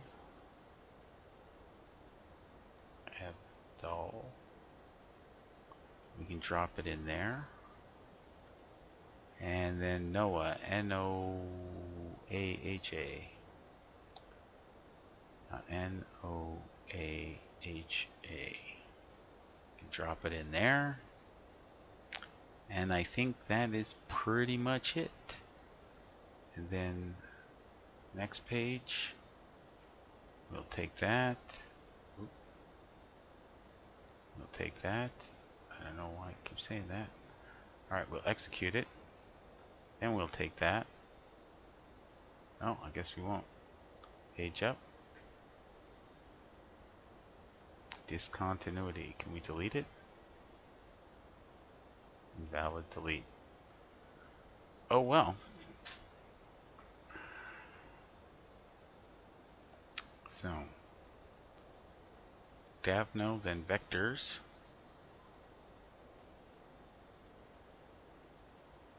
See, this is Davno. We'll get vectors here. Then we come around Pigma, Abdul, and Noah, and we're in, except for that discontinuity.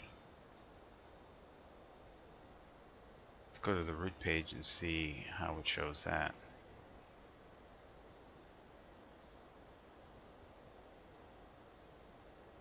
Ah, to Noah.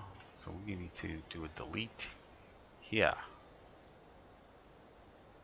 Now a delete. Doesn't like that. Maybe it's a delete here. Yes. Now that's tightened up. Alright. Go back to the legs page. Davno, Vectors, and Pigma, Abdal, and Noah. We are looking golden. And our localizers, 109.3. Can get rid of that. We'll be putting it in here. 109 point. Oop, too carried away. 23. And the front course is 237.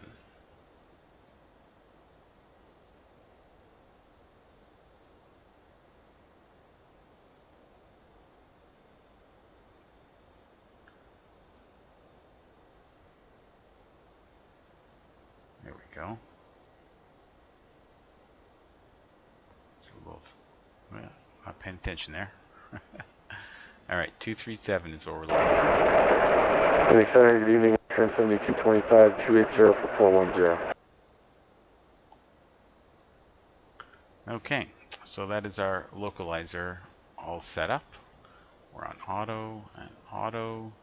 Amtrak 7225, Lieutenant Roger, good evening. Everything's looking good. Thank you for that. That was the plugin called eBag. It's kind of like a PDF viewer for those who use a single screen. Amtrak 7225, Those of we have a message here from Christopher Bruner standing next to me. He wants to say hi. It's been too long. Oh, nice. How's Christopher doing? Pretty good. We just got back from Minneapolis.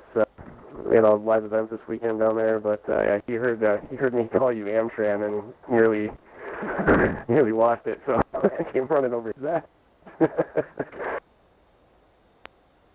Oh, that's awesome. Good to hear. Yeah. Alright, so back to out of plan mode into map mode. There we go. What is that?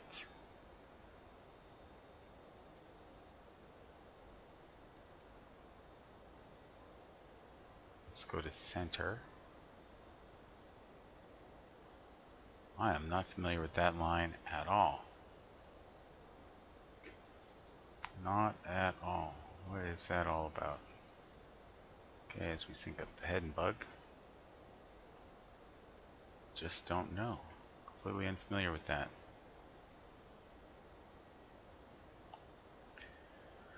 If I didn't know better, I'd swear it was some sort of isogonic line. I don't know better. Don't know anything. So that was that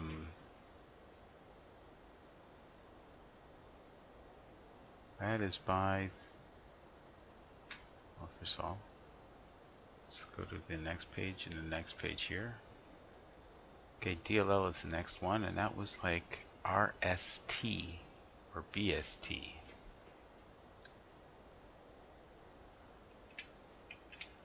So I'm going to Sky Vector right now,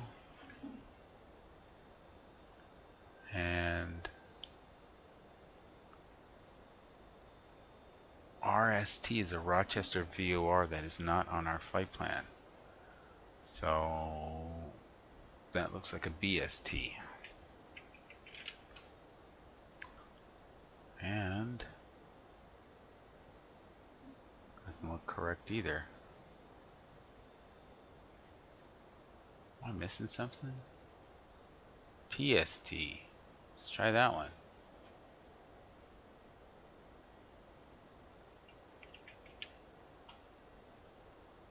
Nope.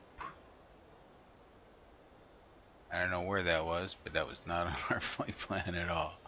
Alright, let's go to DLL and backtrack.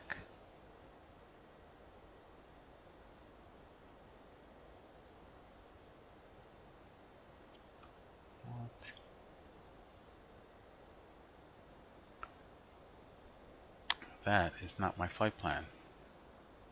Alright, going to the operational Classic flight plan. 1609, leave layers to the southeast. The Saginaw approach control is closed. Change to advisory frequency approved. Have a good night. Over to advisory. Thanks for the ATC. Have a great night.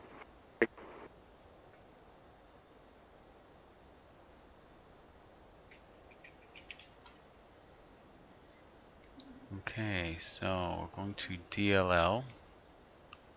Alright, just before DLL,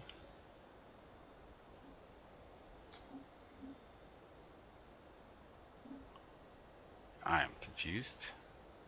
Okay, we have how far to go? 120 nautical miles.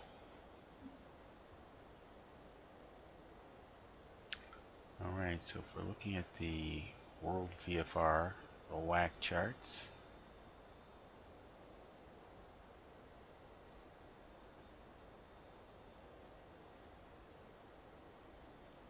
Dells, okay, what?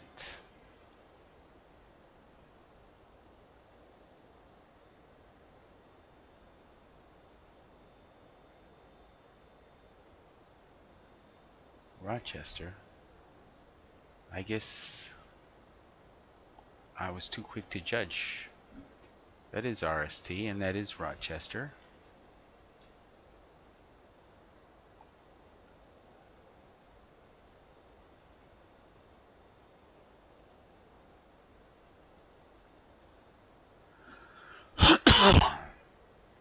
This other one,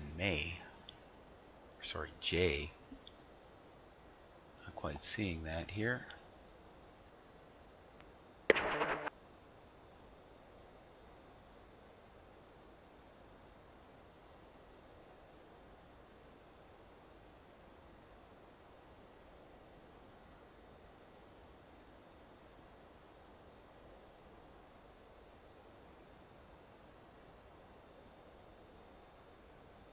Well, looks like Mason City, if I could say that.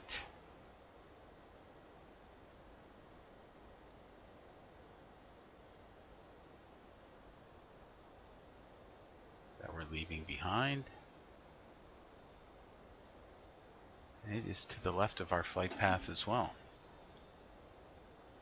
Very interesting. Why isn't it showing?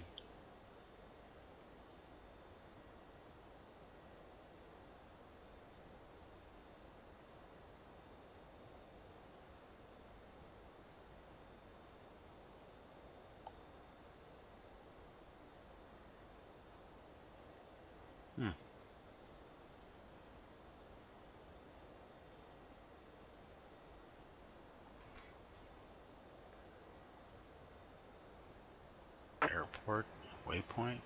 Center, American 108, please do 50310. Oh well.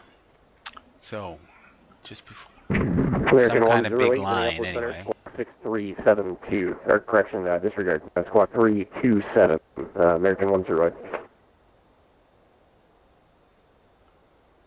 I don't know, unless that's a big Squawk 6327, line of latitude that they're referring to.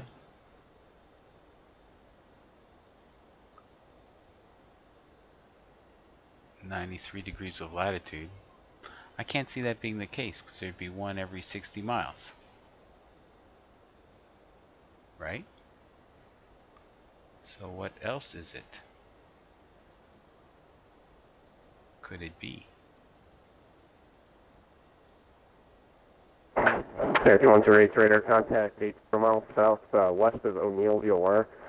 Clear direct to Sault Ste. Marie, that's Sierra Mike, VOR, rest of it unchanged. This Sierra Mike, American 108. Oh well.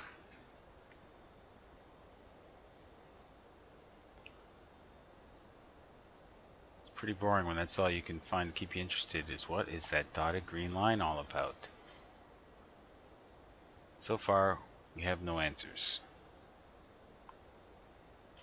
And we have traffic lit up, so anybody who shows up we should see them in front of us. 'Cause that's about all we have to look forward to is possibility of traffic.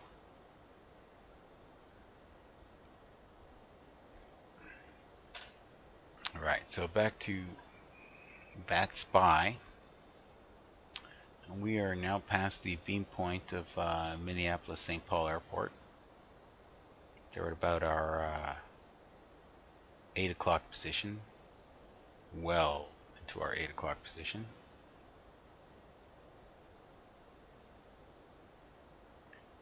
One, two, three, four. We are one of 4 aircraft in this ARRTC, which is huge. And one is leaving and or left already. Yeah, he's outside the boundary, so we're one of 3 left. We've got a ways to go. Maybe if we were lucky, we'd be able to see Lake Michigan way in the distance. But as it is, we can't see anything. So I have to remember, conduct these flights in the daytime. And there's something to see. But it's kind of challenging too, looking into the pit of blackness and you know, not panicking, trusting, relying on your instruments. I mean, I conducted a flight the other day, and I took off at just before sunset, 2-hour flight. I didn't really do some awesome flight planning in that I didn't know that where I was going was a FS economy trip to airport in the middle of nowhere, 2,500 foot dirt strip, no lighting, and I was getting there after dark. That was a bad idea. And if you've flown an X-plane before, you know that when it's dark, it's dark. If you don't believe me, it's dark. I mean, that's actually not so bad. If you remember to turn the cabin lights on in the airplane, then you see the windows lit up. Otherwise, you can hardly even make out where your aircraft is. And as you can see, there is no moon anywhere in the sky. So it is dark.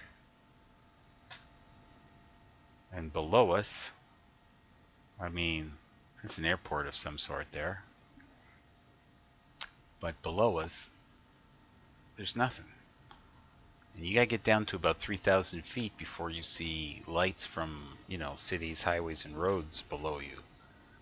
Otherwise, you're not gonna see it.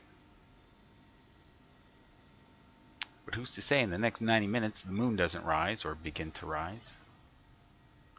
Which brings up another point. Of all the fineness and awesomeness that is X-Plane 10.45, when you're in real time, the moon is not in phase. There should be a 3/4 moon out. Possibly right at this moment. It should be busting over that... let's see, we're flying east? Yeah. The moon should be rising in the east southern skies. Yep, it should be. And it's not. And if it did, it wouldn't be a 3/4 moon. So hopefully in that next release of X-Plane that looks awesome, awesomer, that issue's addressed. Because I like the darkness. It's really, really scary flying around in darkness in X-Plane. And what takes some of the sting out of the darkness is when the moon is out, as it should be properly if it was synced up right. Because when the moon is out, you can see the ground as you could in real life. So I think that's very cool. It's just that it's out of phase. All right, back into the flight deck. Perhaps we have too much light in our flight deck. Let's see about this floodlight here. Yes, floodlight is off. And we've tried to light this as dimly as possible and still be able to see.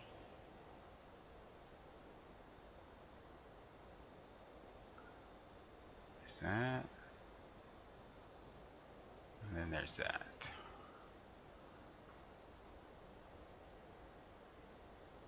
Everything else is looking pretty good. When you zoom in, you're able to read it all good. Pardon me. Oh, is that a map light? I think it is. There we go. Map light off. Put it on. Oh, look how much brightness it does. Alright, that's why we want it to go away. Maybe keep it a tiny bit. Alright. Does he have his own map light over here? I believe he does. Yeah. Huh. Very cool. Very cool indeed. Oh, you know what? Oh yeah, I still am on the right frequency. 133.4 for Minneapolis Center. Okay. We've got a long way to go.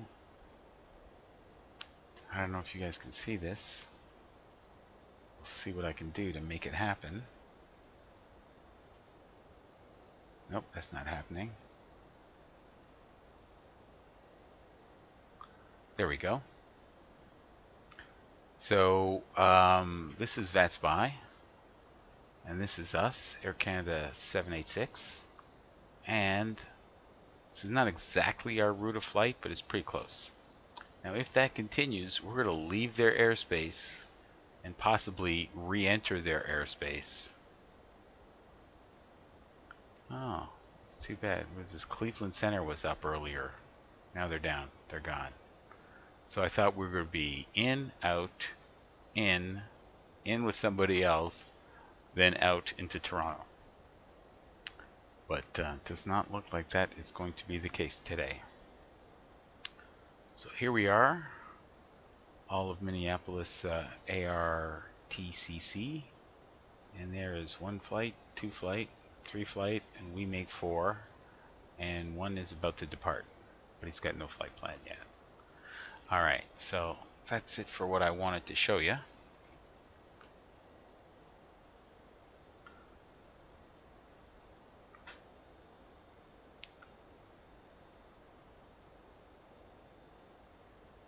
Okay, so I'm going to take a quick look at my flight plan, operational flight plan, and see where it is that it says the top of descent should be.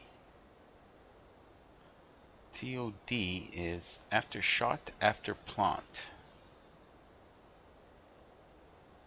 Well, I'm not quite sure what that intersection is supposed to be. PNLTE. It's after that. Okay, so after this one, we should be at top of descent. Okay. So let's go back into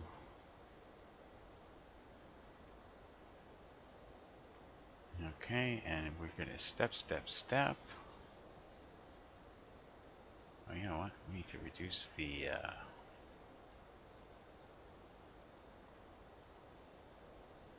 oh, come on.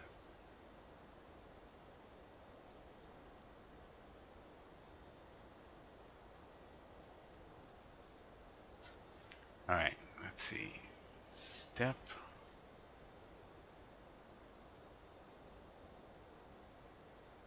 That, call me crazy, looks like a top of descent. Okay, so we have one. Amtrak 7225 cross Belsey at maintain a 10,000 Minneapolis altimeter 29096. So it's just after Brock's. First But Belsey according at to maintain my 10,000 flight plan here, it was just before Brock's. Very strange. And it looks like it's just before Ebgag. So things are somewhat out of whack. And we're still at 370. The only thing is we're flying faster. Okay. Which might entirely explain everything. We're at Mach 0.815 as opposed to Mach 7.8. It's the only difference. And let's see what our fuel state is. 15.3 tons at Toronto. Is that for real? We're 25 now. And we're coming up on DLL. So let's go page up. DLL. We need to get out of this map mode, or into map mode, and go to route data. We are predicted to have 23.6 thousand pounds of fuel at DLL.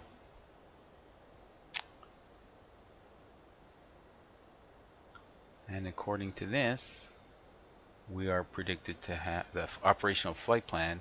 We're supposed to have 20.7, and we're going to have 23.6. So we are way ahead of the curve, even though I have been pushing the speed as close to the barber pole as I dare. Even oversped twice. Had to slow her down. Alright. So almost to Ebgeg. Let's see what that makes for us. Page down. Ebgeg. And then go to legs. No. Ebgeg 0428. So 4:30 Zulu. And it's like 3:30. So it's an hour before top of descent. An hour. It's painful. 7225, right at 41 to 10,000. Amtrak 7225, Roger.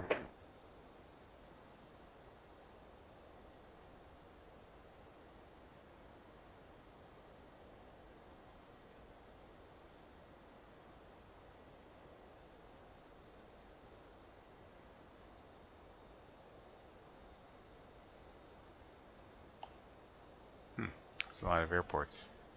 Alright, so there's our plan. Dells, Muskegon, then Monty, then so on and so on. Or Money, I should say, not Monty. Alright, so we got an hour till top of descent. Alright, I'm going to take an interesting break. Or a break. I guess no matter what you do, there's going to be not much to see. So back in the aircraft, and we'll go to the GoPro cam. And I'll see you before top of descent. Anybody who may be out there who's not leaving messages or comments, but an hour, and I shall pick things up then.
Air Canada 786, leaving airspace to the southeast to the Chicago Center is closed. Change to advisory frequency approved. Good.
Minneapolis Center, good evening. Southwest 62453, rolling up on 30 left at Whiskey 1. Southwest 6453, Minneapolis Center, wind 270 at 7, runway 30 left, cleared for takeoff. Turn right, heading 360.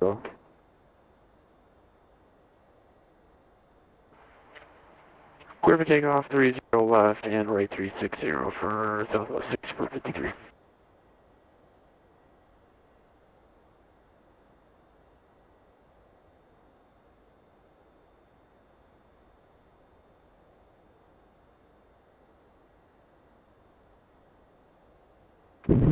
Amtrak 7225, information Foxtrot is current Minneapolis, advising you have Foxtrot, runway 30 left or right, your choice.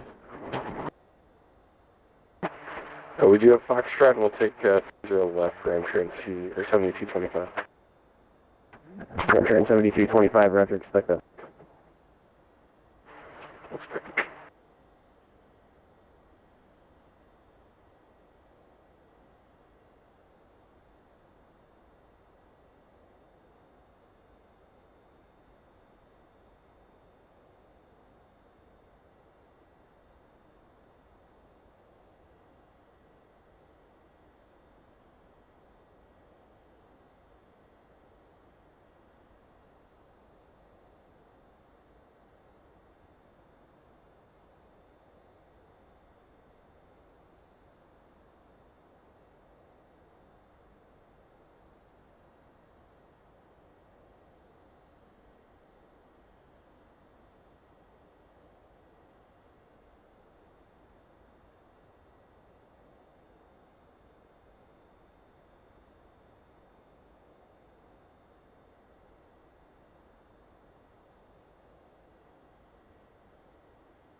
Southwest 6453, passing 4.3.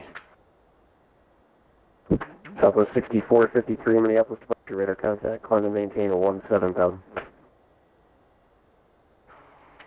That's 17,000, Southwest 6453.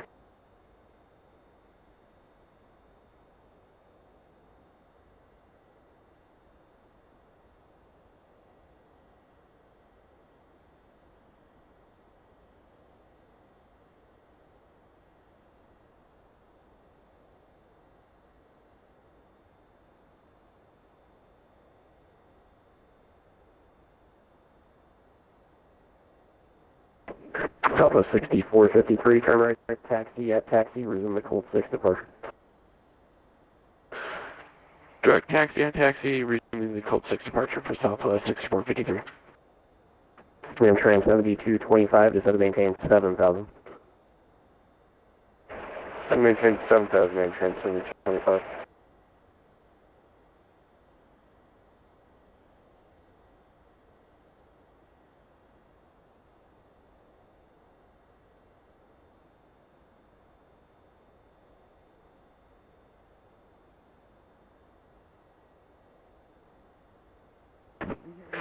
Air Canada 786 Minneapolis, sent to you on text, and I called you once with the change to advisory frequency. The Chicago Center is closed, and have a safe flight. Good night.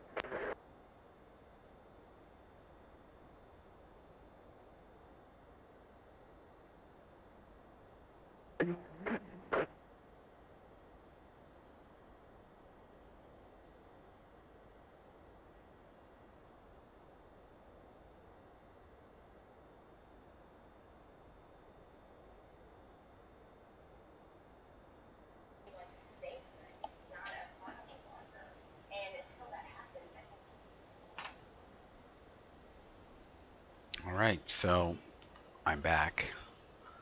And I made a call to Minneapolis Center, but when I got back, I forgot to turn my mic on. I think it's on now. In any case, I am leaving his airspace, and I am now on with the Unicom frequency 122.8. Get a better look at it that way. 122.8, yes. Okay. I don't think we ever picked up the ATIS of on our COM2. So I am not sure how to make COM2 work. What is this? Power on. Whatever it isn't modeled.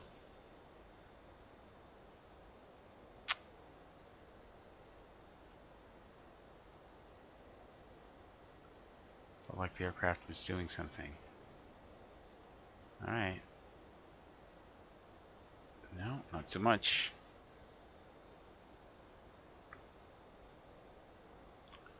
We're not slowing down. We're not speeding up. We're not climbing or descending. We're not banking. Okay. I guess it's eyeballs playing tricks on you when everything is so blacked out. There's not a lot to see. Not a lot of visual cues.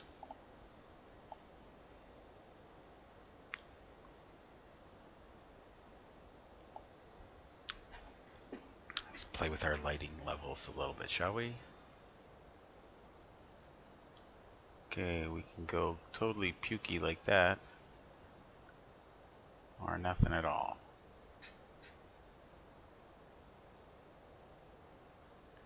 Alright. What does the little one do? What's that? Yeah, we don't need so much of that. And there's one beside it. Up high and down low. See what the little one does. It makes the digital numbers brighter. And the one above that is... oh, it backlights. And you know, it makes them easier to read when they're really lit up.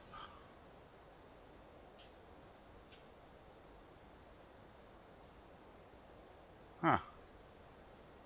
Alrighty, so...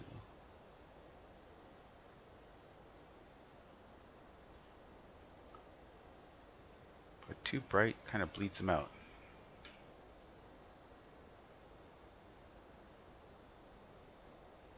It's kind of strange. It's like it's being lit in the front instead of backlit. Well, it's technology and they couldn't figure that out back in the day.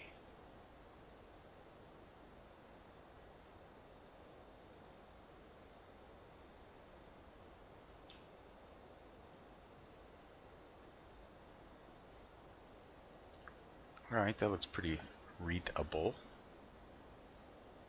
The cockpit's not too bright.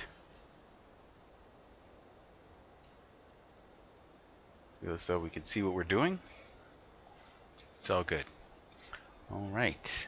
Only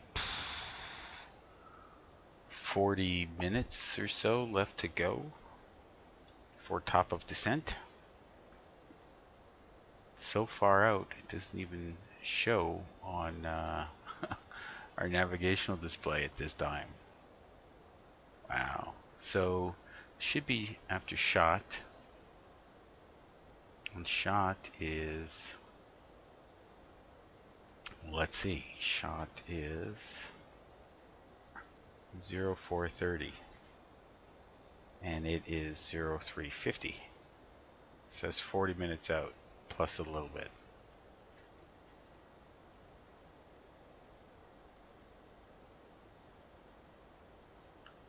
Alright, so this aircraft is completely behaving. I was losing faith on it. Every time I tried a long trip, it failed, for one reason or another. And that's because I hadn't been setting up the aircraft exactly correctly. And on one occasion, I'll show you. If I could find the button. Yeah, this button here. You actually have to pay attention to your hydraulic quantity levels. See, right now it's dropping over time and over flights. And when it gets below 0.85, I think it is, it's too low. And you get a pressure light warning that lights up here. And I didn't know how to make it go away at the time, so I said, screw it, I'm going anyway. And of course, the plane functions perfectly well in most respects. And doing some reading later, it explained all of my bad landings. Well, mostly. No, the hydraulics coming out of the number one side control the number one left side spoilers and thrust reversers. So think about your landing when you have asymmetric thrust reversers and asymmetric speed brakes or spoilers. Holy jeez, you touch down, it feels great, and you put the reversers on and the spoilers auto deploy, and then it just veers to the right like crazy. Wouldn't stay on the runway. Plus on top of that, I was a total rookie. It was a heavy landing, and then it veered to the right like crazy. Didn't break the plane though, but man, it looked awful. Really did. So over time, I got that squared away. These numbers are not just pretend. You actually need to pay attention and look at them. And then if the pressure's too low, what you need to do is when you're on the ground with the engines turned off, you got to hit this maintenance button, which is grayed out right now because we can't do maintenance while we're flying. Go figure. So what I had been doing was trying to erase failures and hit reset mid-flight and stuff, and that just didn't work. You can't take off with not enough oil or not enough hydraulic fluid. It's just a bad idea.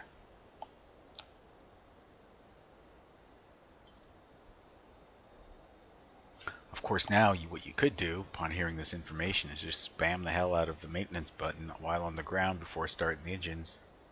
And that should take care of everything. But also, I think it's just better to turn this on and have a look.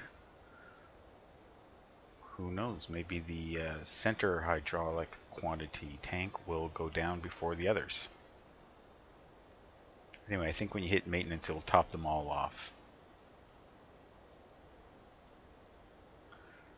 So hydraulic pressure is almost the same in all of them. Very slight difference. And we got oil quantity here for the APU. It's not running, so 0 EGT, 0 on the RPM. And oxygen pressure is good. We're not going to run out of oxygen. We can just suck that out of the atmosphere through our bleed air system, I think. I believe. But there might be pressurized oxygen in tanks for whatever it is here. This is cool. This is my fog lights, my oxygen mask. I don't know if you can hear it, but the breathing should be.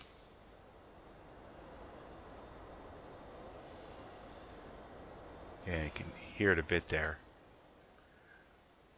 My pilot avatar, or whatever, is breathing through that. It's pretty messed up. So the way to get rid of that is to click anywhere down here. But there's a place. Well, it's hard to see now, especially with. Let's turn the floodlights on a little bit. Yes. Over here? Nope.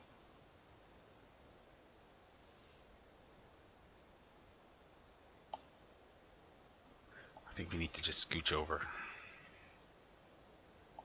The click spot is more plain. Yeah. So you should be able to hear it, but the engines are running, so that's louder than that. And it's going to show that the oxygen is like full. Alright. This is pretty pukey. And we're ruining our night vision. So back down to nothing. There we go.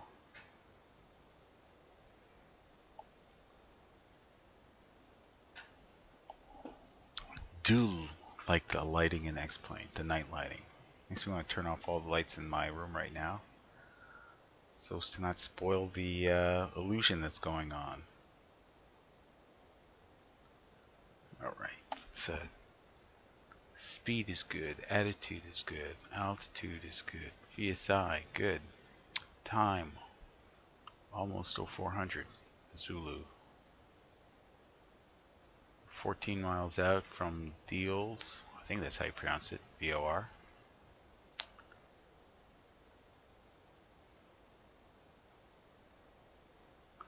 Somewhere up there is the, in the next little while we should be able to see the top of descent marker. And it's off from the operational flight plan, but I guess the aircraft knows how we descend.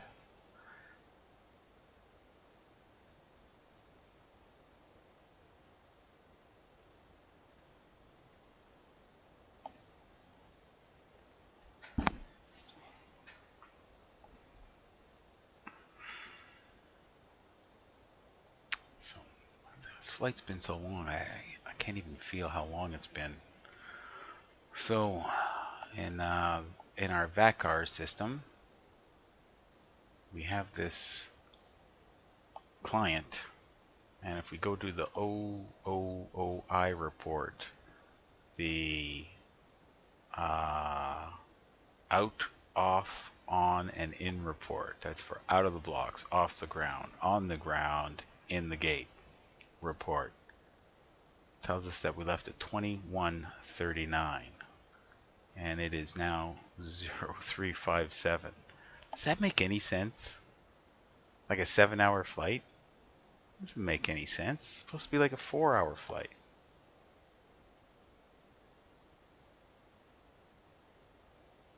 It just doesn't make any sense to me. Seems like I've been flying forever.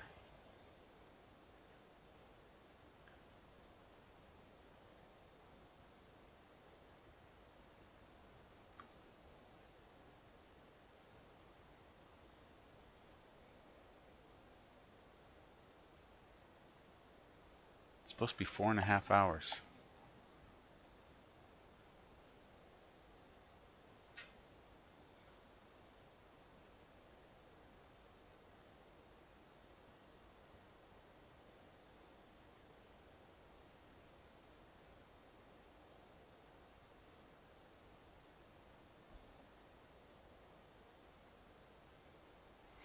Oh well.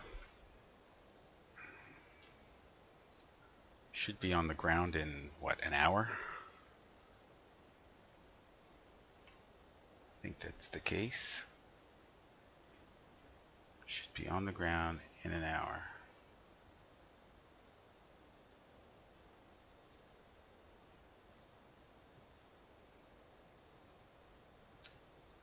This keeps getting pushed back. 0514 Zulu. I don't understand why it keeps going back and back and back. Our ground speed is 478. Our anticipated ground speed is lower than that.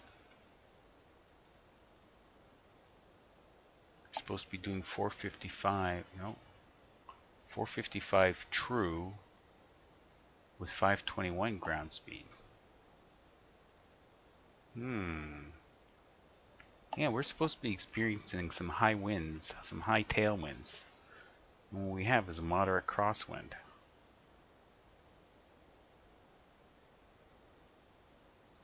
Yes, that's why we're off a little bit, I think. According to the flight plan, we were supposed to have a 40 to 56 knot tailwind. Even right now, at this position at Dells, we're supposed to have a 69 knot wind coming out of 250, 290.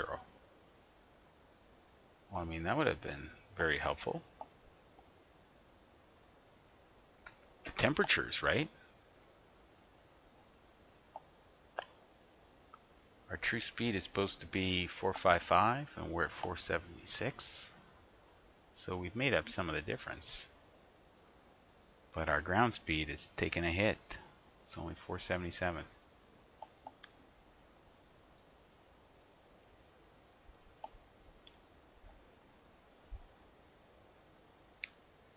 Oh well. We'll get there when we get there. Mother Nature is not controllable. Not entirely knowable.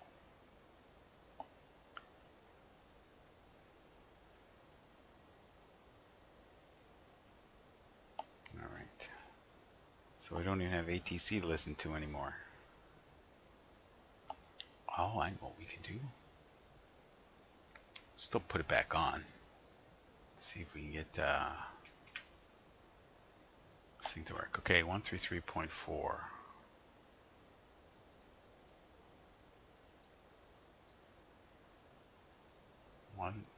That's 134.4.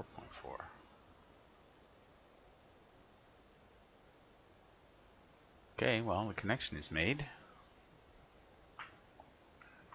Will we hear anything?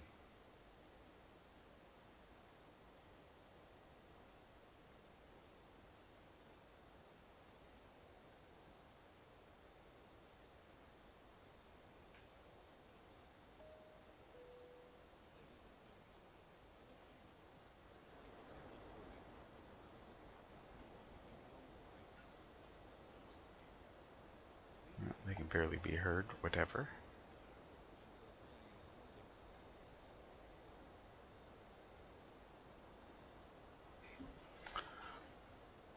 I think I should take a moment to look up Toronto ATC.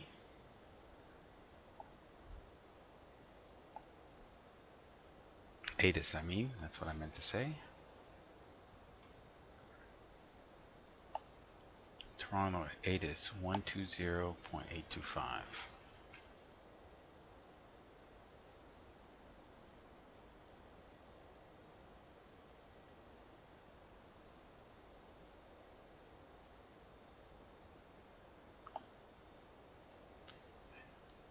And even though we're connected, we're not hearing anything.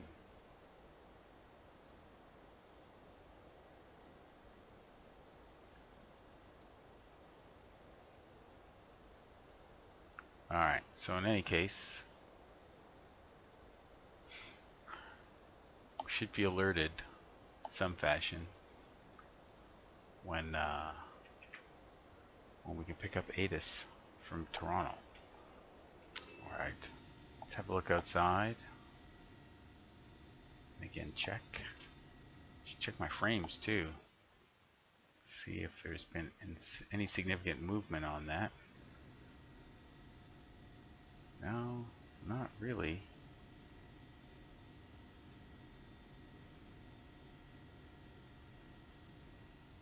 Nope. I hope it comes back when we get lower. I really do. Okay. Look, you can make out a road again. Well, that's darkness, man. Can't hardly see anything. Let's get in the flight deck, see if we can see anything. I can't even tell how much to the left or right I'm looking.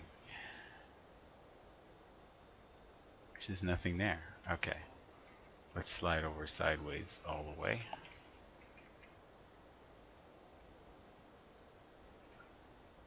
Now we'll, oh, there's something. It's very subtle.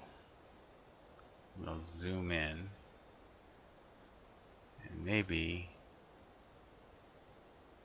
we'll pick out a car, a taillight, a headlight. That looks like a car traveling there.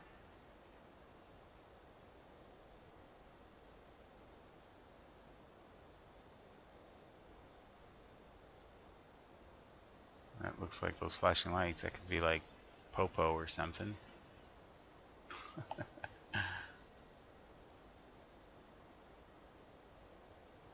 Yeah.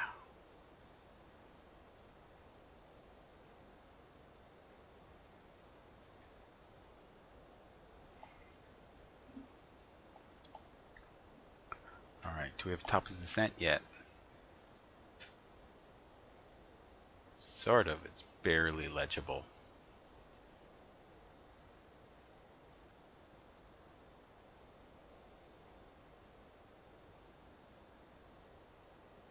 I get it. It's a hockey theme. Money, shot, penalty.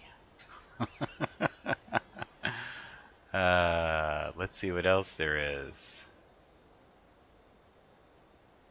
Should know this. It's Toronto. I hardly ever come to Toronto from this direction. All right, that's my story, and I'm sticking to it.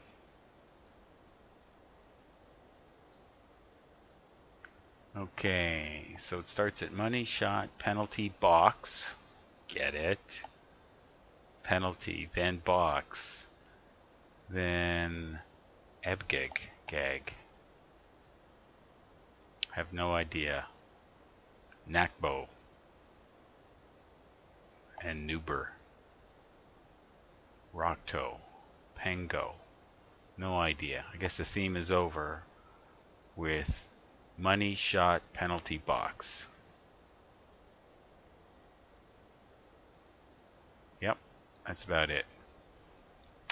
I know Montreal has their Habs 3 arrival and a Lafleur something.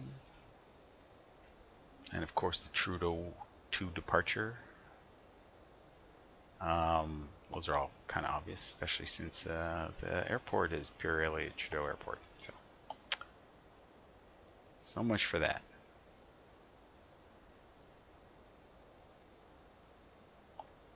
No traffic in our vicinity, no nothing. Damn. Might as well fly on Pilot Edge. There's always action. Nothing else, you gotta keep on lookout for drones. Southwest 6453 is creeping up behind me. Boeing 737, it's at 27,000 feet. It's doing 538 knots. Might actually even be visible. Sorta. Okay, so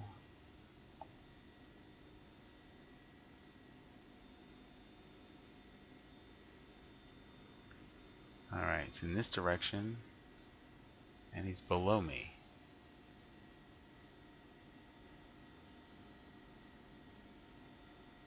Anything looks like flashing lights?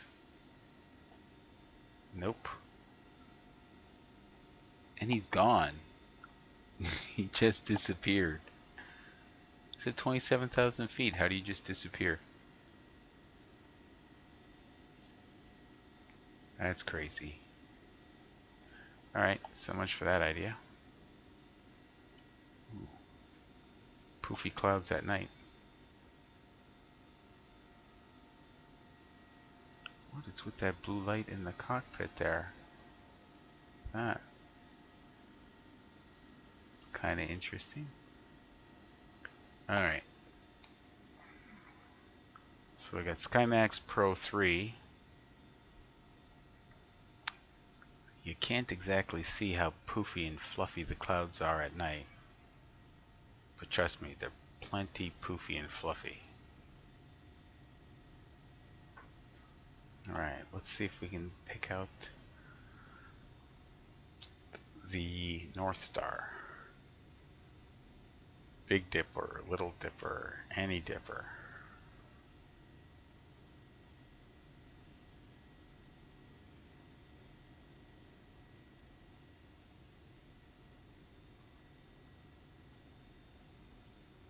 What is that? What's in that? Looks unnaturally bright.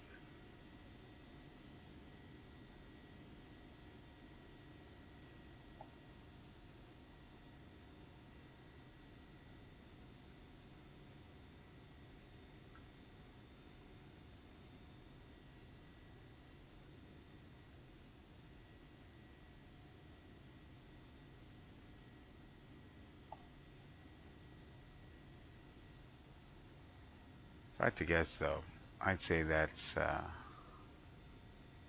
Polaris, the North Star.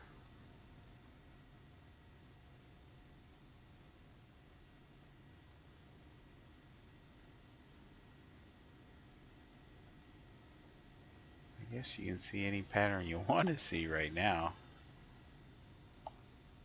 Unless I make the stars move by advancing the time. I don't think I'm going to figure it out. Except to say north. Flying on a heading of 100, north is like more than a beam. My position more than 90 degrees. So, let's just try it again.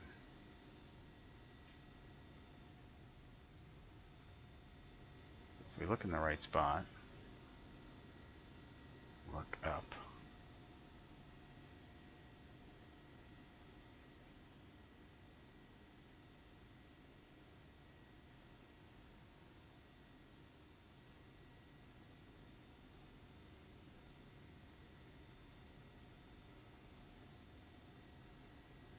I just don't see it.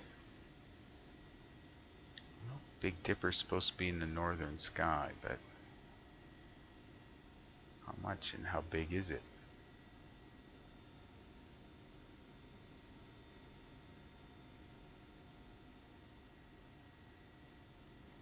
And at this hour, how far above the horizon is it? I just don't know the answer to these questions. Okay, forget about that. Back in the flight deck. Money, shot, penalty, box. I like it. And there's our top of descent. Okay. So, not much to do till that happens. So, penalty and box. So shortly after box, and box is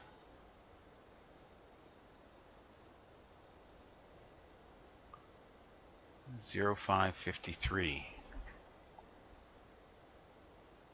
So 53 minus 13 leaves 40. It's 40 minutes out. There's one thing that's cool about the Airbus FMC. It shows you the top of descent in the legs page. It's got its own entry. Okay. So we're coming up on Muskegon. I think that's what it is. MKG.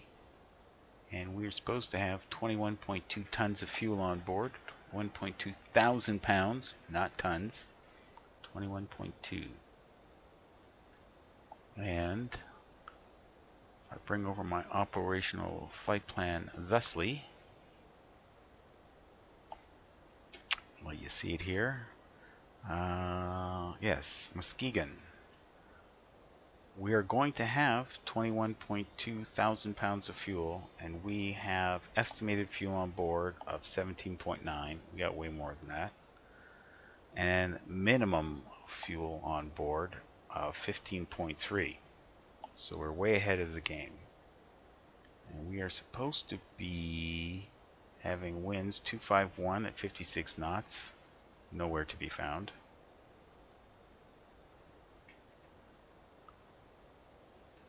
I mean, that really hasn't changed since we took off from LA, which is very strange. Okay, and anything interesting? Yes, top of descent is pushed back to after Ebgag.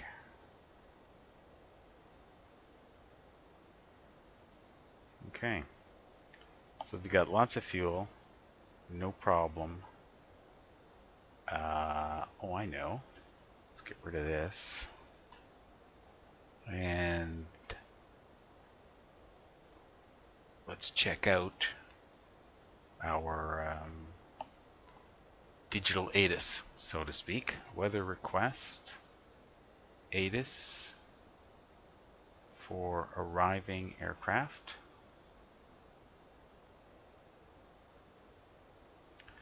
And we are at information Bravo, 0300 hours. Is that dated? Zulu? Yeah, it's dated. Alright, and winds are 150 at 5 knots. Scattered 9400, broken 25,000. Temperature 22, dew point 19. That is a recipe for haze, if I'm not mistaken. But it's nighttime, so I don't know. Alright, approach ILS runway 23 and ILS runway 24 right. Okay, we are locked in for 24 right. And all is well, except we're bored. We're bored. Okay, 109.3 and 237 on the front course. Okay.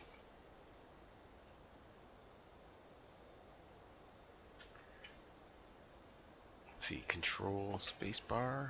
Yeah. So, just so that we know that we have it all.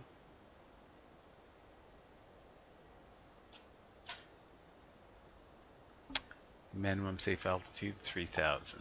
That's what we're going to be doing on approach. And localizers 109.3 and 237 is our front course. And we've got that locked in. Alright, and here we are on Nuber.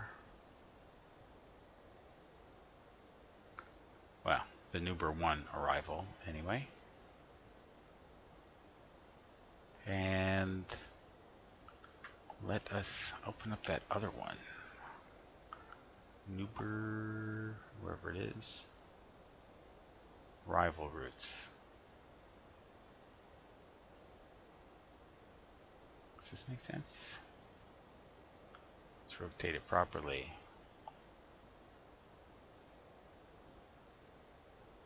Ah, this is for different runways. This is for the 06 and 05 runways. And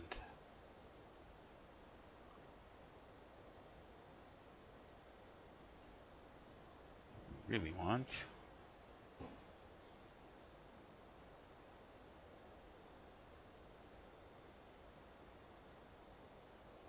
routes page 2.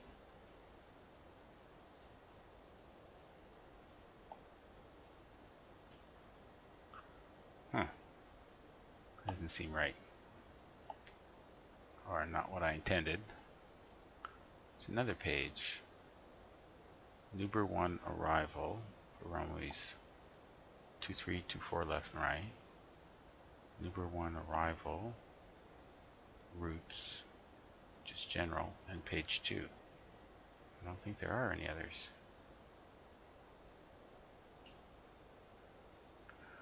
Should be one with all the transitions. Uber 1, 1, 2, 3, 4. Ah, transition routes. There we go. Okay. Iserman. Hockey theme.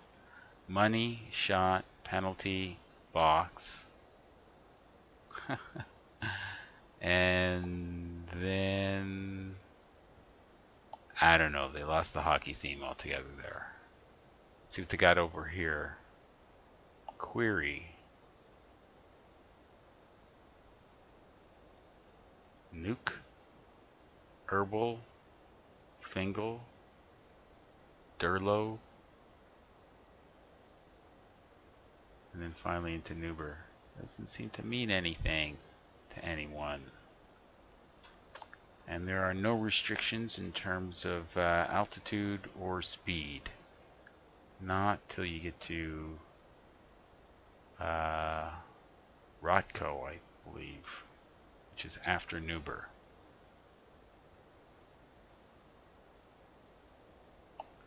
So Nuber, Rodco, and then between 15,000 and 11,000 at 250. Okay. We are well prepared. We are over prepared. I never have this much time to brief an arrival or to prepare for it. Alright, what star in the sky is that?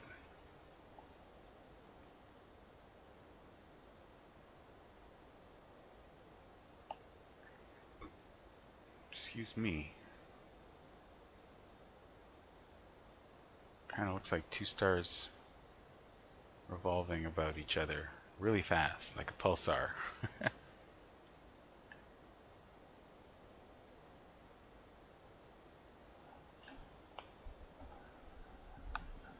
Anyway, got some high, thin cirrus cloud up here.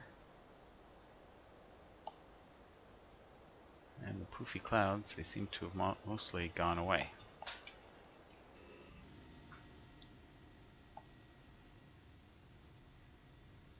Not much to speak of.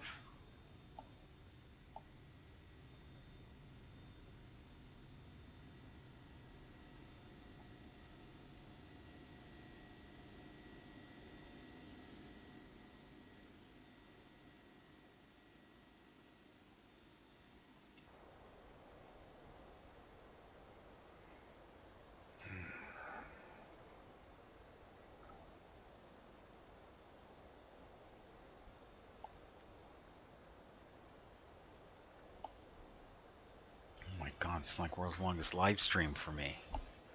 No intention of going this long. Should have been on the ground ages ago.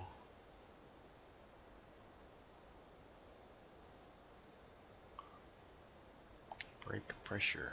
Apparently we have lots.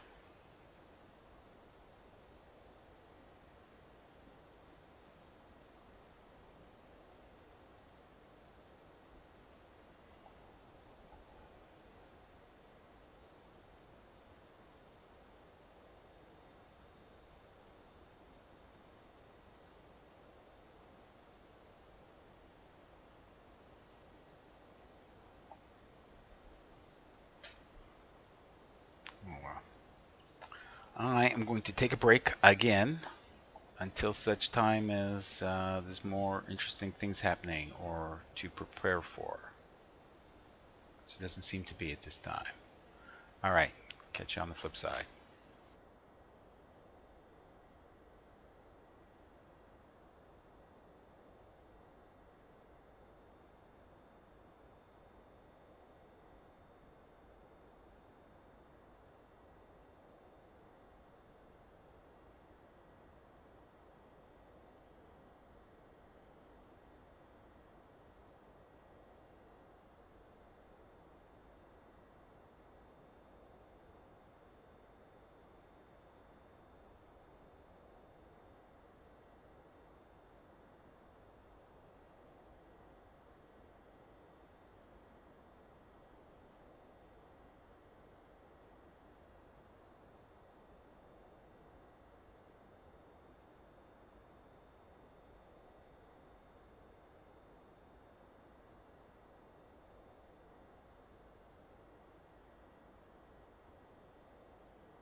Okay, and I'm back. This marathon flight that was supposed to be 4.5 hours seems to be 9 hours long. I don't know what the hell happened. But I'm sticking it out to the end. Holy jumping. Exhausting flight to be sure. Anyway, we are just about at top of descent. I know. Seems miraculous. Less than 5 miles to top of descent. Alright, bottom altitude is 3,000 feet, as we can see here. If this works, 3,000 feet at Denki. Dekni. Yes, 3,000 feet. Okay, so let's dial in the 3,000 feet. Come on. Come on. Holy jumping, what has happened to this thing? Okay. Are we there yet? Are we there yet?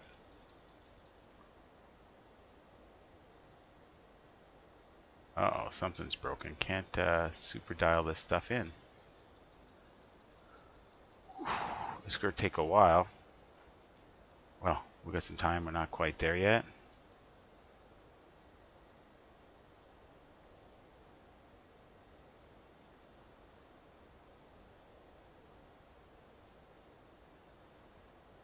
Wow, this used to go way faster. I don't know what happened.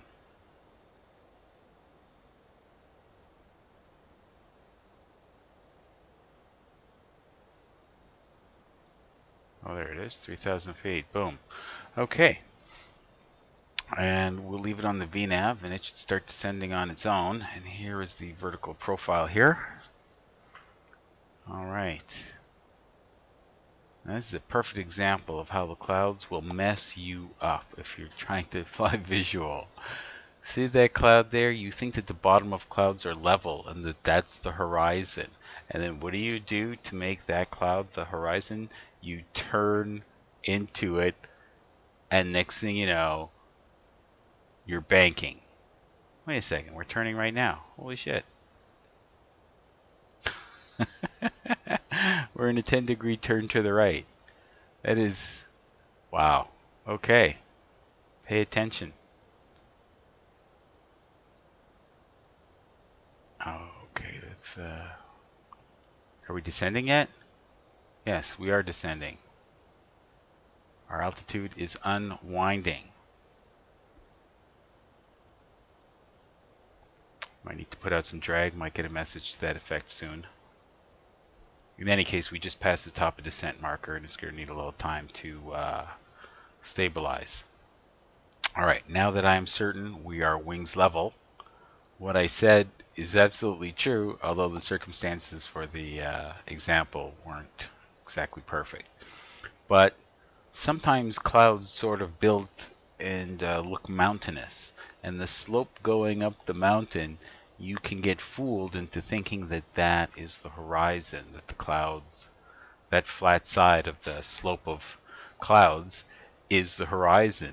And then when you convince yourself that that is so, you make everything else try to agree, and next thing you know, you're rolled over more than 30 degrees spank, and if you don't catch it, it keeps rolling over, you'll fall off a cliff, so to speak, and that you'll be banking 60 degrees and you won't have much lift, and you'll have a bad day. If not, a mini heart attack.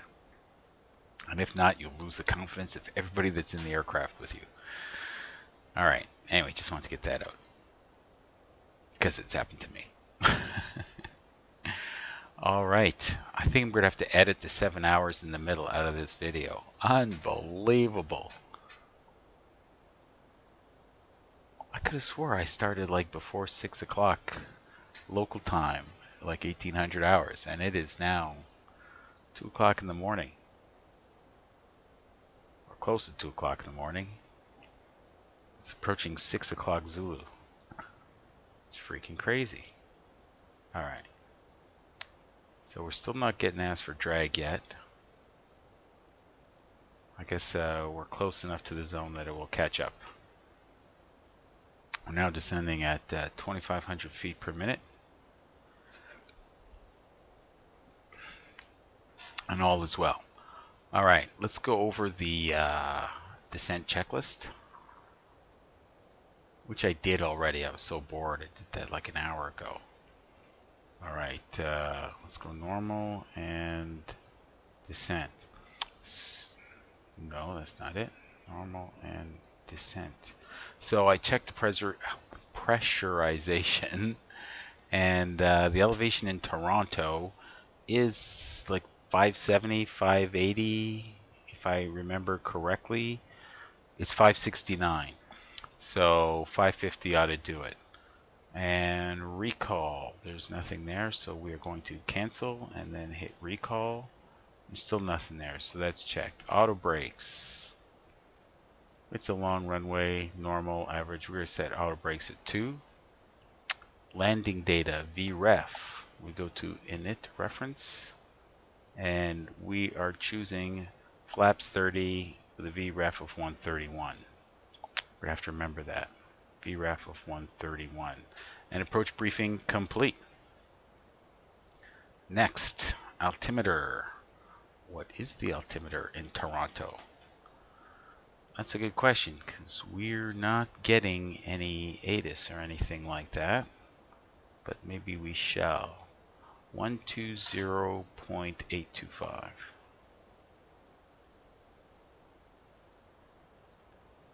And then 825. Okay. Are we picking up any ATIS? Nope. We're going to have to get it in a different way. I have my ForeFlight iPad here. And dialing up Toronto, looking at the weather. And the altimeter is 29er89er. Okay, and because we're in the descent, I think it's more than fair to say that we could set it to 29er.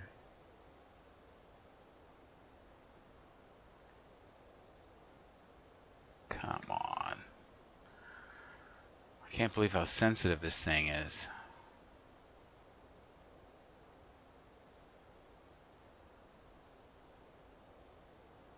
Wrong direction.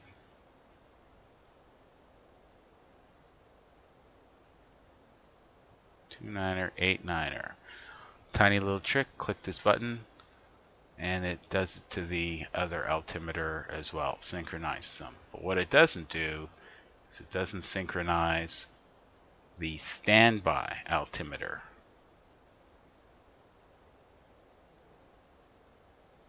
Two niner. Oh, see, it's jumping around. What the hell is that all about? 2-9er. What? Seems to work in opposition to each other. 8-9er. Okay, we'll leave it there. Okay, altimeter set and checked. And nav aids. Alright, ILS landing. Frequency is 109.3. And the front course is 237. And here's some confirmation. As we show the ILS for 24 right. Localizer 109.3 and the front course is 237. So set and checked. And then the next checklist is the landing, and we'll do that once we've captured the approach, the localizer and the glide slope. After that, we'll do the landing checklist. All right, so how are we making out here? We are on or approaching Nakbu. So we've blown through our hockey references, which were fun, interesting. There was money, then there was shot, money shot, then there was penalty, P-N-L-T-E, penalty, and then there was box, B-B-O-X-X. So money shot, penalty, box. I like the hockey references. They seem to end right there. And now we're coming up on Nakbo. And to get a better sense of things, we will switch to the arrival routes here. And that's not it. That's the wrong one. Okay, so we are coming from money. Yes, here we are. Oh, and another hockey reference, Yzerman, famous Detroit Red Wing. Okay, so money, shot, penalty, and we are past Nakbo now and into Newber. All routes funnel into Newber. Okay, and then from Newber we're going to be down to between 11 and 15,000 feet. I put it to 14,000 feet and 250 knots. We'll see if we get there. The FMS is very good at its job.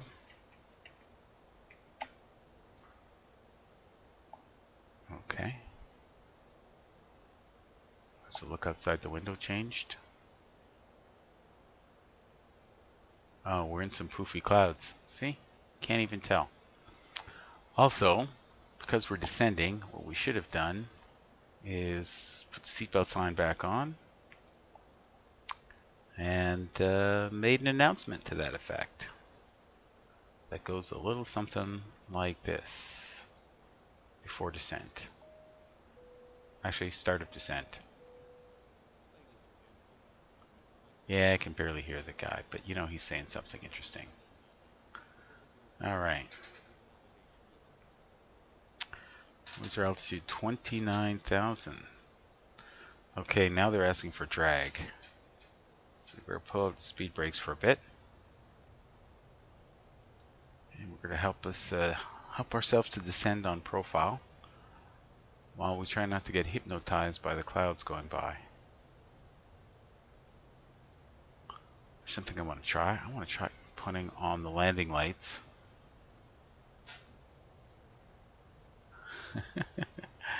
With the clouds out there. That's pretty cool. Let's go outside, see what that looks like. Yeah, I think that's pretty well. Very cool. Very, very cool. Alright, so we're going to take those off because we won't need them until we're below 10,000 feet. And we don't want to mess with our night vision.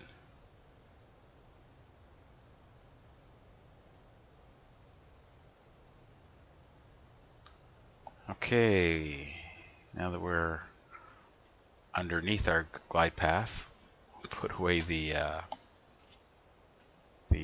speed brakes, clear the FMC message. Alright, speed brakes, very effective. Either slows you down, or descends you quickly, or both.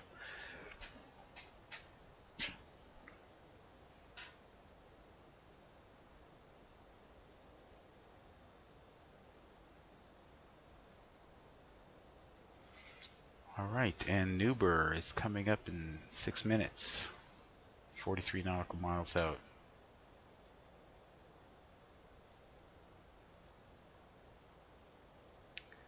And I just realized something.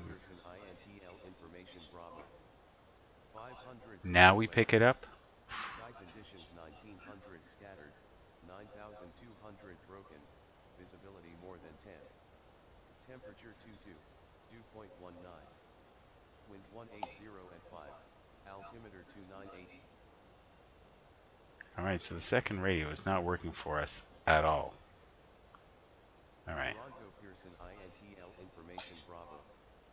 500 Zulu weather. Sky conditions 1900 scattered, 9200 broken, visibility more than 10. Temperature 22, dew point 19. Wind 180 at 5, altimeter 2989. Arriving and departing runways 15 left, 15 right. Advise on initial contact you have Bravo.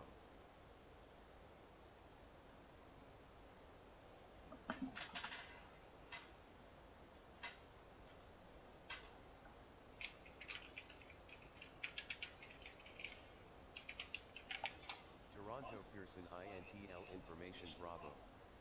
500 Zulu weather. Sky conditions Okay, that was a 1900 message in scattered, chat. Go figure. 2200 broken. Alright. Visibility more And I than missed 10. the altimeter and the Temperature airports. 22. Dew point 19. Wind 180 at 5. Altimeter 2989. Arriving and departing runways 15 left, 15 right. Advise on initial contact you have Bravo. Huh. Well, too bad. We're sticking with 2-4 right because I've got it all programmed in. It's weird. I got this VA 8 cars thing. Toronto Pearson INTL information Bravo. Ah. 500 Okay, I heard enough of that. Let's go conditions 1900 back scattered. to 122.8 just for the heck of it. Okay. So over here, Charlie, Yankee, Yankee, Zulu, and arrival ATIS. And it says few clouds at 4,000, scattered at 11,000, broken at 25. ILS approach 23, ILS 24 right. So what are you going to do? You would think it would be synchronized with Vatsim or something. Oh well, we're doing what we're doing.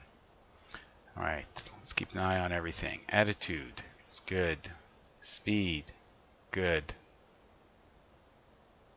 Profile, good. Standing at almost 2,000 feet per minute. It's alright. It's all alright.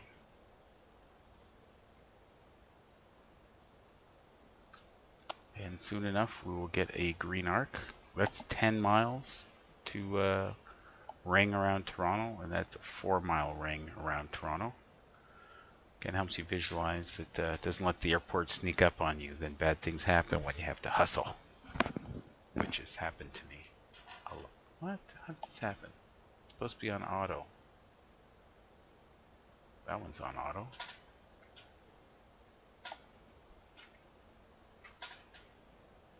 Yeah, that's correct. Not quite sure how that happened.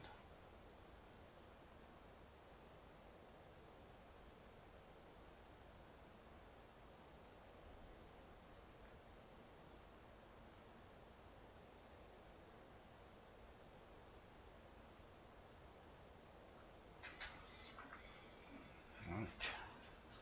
So as I see as our approach happening, as I'm scanning on, well, we don't have to. I can share. Okay, as we're coming down here,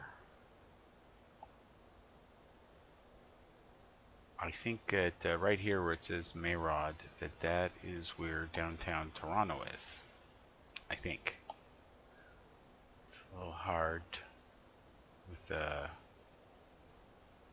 not putting any of their references on this map. But I have a feeling that that is so.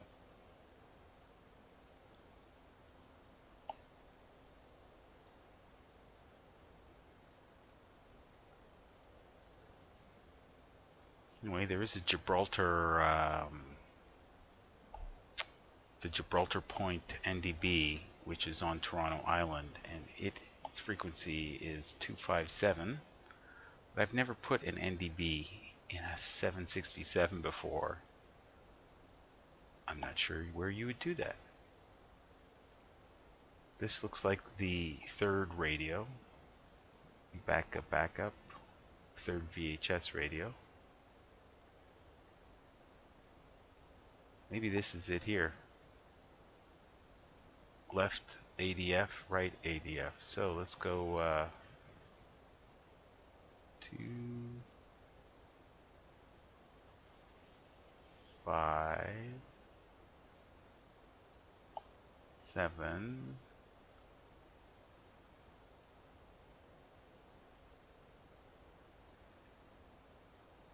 Maybe it's an up-down thing.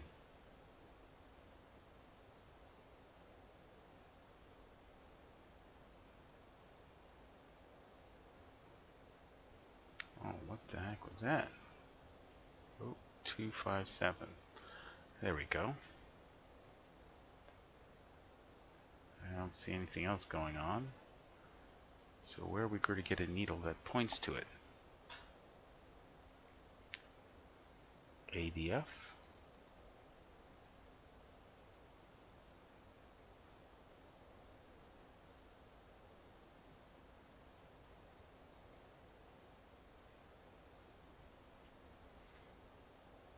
Oh well. Okay, back to getting our head in the game. And let's see. Need to be on the descent page. Or not. Init reference page. That's going to be helpful. And Nuber is our next one. It's 4 minutes out. 4 minutes out from Nuber. And Nuber is at Kitchener-Waterloo Airport. Just to give you a sense of where we're at. Okay, and after that we should be at Rockto, or Rockto, at 14,000 feet. We're currently at 22,000 feet.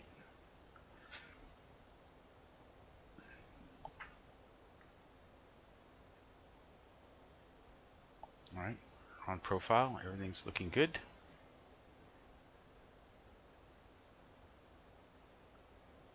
And we're above the clouds and there just ain't much to see.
Alright, how are we making out here?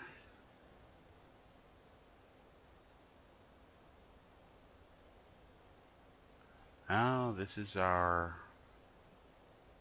descent arc, bottom of our bottom of descent for 3,000 feet. So it should be obeying the legs in between, such as Rock to 250 and 14,000. All right. So we've got 7,200 feet to go and 25 knots per hour to shed. All in the next 25 nautical miles or so. Should be very doable.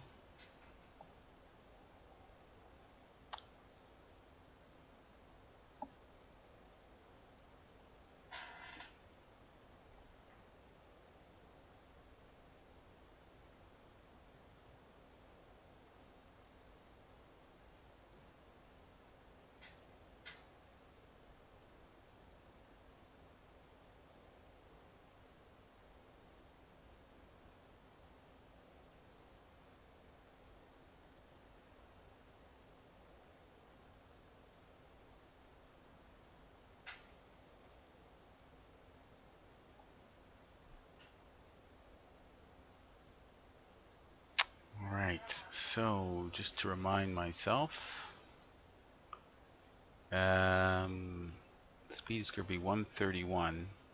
BREF is 131, so we're going to want 136 minimum dialed in for our approach speed. 136. Okay. And we wait and we wait and we wait. We chill and we chill and we chill. Just keep checking the instruments. Speed, good. Attitude, good. We're at 20,000. Ascending at about 1,700 feet per minute. And lateral course is fine. We're looking good.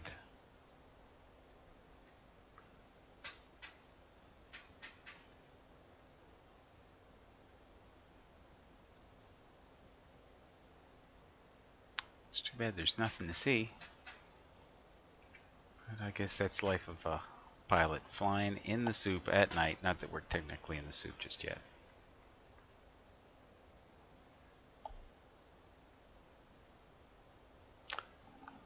I know what I can do. I can check my frames because they were atrocious earlier.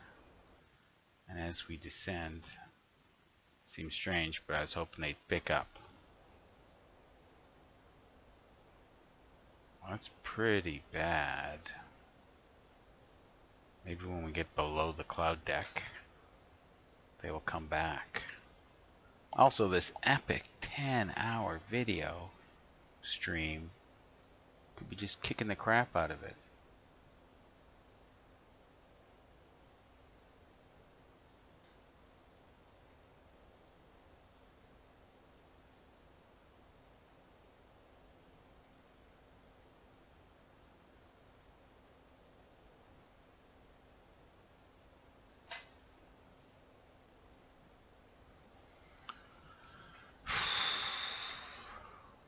Bumped it on 5 frames. Man, that is so bad. I'll never be able to land the aircraft properly with just 5 frames.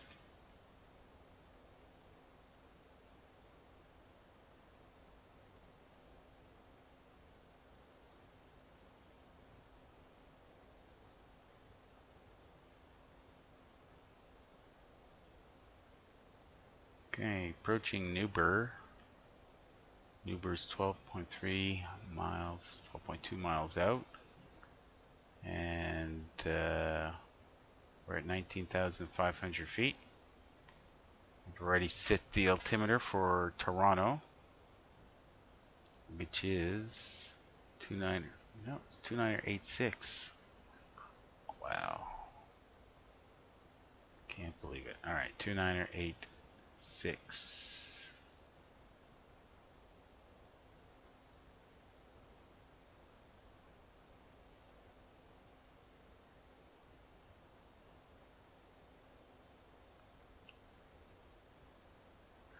There. Whew. Synchronize and then do battle with the backup.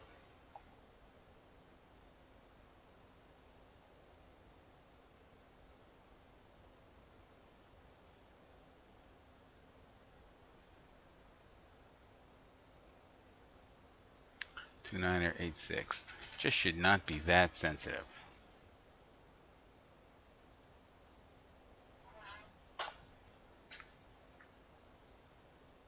But you may or may not have noticed this little guy over here. And when I hold down the proper button, it listens to me talk as it's listening to me talk right now.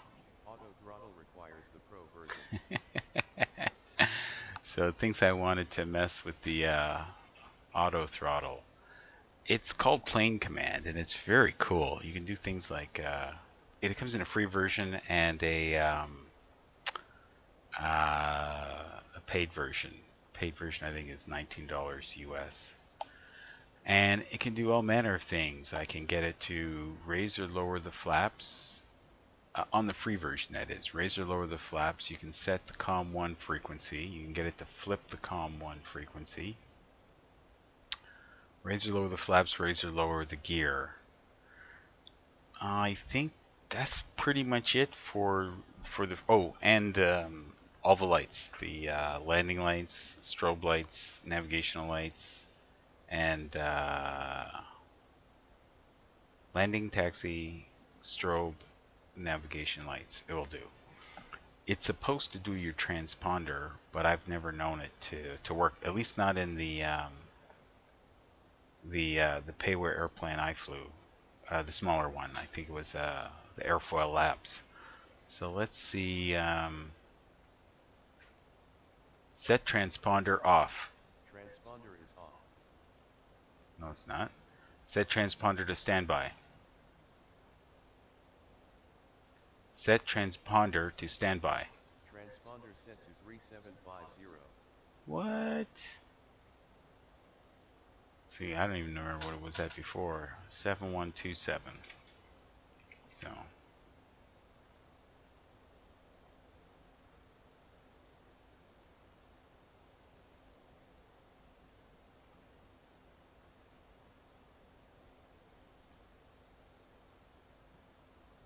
So you can control it, but there's some issues. And it's still set to TARA. Alright. So, yeah, and it will do your landing lights, like landing lights on. Landing lights on. Can we tell? No, there's no clouds in front of us. No. Landing lights on. Landing lights on. Taxi lights on. Taxi lights on. Landing lights on. Landing lights on. Landing lights off. Landing lights already off. Navigational lights off. Navigation lights off. Navigation lights on. Navigation lights already on. Strobe lights on. Strobe lights already on.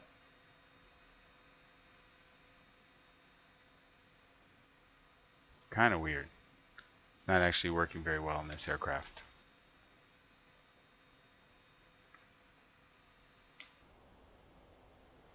Anyway, it's a pretty cool plugin, and it's a lot of fun, and it generally does work. And for single pilot operation, it's like having pretty low cost autopilot next to you. He lifts your gear without you have to do anything. Lifts or raises or lowers your flaps on command. Sets your heading bug. All kinds of cool stuff. And well, the bottom line is you end up flying smoother. And in a way, it's kind of realistic because if you're flying anything other than single pilot operation, that's what the other guy'd be doing. Alright, let's see. Where are we at? Almost at Newber. Not quite at Rocktow. And we're supposed to be at 14,000 feet at Rocktow and 250. And we're not being asked for drag at this time because we're right on profile. So looking good.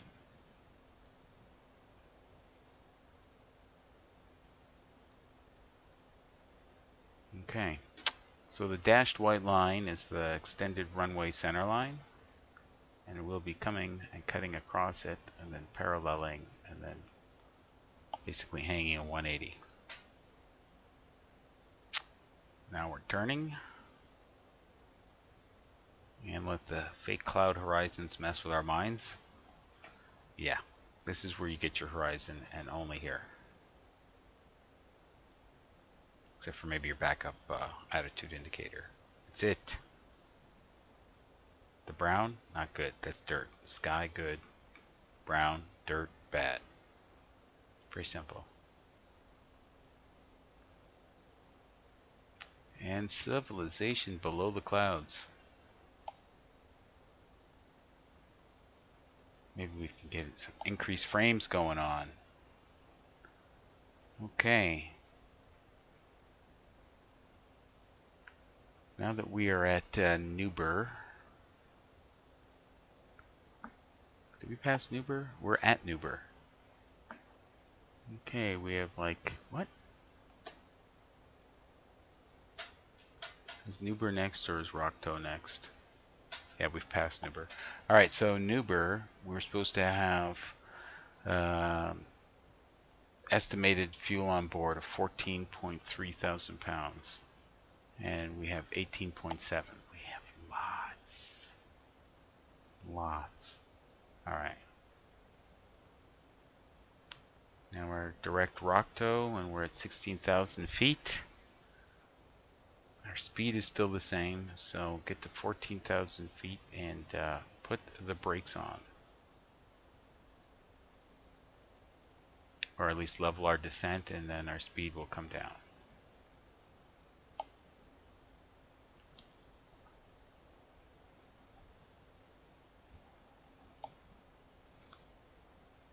Man, I should get triple credit for this. Well, I guess you get credit for every hour of flight at my virtual airline, which is Virtual Air Canada. Yeah, so works out okay. It's just that it's supposed to be a 4.5 hour flight.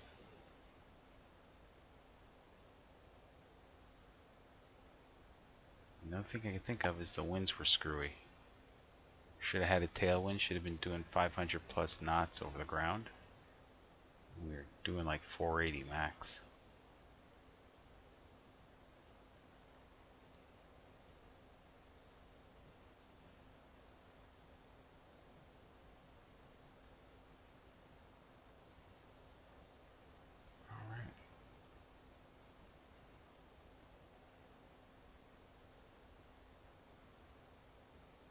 So Rocktow coming up, supposed to be 14,000 feet and 250 knots. See how the FMC handles it.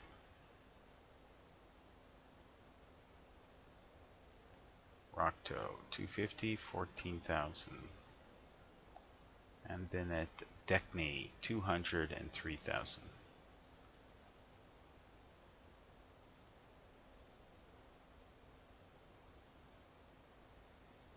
We're just flying the approach.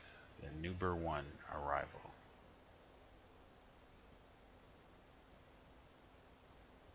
Or is it Nubber? It's hard to say.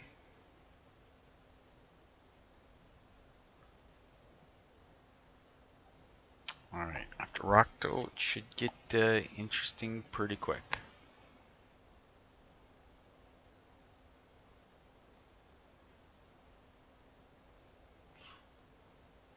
Okay, we're 20 miles out from being 10 miles out, if that makes sense.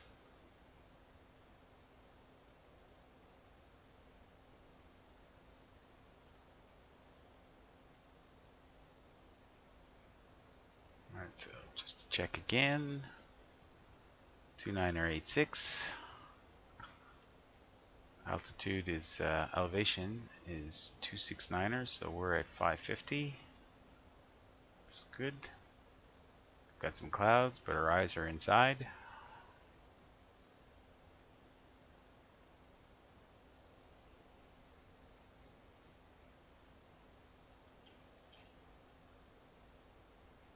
Let's check the date on this thing. July 25th. 2:33 local. Yeah, that is correct.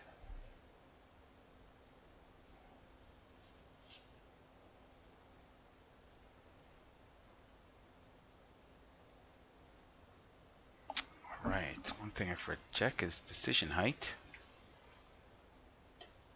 Alright, so let's switch to the ILS.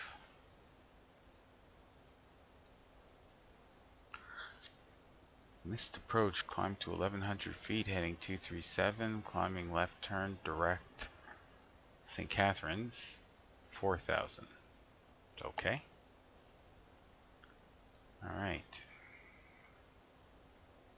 So at NOAA, gear down, and should be at no less than 2,000 feet at NOAA. But we should be on the glide slope before that.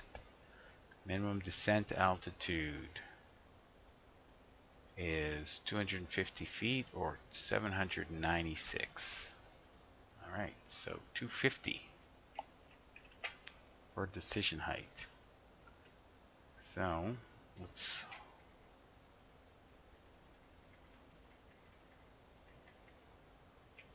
Alright, there's 200. Come on. 250, I think. It is. Alright, decision height is set. And we are coming up on Rocktoe now, or we just passed it, or we're on top of it, and we're just under 14,000 feet. Everything is golden.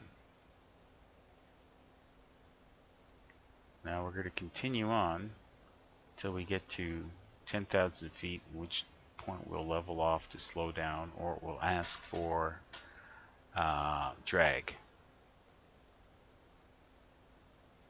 So from Pengo onwards, it's 250, then 220, then 200.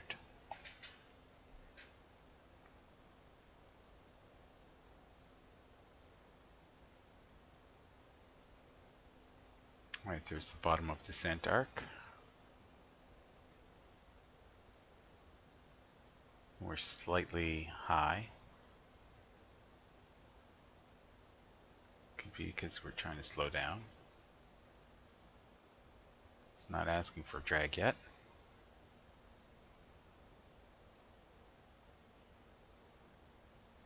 Throttle's completely out.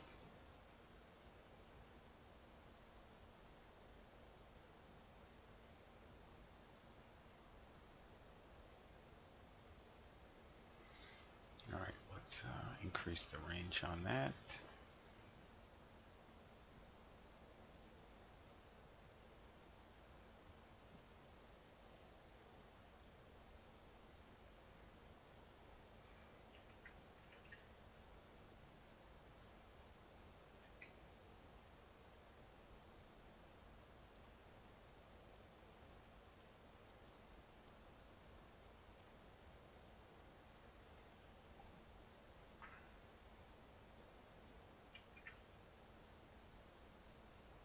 And we've got some really sucky frames going on.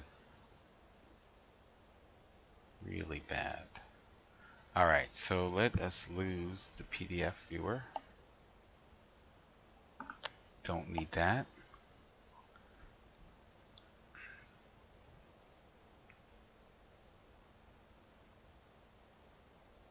Don't need that.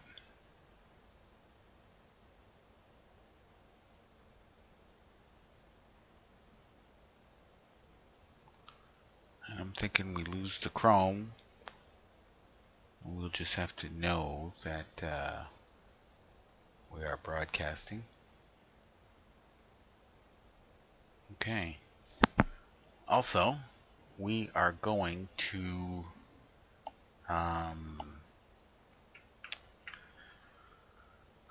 what to call it?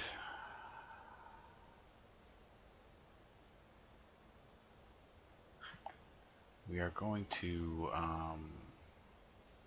gate 161 and aerodrome chart parking areas. Commuter, nope.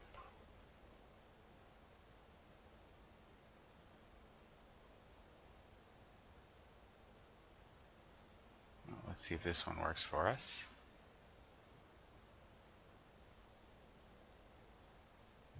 No. Don't want that one.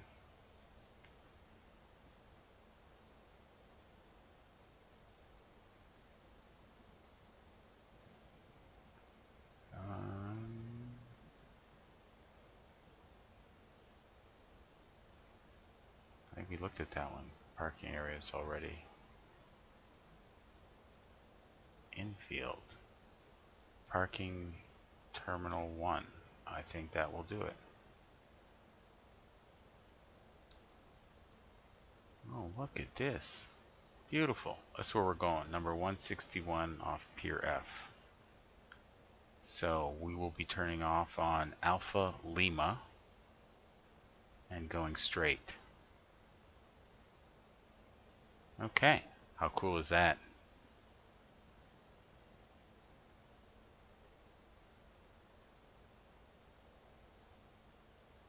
Oh, also while we're here, thinking about it, let's open up the aerodrome chart, or the taxi chart.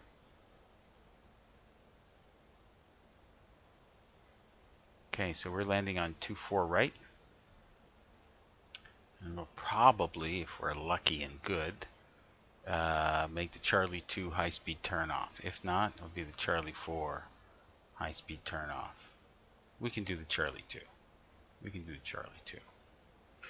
And then we're going to come back and we're going to take Alpha up to Alpha Lima. And then there we're going to go. Alright, so we have got almost everything covered. We're at 11,000 feet. Looks like we're below the cloud deck. Could it be our frame count is rising?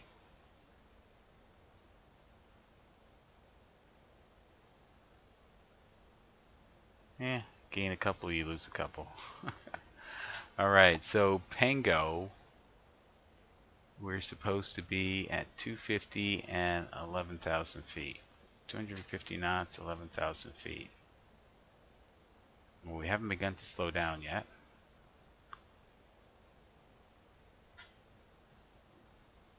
Okay. Our rate of descent is decreasing.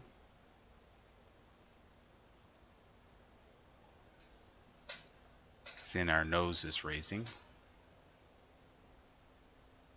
A little bit of power is coming back on. It's trying to keep us at 11,000 feet. And when it does that, speed will bleed off. Okay. Let's see how good it will be at doing that without my own intervention.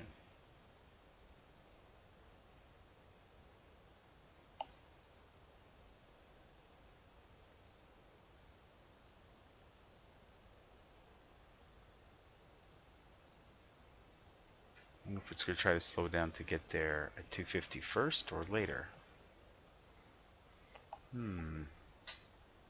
Alright. So, let's go with the intervention method. Speed. Speed.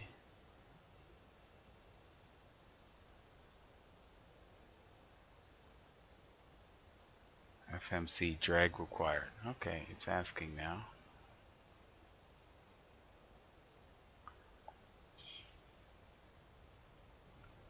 So we'll put out a little bit of drag, and we're like level at 11,000, pretty near.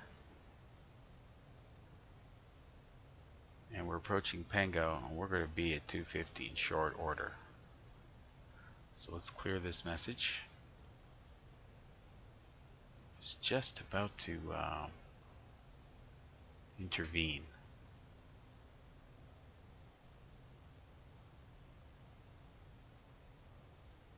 It's probably the airport up ahead right here.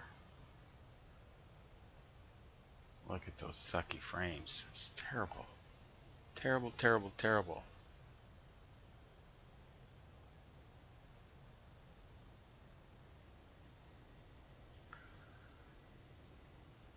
Alright, so we're just about at 250.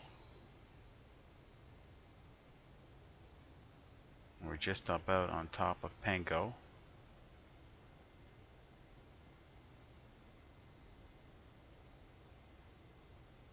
Alright. Nope. Speeds are increasing. Gonna keep the spoilers out for a bit. What the heck? We'll put them all the way out.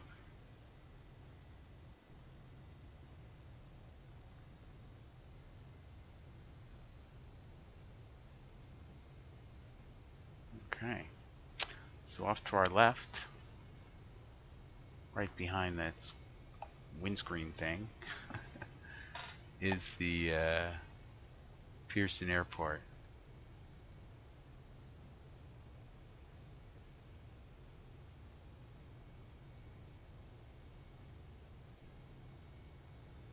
I think that's supposed to be like runway 5 over there. It's interesting. You can see the airport facilities lit up a lot more than you can see the runways, which is strange. But anyway, not every airport or free airport is designed with runways in mind. I mean, night lighting in mind. And that mess of highway there, that's the 401.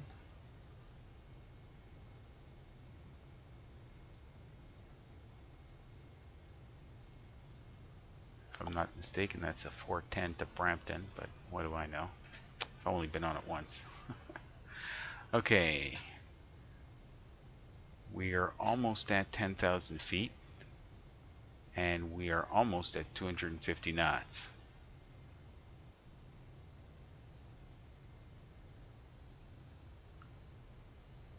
You know what? This is not helping. 250.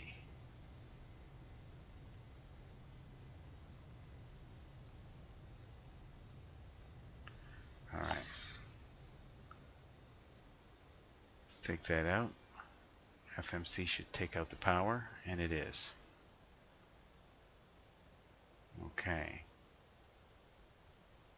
No, need some more help. We're speeding up again. Okay. And, oop, we're past Pango. So Verco. What was the speed limit at Verco? 220.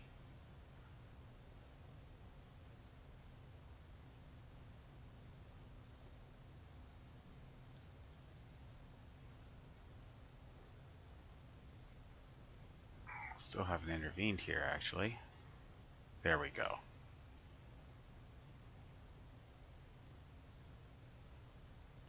Now the inlet should be going almost, no, they're spooling up somewhat. Oh, we're below the profile. Okay. The speed brakes back in, or retract fully the speed brakes. We're at 240 knots. We need to slow down to 220 by Verco.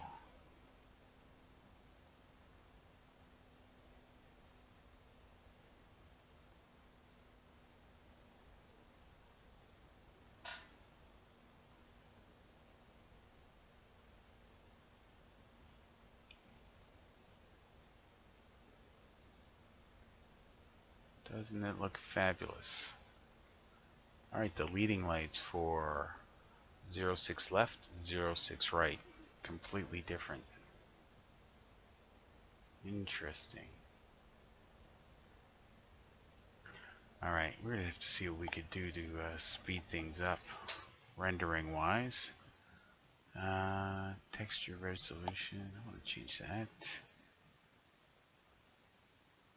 Airport detail, let's go default. Number of trees, populated, number of objects, let's go tons, number of cars, let's go Kansas residential. Okay. Well, let's hope that that will spare us some CPU power as it thinks about it. It's thinking.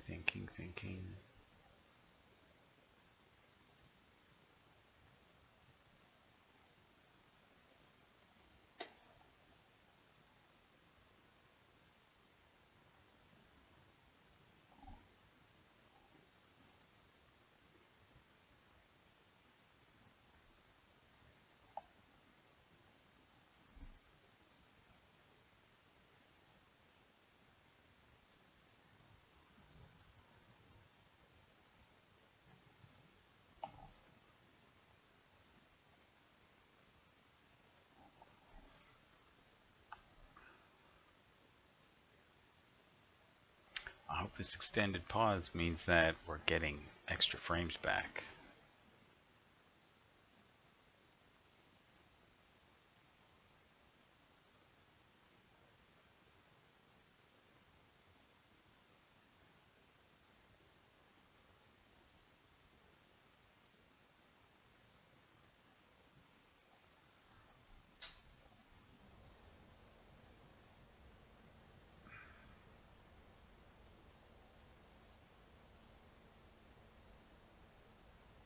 Well, not yet.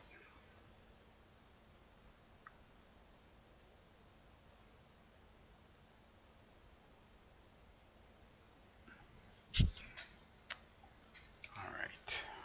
What have we got? I don't know what it is, but it's just killing our frames. Maybe it's the streaming in and of itself. Alright. So everything is looking good. Except for all the ground clutter on the terrain map over there. Alright, so we're going to fly down, parallel, turn around, come back. It'll be a piece of cake. Except at less than 10 frames, I know manual flying will be not good. Alright, so Verco, as I said, should be 220 knots, and we're not there yet, but we've got 220 dialed in. Oh, we're going to need some drag to help the sucker out.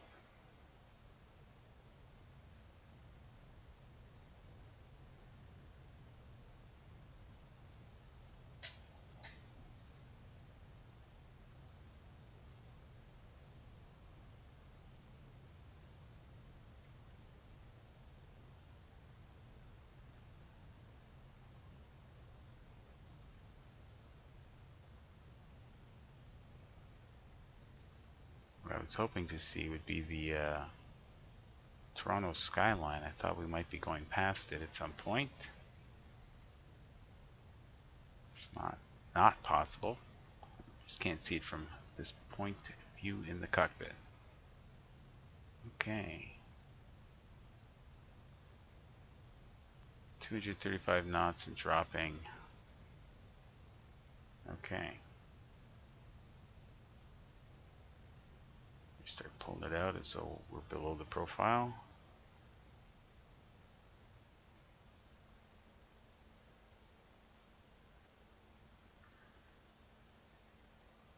And actually, should go flaps 1. Always gotta look it up here. Flaps 1 below 250. We could go 2 flaps 1. Let's do that. That will always help with the speed.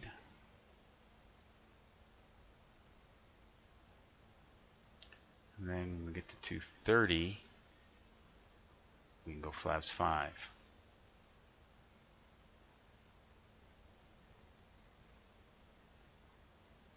Well, that looks like the Toronto skyline. That looks like Toronto Island Airport. CN Tower. And it's usually lit pretty nicely at night. It's just that we're so far away, it's dim. Very dim.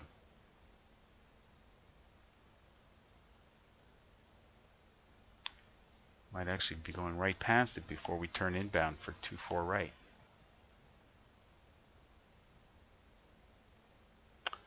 Alright, look at that. We can actually pick out our parking spot, see if anybody's in it. Pier F and 161 would be there. It looks like somebody's there. Aer Lingus. Alright, actually no, the 161 looks open. Okay. Level of detail is fantastic. Alright, and we're speeding up again. It's weird. Very weird.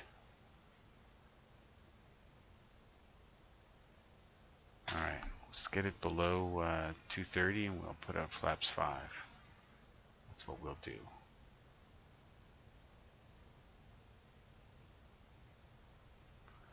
we'll sync up the heading bug, which is really slow.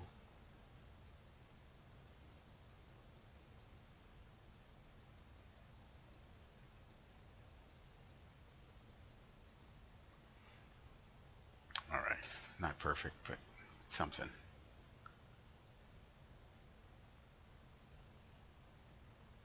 Wow. This aircraft is slippery. She doesn't want to slow down at all.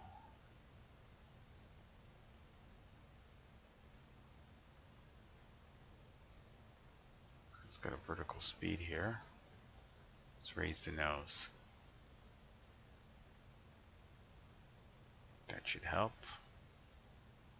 Okay, there's 230 knots, 229, flaps 5.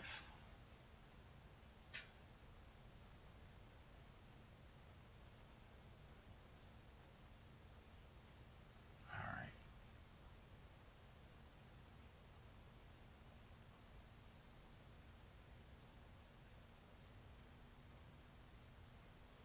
Now by Deckney, we should be at 3,000. So we'll look at this arc, see what it does.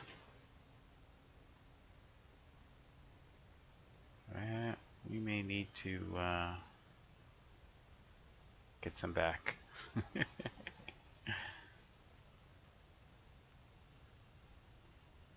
At 2,600 feet to lose. Alright, looks like it's going to be a Cat 3 landing because I can't fly manually with no frames. Alright, we're a little closer to Toronto, and it looks fabulous. That was a great free addition, that scenery. Toronto Island, Toronto Skyline, and Pearson International. It's a great combo.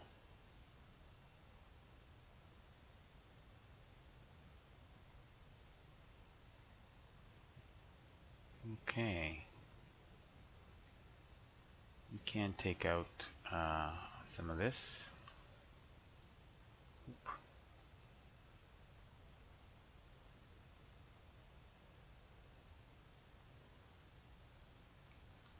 And speed is at 220. Doing good. Alright, and so after, well, Maraude, we should be at 200. Okay, let's dial it back to 200.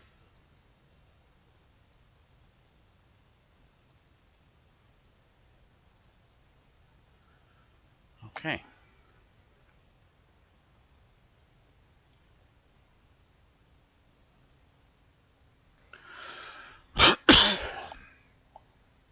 I'm pretty sure we should make some sort of announcement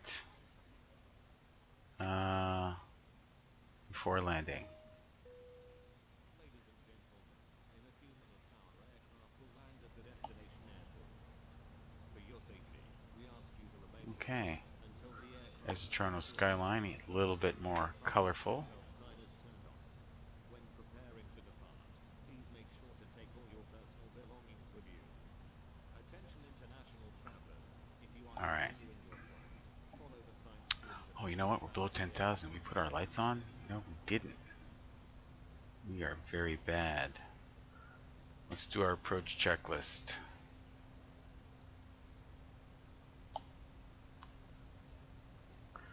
Alright.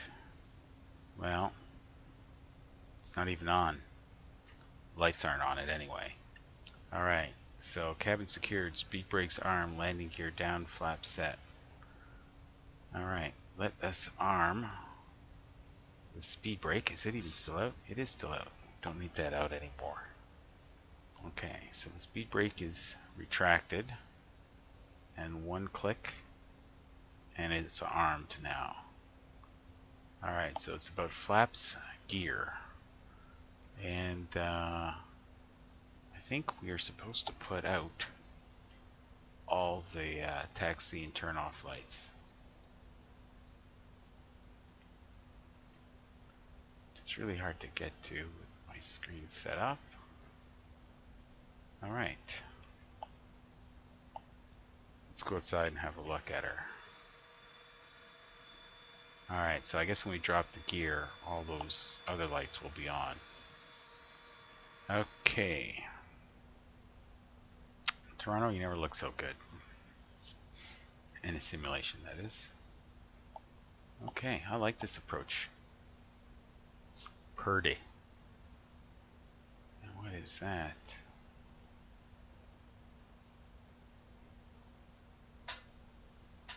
Looks like, I don't know. Could be Downsview Airport, except it doesn't quite look right. But what do I know? Alright. Well, I guess we just put on airports here.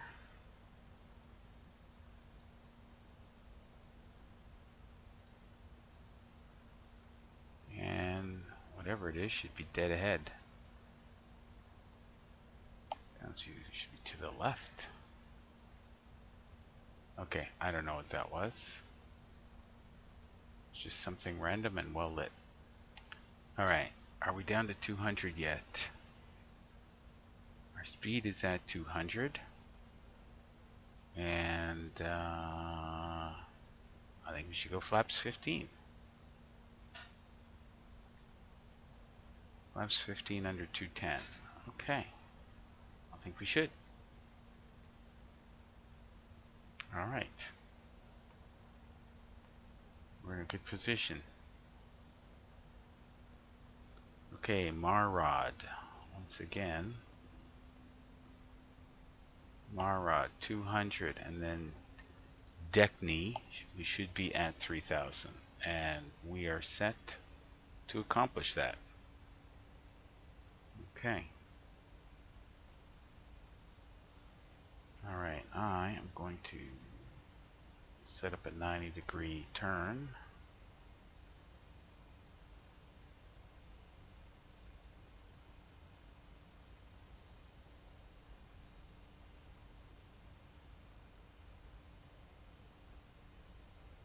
Clicking and holding, nothing's happening. Alright, so we're just going to eyeball a 90-degree turn. We're on tracking 057. It's 337, 90 degrees. Not quite.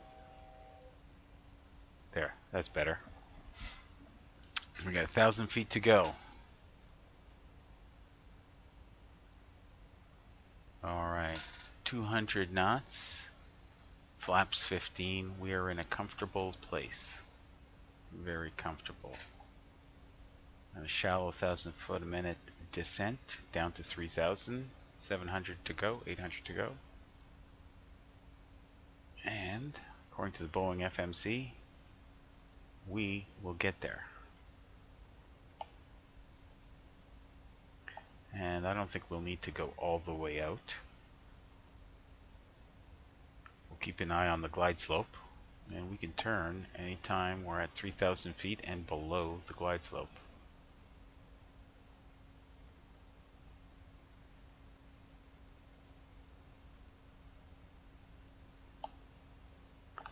Unbelievable how long this flight has taken. How's our fuel? 17 tons still. Not tons, 17,000 pounds of fuel plus. Alright, glide slope is starting to come in as we go down the back course. The downwind leg, as it were.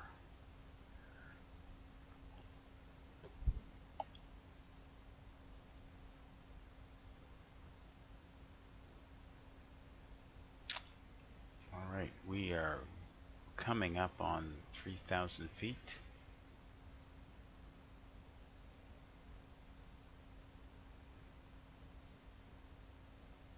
Which is pretty much 2,500 AGL, which seems to be standard for intercepting a glide slope.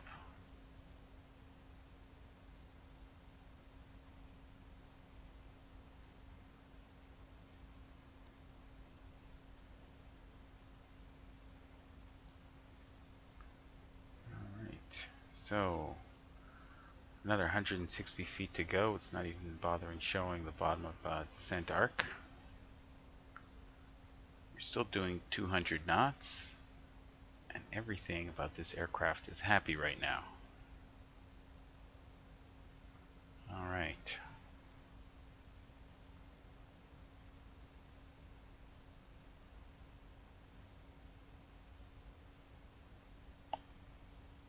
So we're leveling off, and we are well below the glide slope. And we'll take it to just about 10 miles out.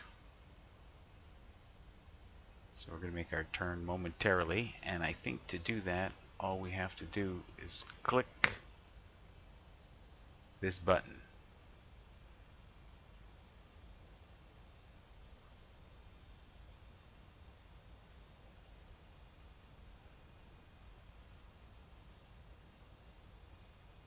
So we'll wait till we're a beam Ebdal, and then we'll go for it. Like I said, this aircraft is very happy right now.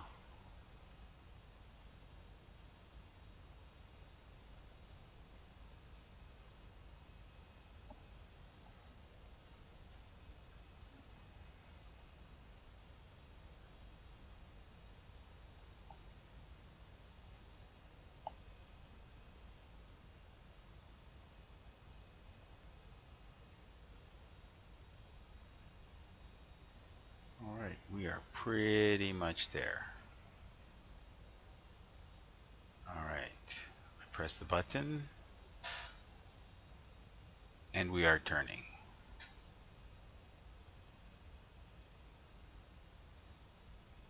Not particularly hard.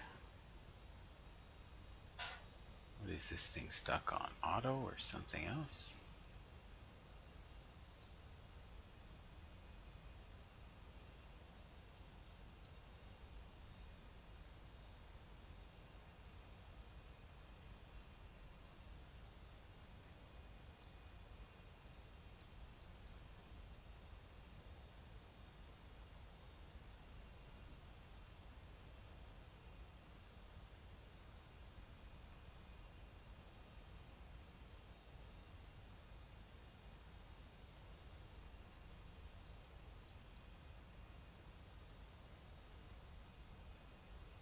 Oh well.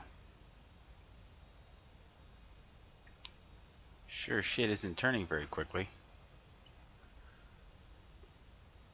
Alright, let's go manual control. Alright.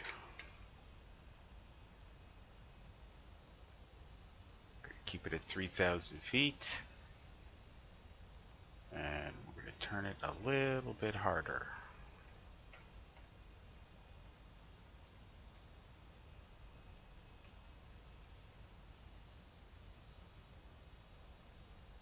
.20 bank right now.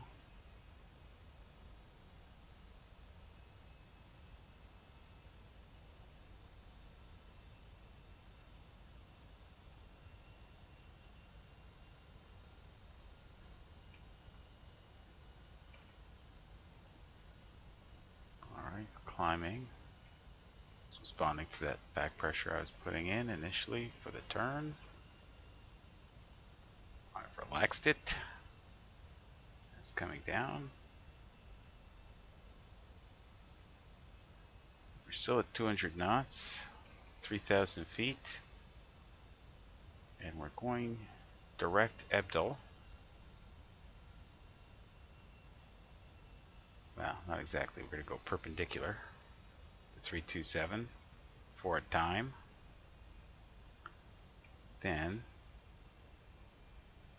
we're going to do like a nice 3rd-degree intercept.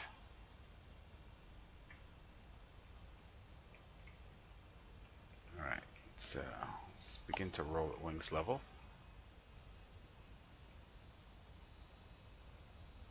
We got to plan out your stuff with this big beast.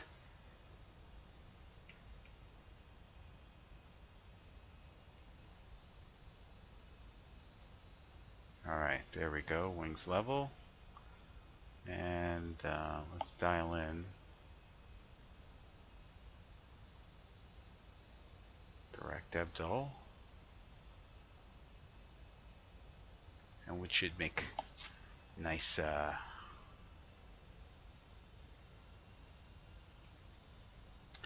let's do this. Ebdal.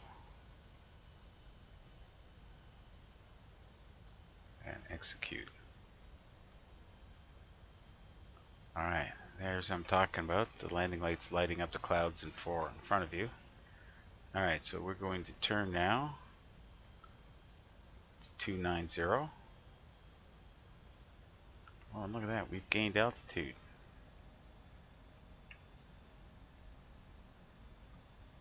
Get that nose down. Get that nose down.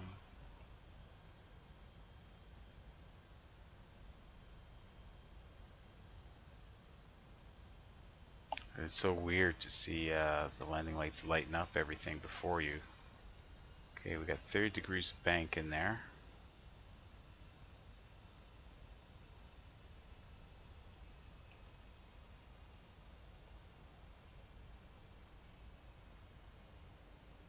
Alright. Now it's going to be descending like very quickly. So the reaction time is really bad with 6 frames a second. Alright, let's put the autopilot back on. And heading. Speed, Alt, hold, heading, select, and arm the localizer when it starts coming in.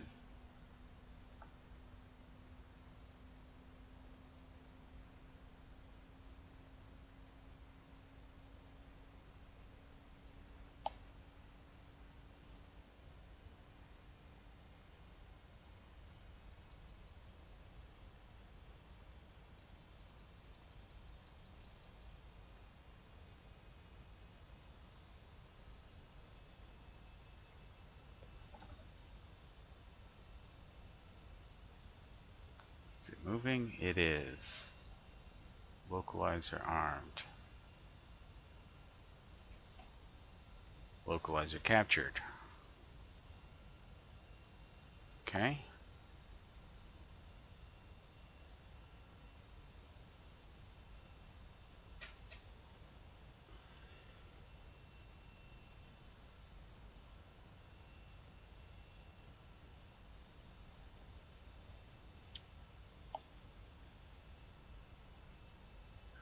I think I'm just going to have to find a way to live with NVIDIA doing my recording or streaming, because when I get to do with OBS off the same machine, it just kills the frames. On this airplane. On the Cessna 172s and such, it doesn't happen. Excuse me. Alright. We've overshot the localizer. That's okay. And glide slope hasn't begun to come in yet. We have time. So let us get it down to 190.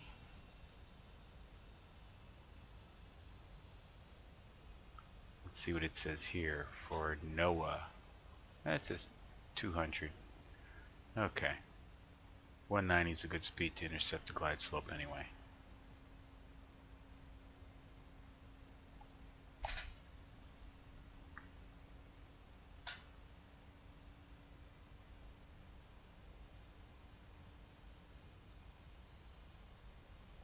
So NOAA's 5 miles out.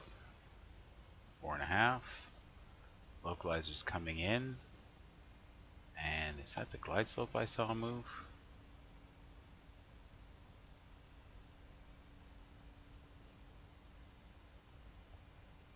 So we get the Sky Dome, or what was the Sky Dome, Rogers Center over there in the skyline. Can we see our own designated runway yet? Should be like right here. Just too far out. Okay, it has begun to move. Alright, as we cross the 10-mile line. And as I've seen other semi-professional dudes on YouTube do, when they get to that part, the 3/4 bubble, I'm not sure how you'd describe it, or half deflection on the glide slope. Gear down, flaps to full, on schedule anyway, and we dial this down to VREF plus 5, which will be 136.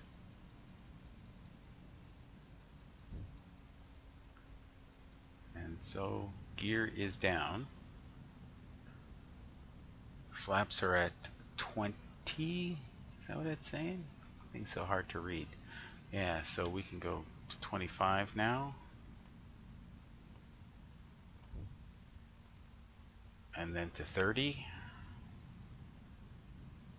I think we have to wait a while. So the speed drops some more. Yeah, and flaps full at 150. What does that say? 180 for flaps 25 and 170 for flaps 30. Okay, we can do it. There we go, flaps 30. Okay, how are we looking visually? There we are. 2 red, 2 white. Pappies are happy. It's looking good. And our speed's coming down to 136. We're above the glide slope. Speed brakes are armed. Let's go this checklist. Nope, wrong one. Always rushing things, thinks that we'll never have enough time for piddly things like a checklist, but you do have time. So cabin is secured. Speed brakes are armed, landing gear down, flaps are set. We are looking good. And very good. Time enough that we may even make another announcement if there is a different one to do. We already did that one. We'll do it again for like a third time. Ladies and gentlemen, in a few minutes our aircraft will land at the destination airport. For your safety, we ask you to remain Okay. until the aircraft comes to a complete stop and the fasten seat. Did we not? Oh, we never hit the approach. Gear down, arm the approach. We didn't do that. Okay. I'm going to have to take it down manually. I've done this so many times. Okay.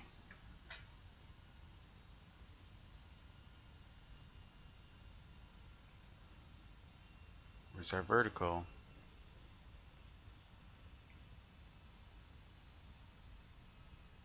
Our pappies were happy. How are they doing now?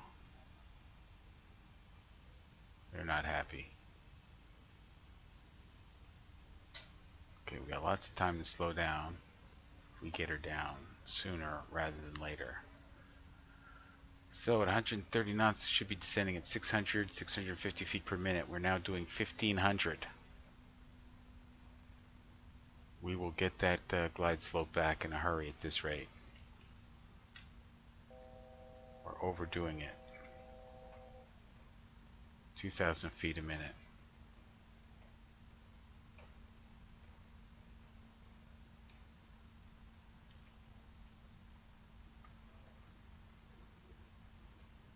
Are those pappies happy yet? Not yet. Since we dropped the gear, we should have armed the approach.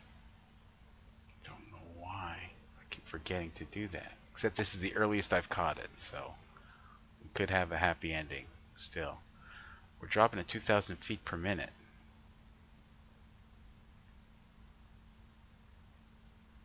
Alright.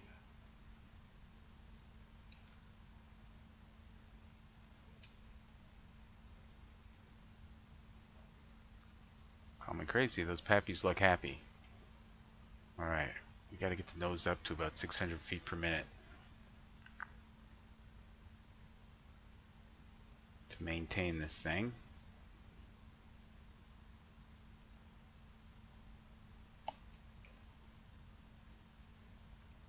Okay, there's 1,000. Okay, let's see if we can re-engage the autopilot.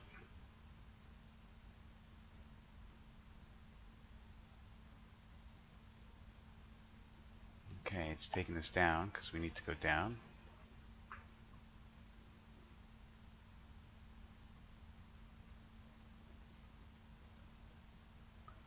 Glide slope armed, localize, not glide slope captured, localizer captured, autopilot, auto throttle.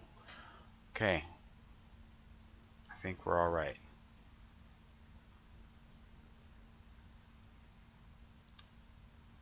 And the pappies, they be happy. Okay, speed brake armed, everything's looking good. I think we are looking golden. If we only had some frames, I could land this sucker manually. Now, will it give us auto land? I don't think so. Speed brakes, sorry, auto brakes at 2. Flaps down to full. No, they are not.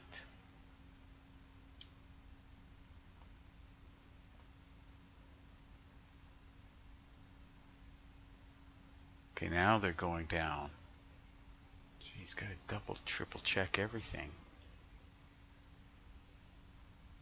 Okay, flaps down full. Well, if we don't get the auto land thing, guess I'm gonna have to kick off the autopilot, take over, and do the best I can with 6 frickin' frames a second. Man, oh man, oh man. Okay, well, we are stabilized. We're looking good. What's our winds? 2 knot tailwind. Totally handle that. Alright, 1400. It's 900 above.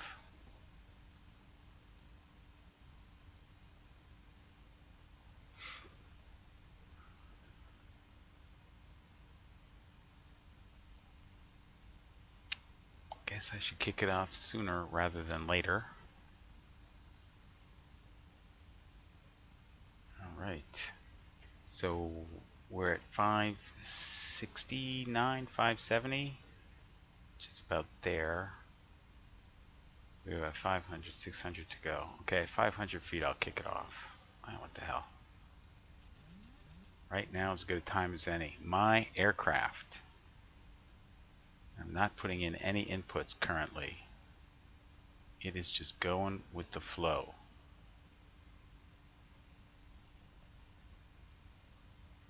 I have dirty pots, so it has a tendency to pull to the right.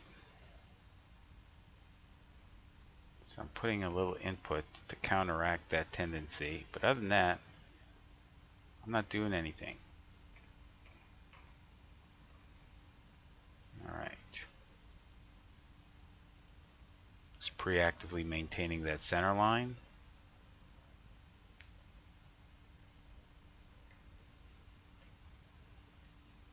And that crosswind, tailwind, countering for that ever so gently.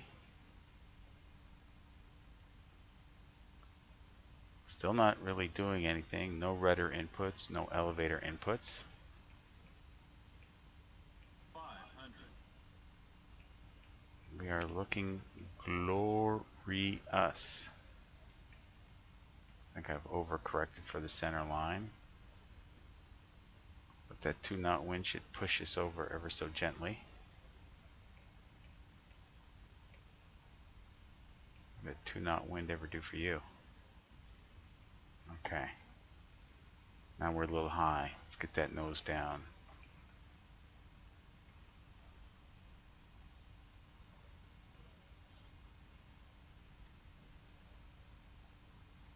Well, according to the Pappies, which is still happy, it's good. But at some point you got to go all visual. Okay. Position is... Maybe it's the sensitivity of the glide slope. I haven't figured that out yet.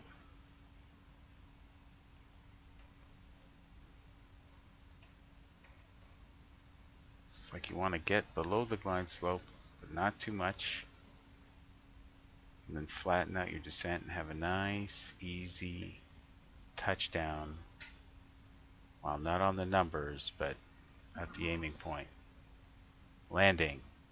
Okay, now it says we're low. Let's bring the nose up.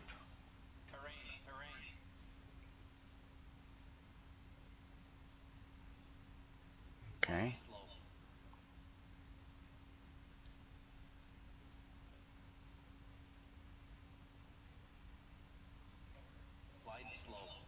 Yeah, I hear ya.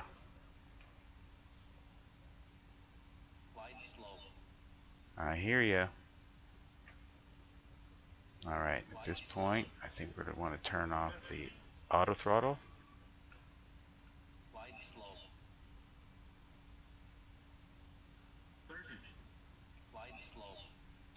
Power's off. 20, Nose up. 10, Want to pitch up, but not much more than 7.5. It says hard landing, and it was like super slow motion.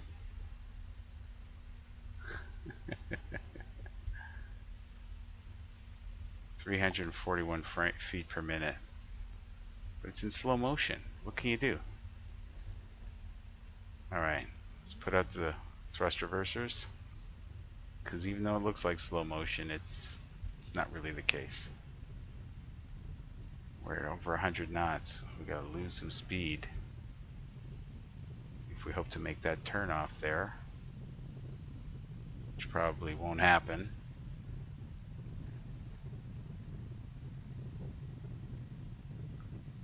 What are we down to? 90 knots.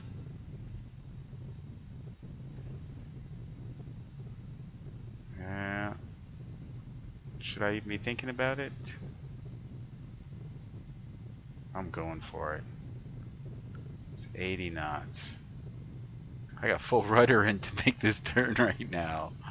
Oh wow. I haven't touched the brakes yet, so auto brakes are still doing their thing.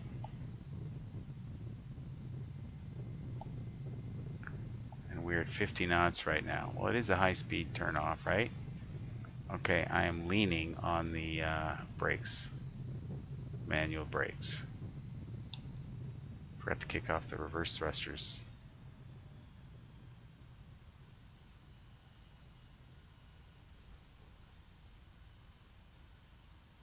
Oh my god. Will it ever stop?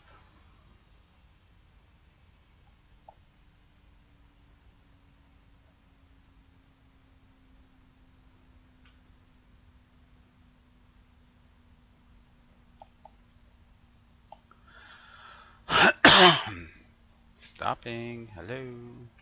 Just 10 knots now.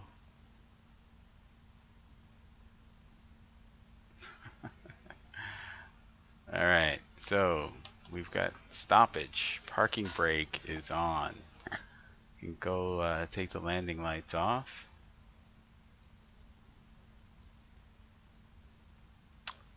You can go from TARA to standby.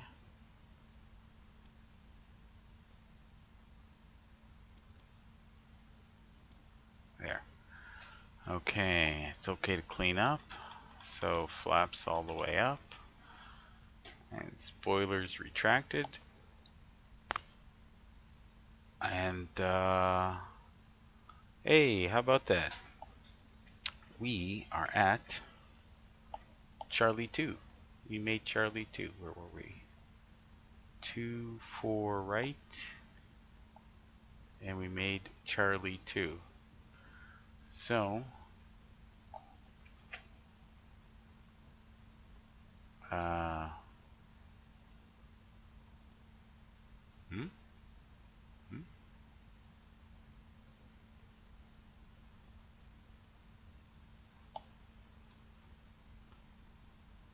yeah, we gotta hoof it really to the right. Alright, so parking brake off. Feed in a little power. Full right rudder.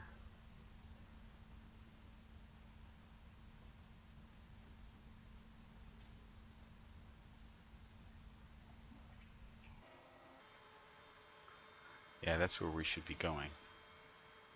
If I can get it to come around.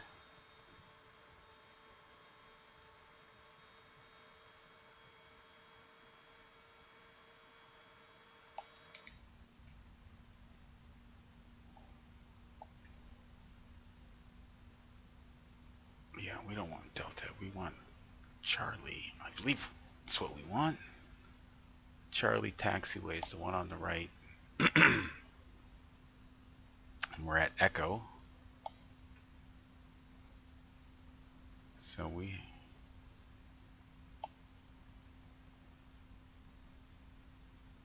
Ah, I see. Echo.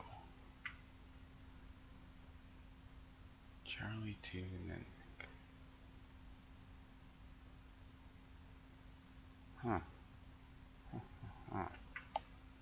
Very Very strange. Feels strange.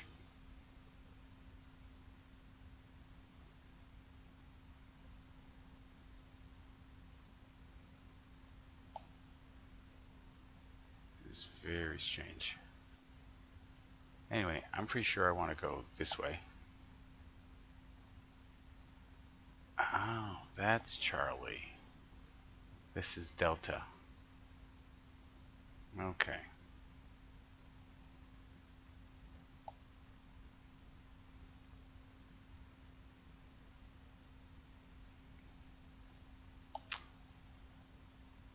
So if I get slowed down in time for Charlie too, like I normally could have, would have been able to make that turn without getting turned around, so to speak. Alright, so this is one of the 3-3s. I think this is the 3-3. Well, let's see what it says there. 3-3 right. Yeah.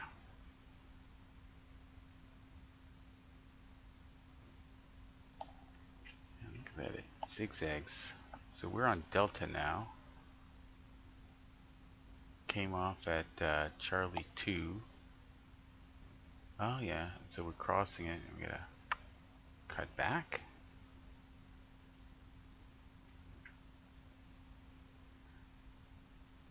Delta, Alpha. What the hell?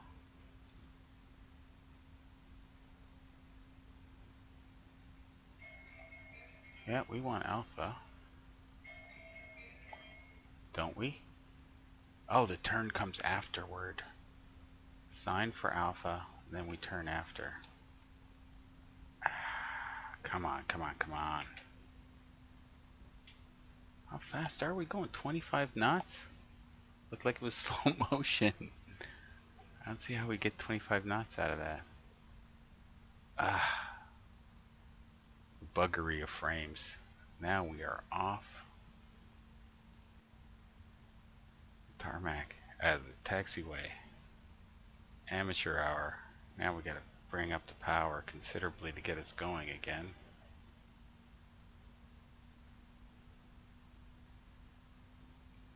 Playing chicken with a couple of rented cops in their vehicles.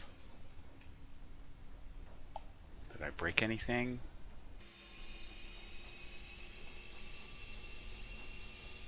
Not really. Bumpy ride for the passengers. I'm pretty sure they have no confidence in me now.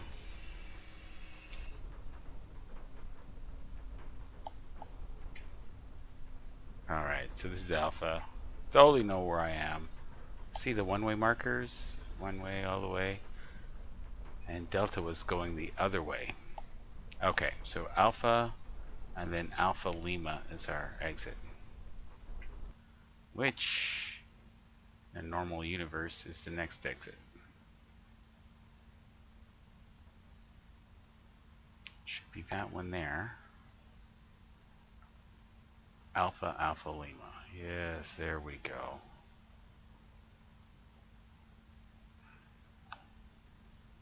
Can't believe the amount of time for this flight.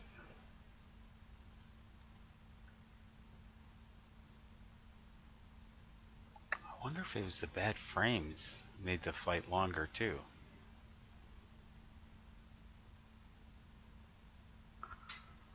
I wonder, because there's no conceivable reason why 4.5 hour flight, including, you know, startup, planning, everything, should take 11 hours. Well, I'll do it again. Exact same flight next week, but we'll use the NVIDIA graphics card to stream. All other conditions except the weather should be identical. And see how long it takes. Because look at this taxi's taking forever. What does it say our speed is? It says our speed is 9 knots. Just, you know, it's kind of like a normal taxi speed. It should not take that long. 25 knots looked like we were standing still.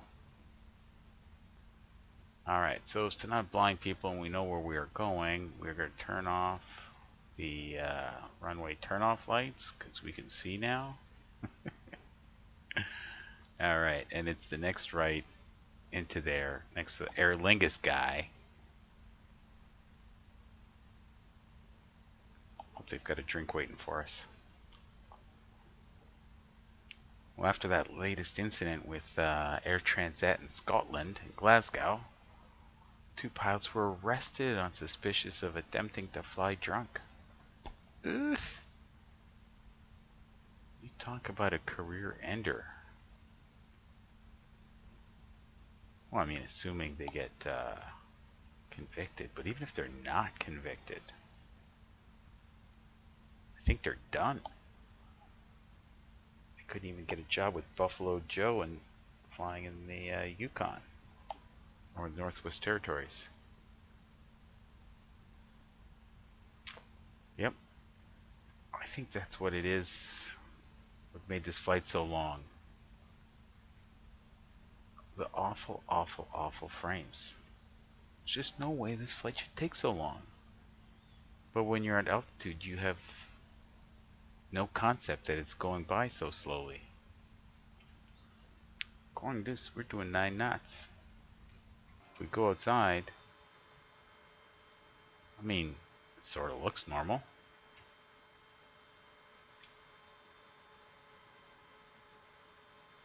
But it kind of looks like we're doing a walking speed. Which is kind of crazy. Okay, I'll give it a little bit of juice. Alright, forgot to disable the auto brakes. There, now they're off. And flaps are up. Oh, it's a shutdown check that comes next, but there is a part we haven't done. Procedures. Amplified. Before takeoff, shutdown, and secure. Is there nothing else? Packs off for takeoff. Completed. Alright. There's nothing to do but to shut her down. Maybe we should have left one turn off light on. There we go. Look at how beautifully it lights up everything. How awesome is that? When this airplane works, it works good.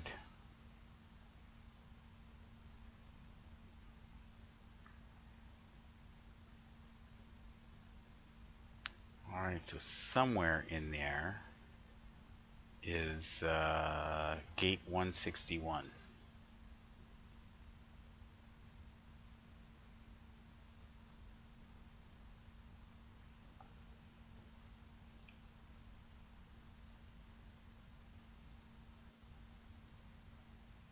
Yeah. It's more than just bad frames going on.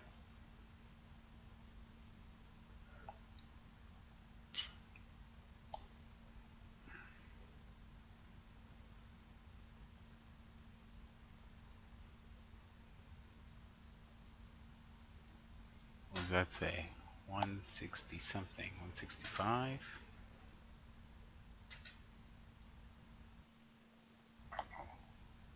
Thought it was going to crash before we could park it and get our credit for this ridiculously long flight.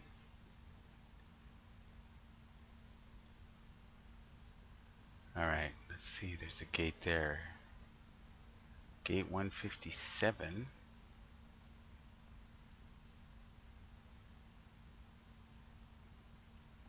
Alright, let's go above.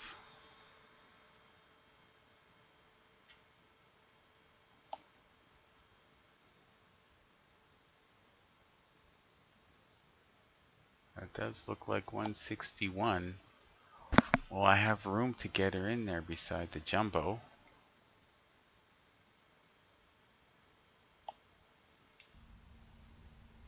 Gonna have to figure it out one way or another.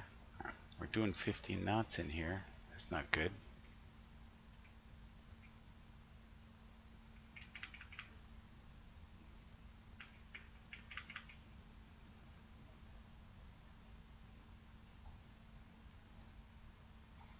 Okay, we turn off that turn off light. Don't need that.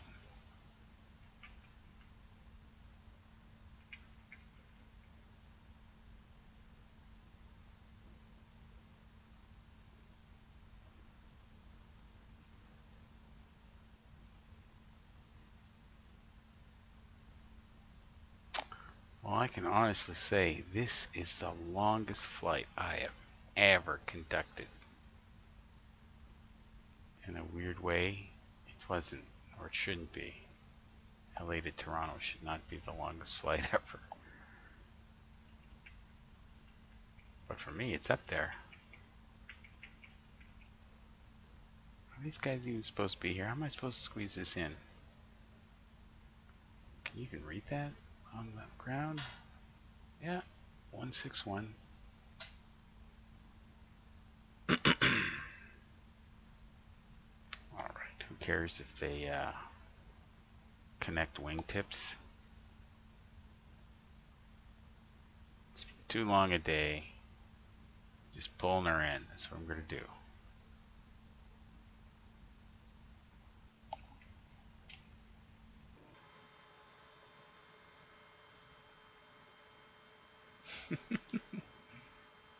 Oh shit, that ain't right.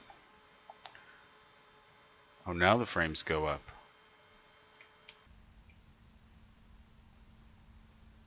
Okay.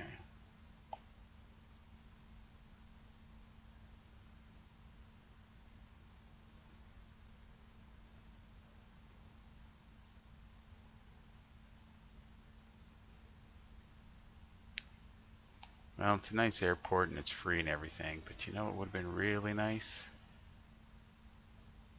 Autogate or something like that. I just don't think we have it here.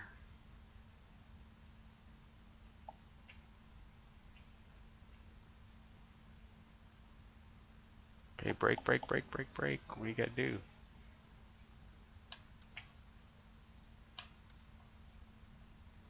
Holy shit.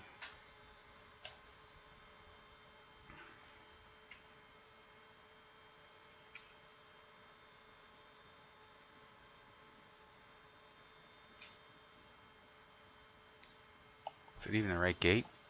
No. 161's over here. Never would have fit.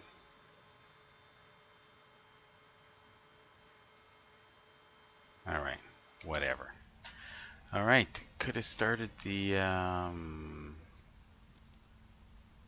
you know, the thing. So what's it? Alright. Well, let's just set up the ground. The GPU.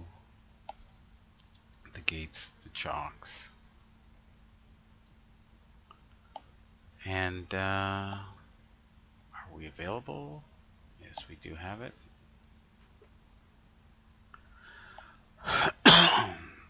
And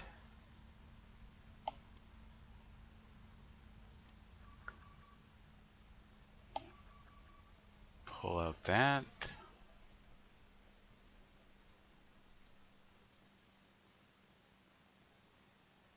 And we can pull out that. The engines are going to nothing.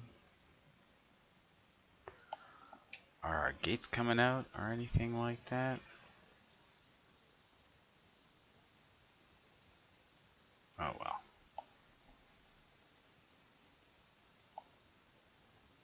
Parking brakes on, doors open. Did we open doors yet?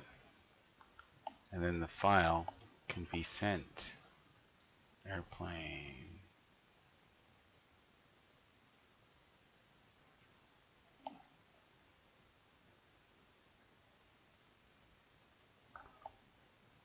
Or is it going to wait till the engine's totally powered down?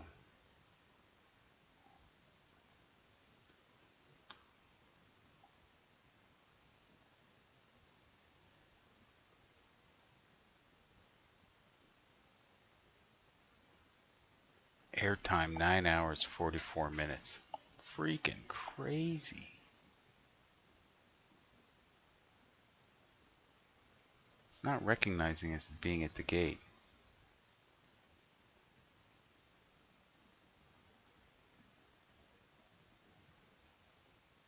Oh well.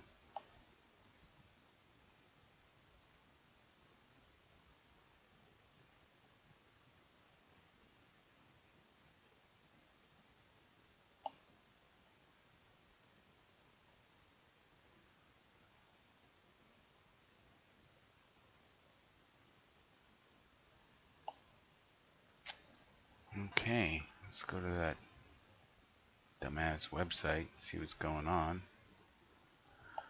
Okay. It's giving me a landing of 327 feet per minute. Not the best, but it's a 10.7 hour flight time. Well, I'm getting credit for 10.7 hours anyway. That's retarded.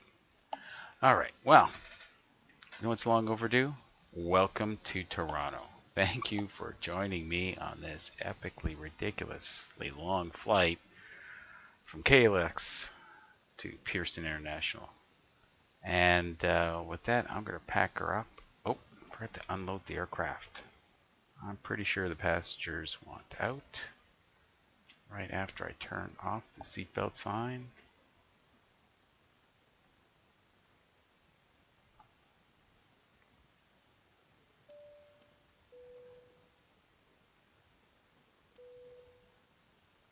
Come on.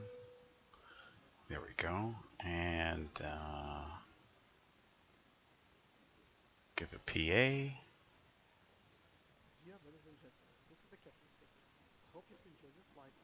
And unload. Alright. So, you know, once again, thanks for joining me on this epically ridiculous flight. And hopefully, we'll have it squared away that this is not an issue again. Because I can't handle it. I can't handle it.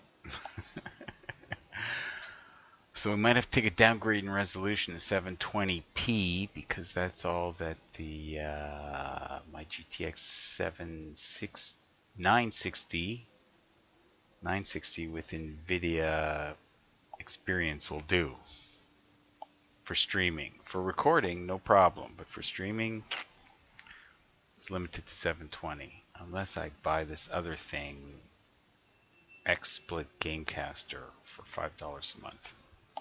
Not so sure about that, but we shall see how it goes. Anyway, till then, Pilot Wannabe saying so long and good night.